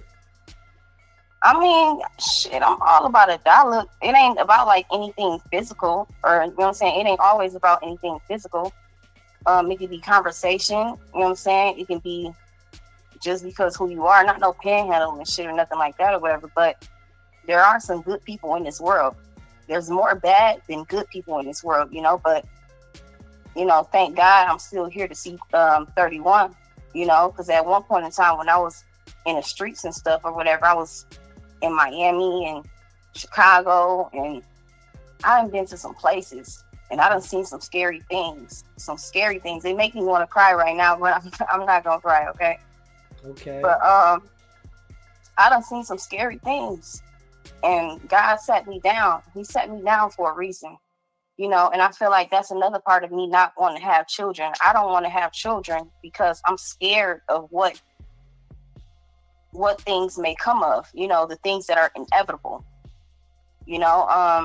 What's inevitable is, love, happiness, sad, up, down, left, right. You know what I'm saying? Hot, cold. It's eventually gonna get ugly. Everything ain't gonna be perfect, So I had a son, and my son passed away. And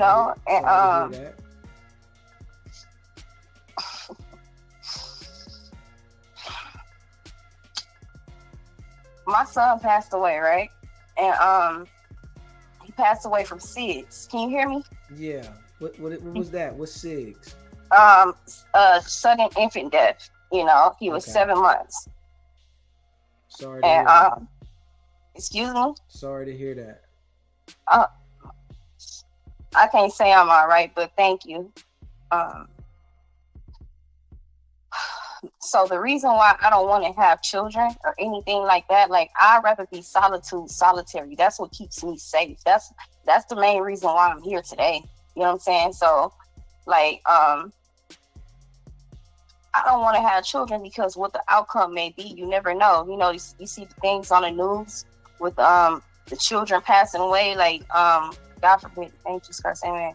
You know, the school shootings and stuff like that or whatever. You know, those type of things scare me. You know, and it's not even just that; it's more than that. The SHIT that I done seen, that I done been through. I ain't seen everything. No, I ain't seen everything, but I done seen some shit. I done seen some shit that'll make a motherfucker shake. You know what I'm saying? Make a motherfucker piss on themselves. I've been there. You know, and thank God I'm still here and I got a sound mind. You know what I'm saying? I understand. I understand where I went left. I understand how it happened, but long as I'm cognitive, I got a way to change this shit. But the thing about it is, like, different avenues, regardless of different avenues, I'm choosing not to have children whatsoever. That shit, it scares me. You know, the people that you know what I'm saying, call your significant other, whether it don't matter if it's your mom, your sister, your brother, your cousin, or whoever. You know what I'm saying? Like, we have so much trust in people. You know what I'm saying? So much love and shit like that. But that shit comes with circumstances. Everything is circumstantial. I don't give a damn how much MF, you know what I'm saying, say they love you or loyalty and all that bullshit. You know what I'm saying? It exists to a certain extent. You know, like, I'm sorry.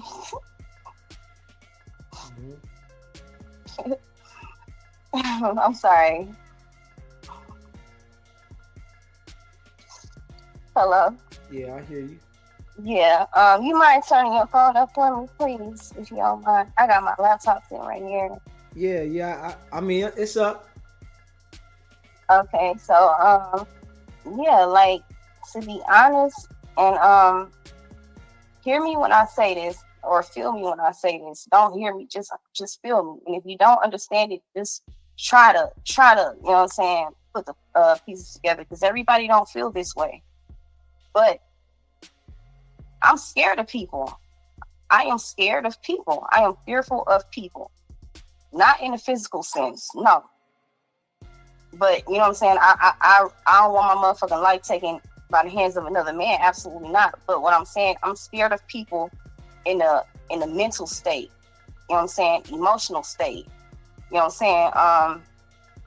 What it could do to me. You know what I'm saying? Me loving, because when I love hard. And as hard as you love, like, for me, like, that's like, you hurt me. When you hurt me, bro, like, I try to understand and I try to, you know what I'm saying, like, damn, okay, where did I step wrong? I think to myself, like, damn, what the fuck, you know what I'm saying, what the fuck going on? Shit like that. I don't try to, like, you know what I'm saying, engage in it too much to where I'm pushing the issue. But when something go wrong and it's quarrel or anything like that, I sit to myself and I recollect, you know what I'm saying, like, okay, how did I step with this person? You know what I'm saying? So therefore, when I do talk to the second party and I, you know what I'm saying, confront them, like, yo, okay, so what was going on with this, or blase skippy or whatever, because I know where I step, but it's just how you step. So the thing about it is, even the people that I call my closest friends, you know, they dead and gone. You know, they dropping like flies. I'm talking about females. You know, and I'm dealing with survival's guilt right now. I'm dealing with a lot of survival's guilt, and it's scary. You know?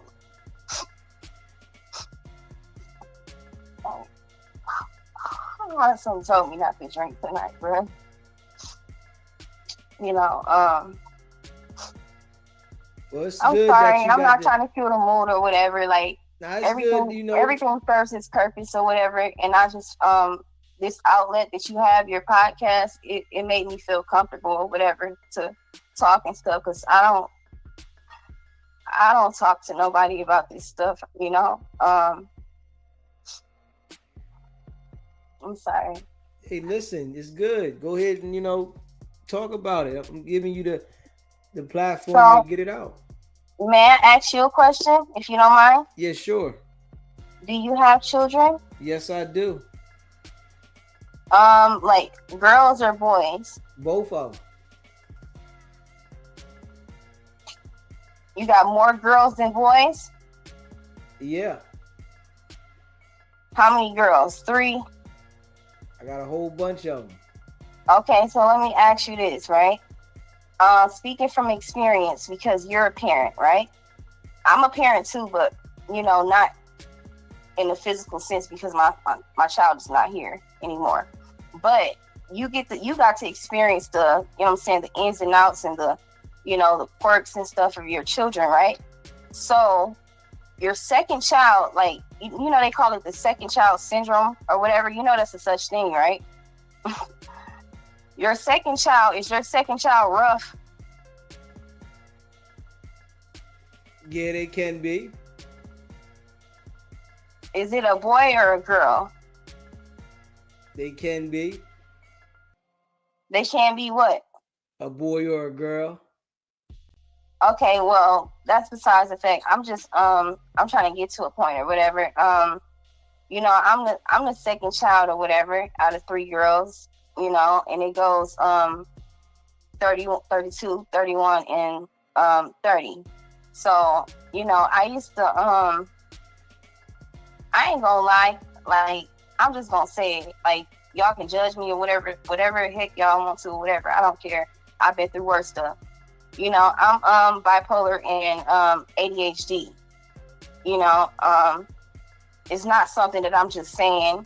I was diagnosed when I was 12 years old, and from 12 to 31, I mean, shoot, I've been to the psych ward probably about like 12 times, probably a little more, and like with me taking meds and shit like and stuff like that or whatever, I didn't take the bipolar meds because they made me feel slow, but I take my my ADHD medication, and I also take my clozapam, and those are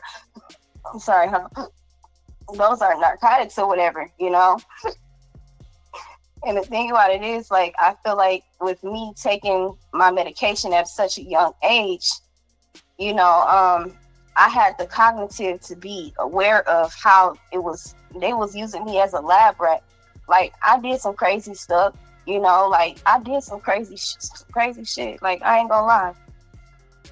They said I tried to kill my sister and shit. And, like, I didn't try to fucking kill her. I was 12 years old. Like, she was antagonizing me. So I put they said it was a real knife, but it was a butter knife. And I was just trying to scare her, like, and they took it too serious or whatever. So, from there on, like, they took me to the psych ward or whatever. And I spent like 13 days in there.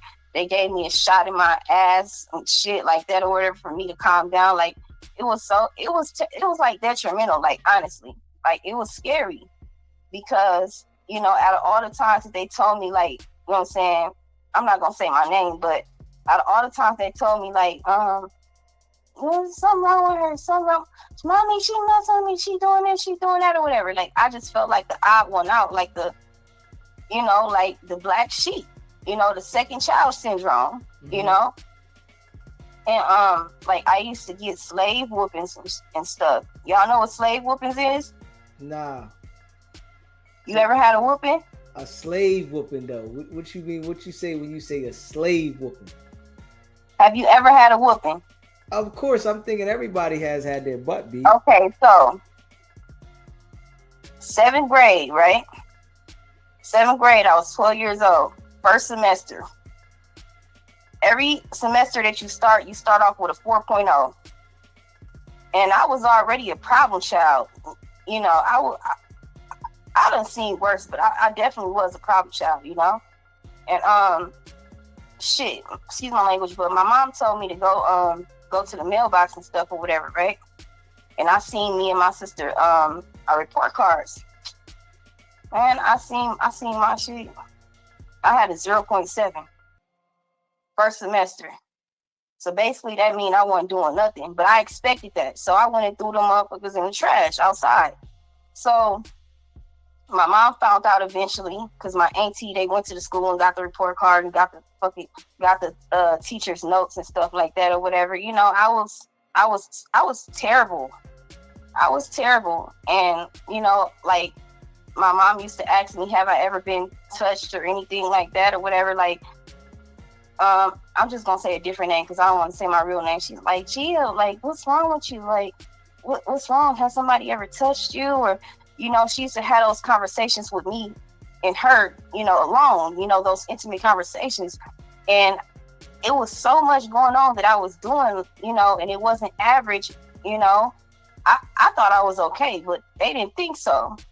You know, it was a lot of stuff going on with me, and I didn't understand. I thought it was more so of, I'm just me, you know what I'm saying? It's only so much that I can tolerate. So I wasn't trying to hurt my sister, bro. I didn't hurt my sister. She just took it like, you know what I'm saying? Like she just took it to the extreme, you know what I'm saying? Like her and my mom against me or whatever. So, you know, like she was a love child and I wasn't. We got the same mom, same dad. We a year and 9 months apart. I'm the youngest, you know, but I wasn't, my mama didn't want me. You know what I'm saying? She didn't want me. My sister was playing, but I wasn't. You know, I was supposed to be given away to my mom's cousin down south or whatever, which is my second cousin, because she couldn't bear any children. You know what I'm saying? And shit, I feel like a lot of the things that my dad did and they had going on, my mama took it out on me because I was like real rough and stuff. Like I want the girly type, you know, like I was the one that was shunned out, you know, just for me being myself. You know, like I can't help it who I am. It's not like I'm not a dyke or no stud or nothing like that or whatever, but you know, I'm like one of the guys in a sense, you know, like, and my sister wasn't like that. So it was like a lot of things that were the opposite of us. Like they would try to compare us to each other and stuff like that. And, you know, they would say like at school, like to my sister, oh, you're the good sister and that's the mean one, you know, talking about me being mean, but really I'm not mean. I just speak when I'm spoken to, you know. I'm always good by myself. I know how to operate by myself and just be 100% okay. Like, man, I love being by myself, solitude and solitary. It keeps me safe, you know? So when things will go on or whatever, like, you know, like I would get whooped, like get my, can I say ass? Yeah. Okay. I would get my ass beat. Like beat. You know what I'm saying? Like, man, that shit was traumatizing. But like the thing about it is, it didn't do shit. It didn't do nothing. It didn't do anything. You know what I'm saying? I would get pep talks and stuff like that or whatever every now and then. But like my dad, he didn't whoop me. He didn't whoop me or anything like that. He'd just come up to the school and hide in the courtroom and watch me for the whole fucking hour and see me act up and stuff like that. And you know what I'm saying? Certain things like that, try to jack me up in corner or something, like, you know, things like that. But my mom, she used to whoop my ass, bro. And I feel like a lot of that stuff come from, you know, like with her and my father or whatever. You know what I'm saying? Like, I'm a daddy's girl, but not a daddy's girl in a like cutesy type of way, but like, you know, just real rough and shit, you know? A lot of things that, you know, I exhibit, like, it comes from my dad, but it's not purposely. You know what I'm saying? So, like, with my sister being a love child, and then me being like, oh, excuse my language, but my mama didn't want me at first. You know, when she found out she was pregnant with me, she was staying at my grandmother's house in a duplex, and she took the deep freezer and tried to carry the deep freezer, the heavy ASS deep freezer, down the stairs, down a flight of stairs or whatever, because you know you're not supposed to strain yourself when you're pregnant like that or whatever. She tried to do that or whatever, and it didn't work. So when it didn't work, you know, like I said, my second cousin down south, which is my mom's first cousin, she said that she would take me or whatever. This was before I was born. She said she would take me because she couldn't bear children at the time. So a lot of the things that were going on before I was even born, you know what I'm saying, and what my mom and my dad went through, it fell on me. You know what I'm saying? So, like, that's fucked up. Excuse my language. I'm so sorry for cousin. I'm so sorry. Please forgive me.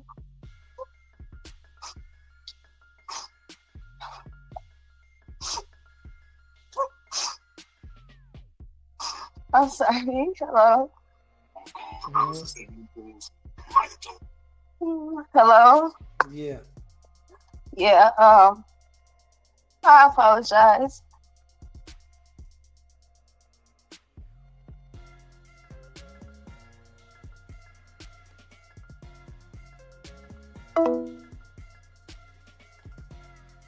Okay.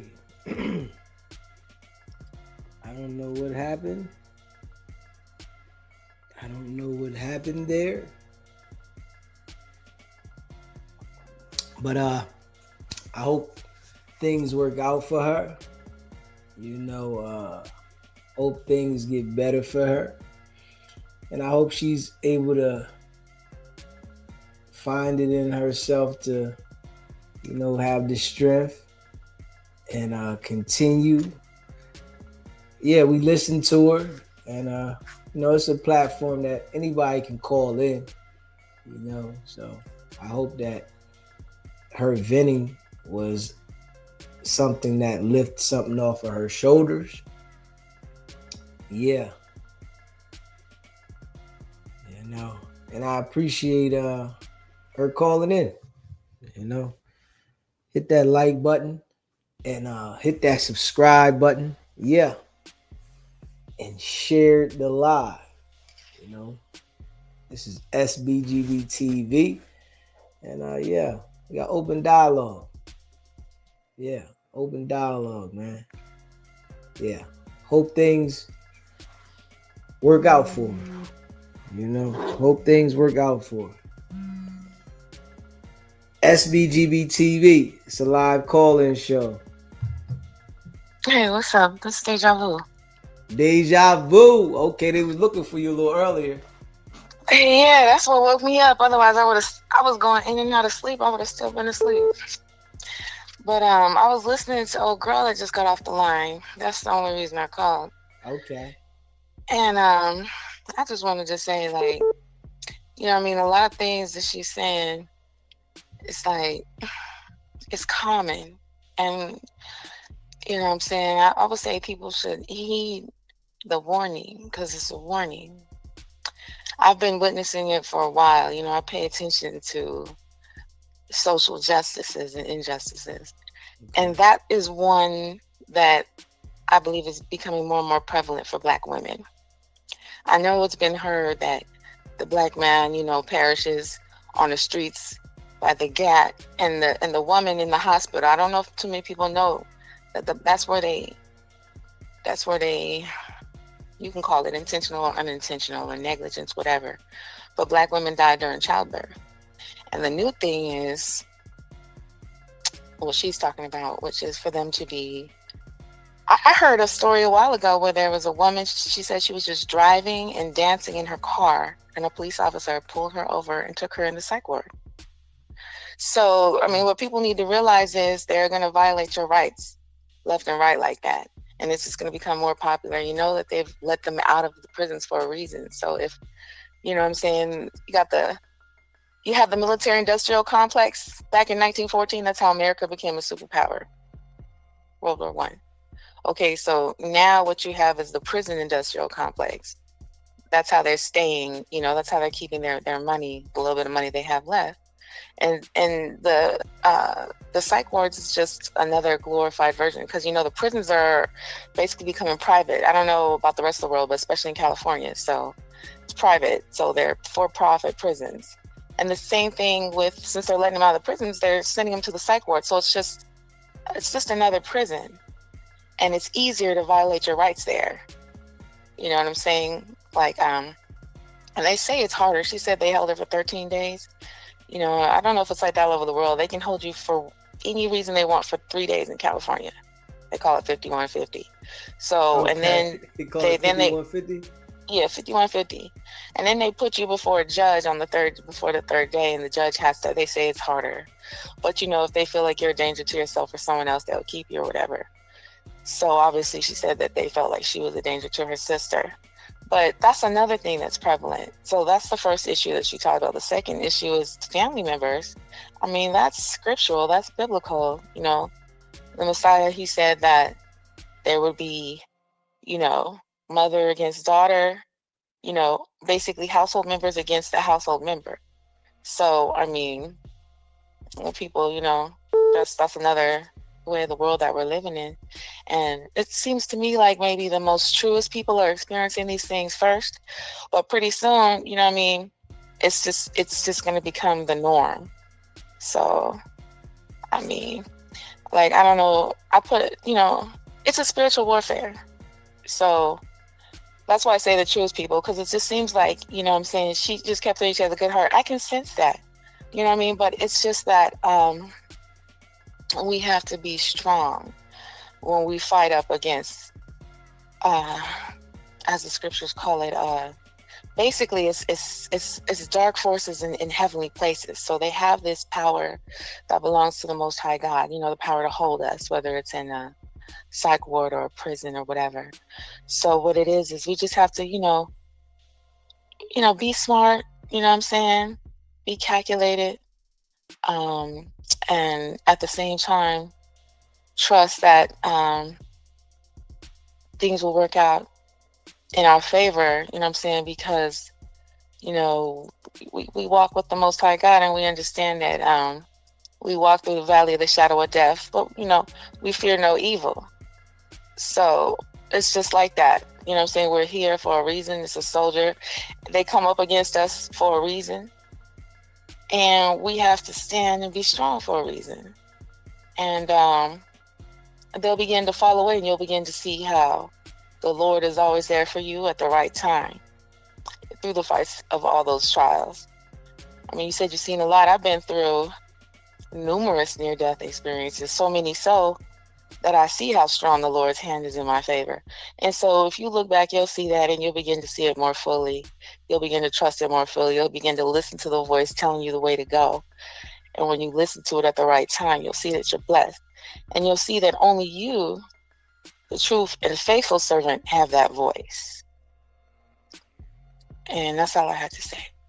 I appreciate you calling in and saying those things. And yeah, that was a good take on that. All right, thank you. Thank you. Yeah, man, if you haven't already, smash that like button. Hit the like button. Hit the subscribe button. And share the live. SBGB TV live call-in show. State your name, where you calling in from. Alright. No, because I heard what old girl called in was talking about, and that was super duper deep. And I know I seen Callus in the comments. I know I do, yo. I got to. Okay. But from where I come from, I mean, it is what it is. It's a place where excuses is even what make you or break you. I don't think none of us got no different excuses than the next person. They might be a little bit more extreme. They might be a little bit more or less. But for the most part, we all go through the same thing, if you know what I'm saying. I think it's up to the one that laugh. That's the one with a strong mind, if you know what I'm saying. Okay. It take a different kind of person to be alone for most of their life. It take a different kind of person to go through the ups and the downs and hopes by themselves. It take a new kind of person to be accountable, to realize that they play a position in everything that happens in their life after a certain point in their life. You know, everything that affect you, it could easily become a decision a little bit later on down the line, more or less than opposed to something that you kind of disposed to already being into or already doing. I'd like to say the long and short of it is that we are part of our environment. That's what we come from. That's what build us. That's what break us. That's what make us. But it ain't that. Trust me, I know it to be the truth. You is what you take. And that is what it is. That's the only way I can put it. I know when I was younger, if I took it, that's what I was about. If I let it slide, that's what I was about. When I stopped letting it slide, I was still for something bigger. And then there wasn't excuses being made as much as there was improvements being made, if you understand what I'm saying. Okay. I mean, I ain't gonna kick it to you halfway at all. Like, I know how it go. Everybody got a story. One person worse than the next, and one person less than the next, but worse in their way. You see what I'm saying? None of us are equal up to the next. And the same thing, it's all the same story though, yo. We all came up in the same era. We know what's going on. Either you survived or you did. If you survived, you should look behind you and look at all the people who didn't.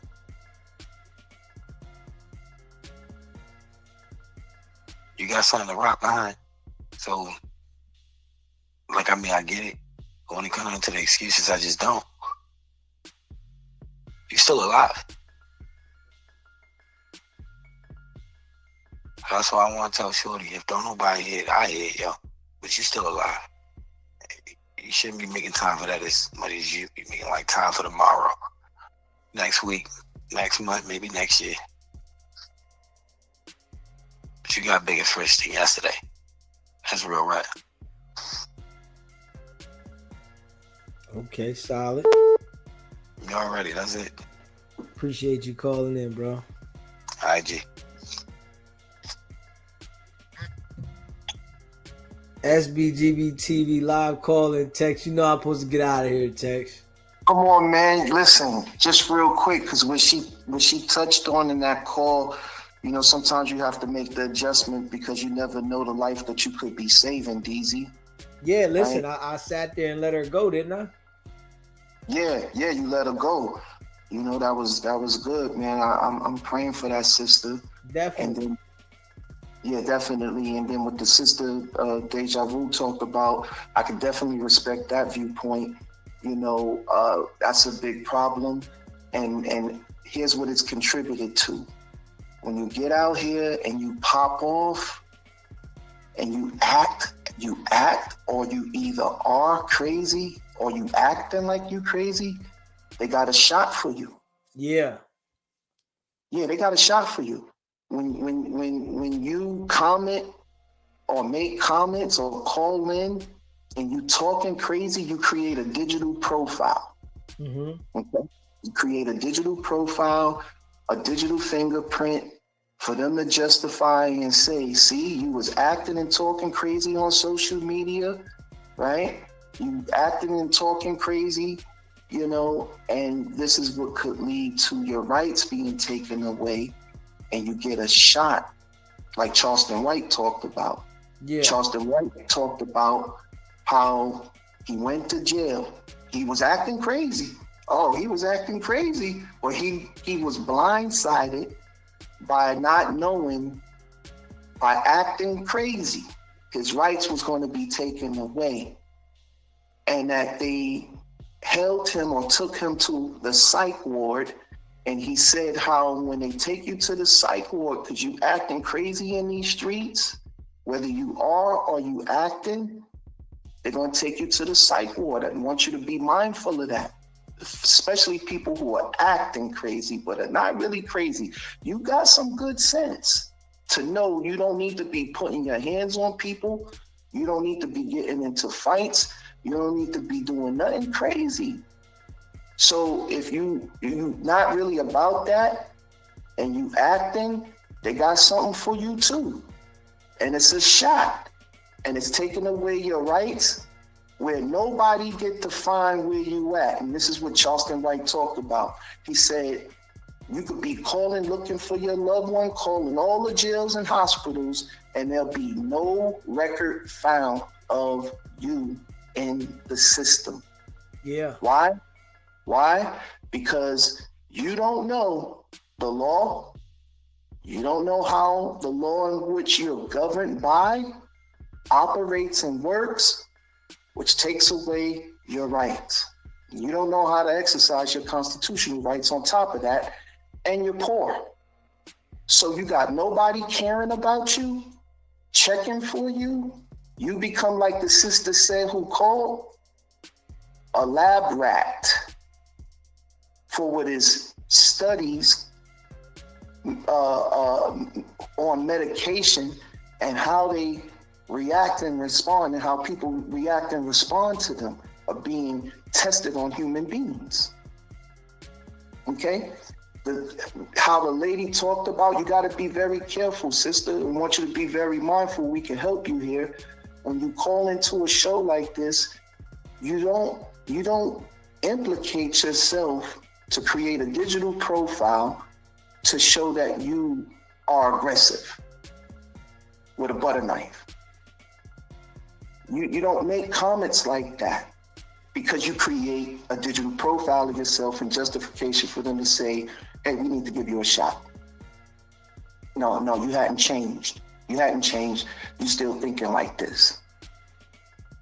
So what the sister was talking about is a very, very big problem, and we need to be mindful and aware of our rights and how, your rights can be taken away for you, or you could be played out of what is your rights, trick you out of your rights. You know how we say, hey man, you ain't gonna let a nigga trick you out of these streets, right? Well, they tricking you into the system so that you can get off of these streets. That's how they getting you. So that's it, Deezy. Yes, sir. I appreciate you calling in, bro. Yeah, that was serious. Thank you, man. Yes, sir. Okay. Well, we stayed for an extra hour and we had good dialogue with that. You know, this is a platform where everybody has a voice and you get to speak. People hear you, and it's a place where some people need to vent and get some things out. And I hope that is helpful to people. I hope people, use it as a help tool and able to get over some things that they might have went through or going through, and I appreciate all of y'all. Hit that subscribe button, hit that like button, share the live, and we getting out of here this time, and I appreciate all of y'all, man. We went all the way in. You hear me? We went all the way in. Y'all know we locked in. Late nights with Deezy. Yeah. Hit that subscribe button. Hit that like button. Share the live, man. Go check out the merch, sbgbtv.com. I appreciate y'all. Y'all know what it is. It's not about the setback. It's about the get back. Now.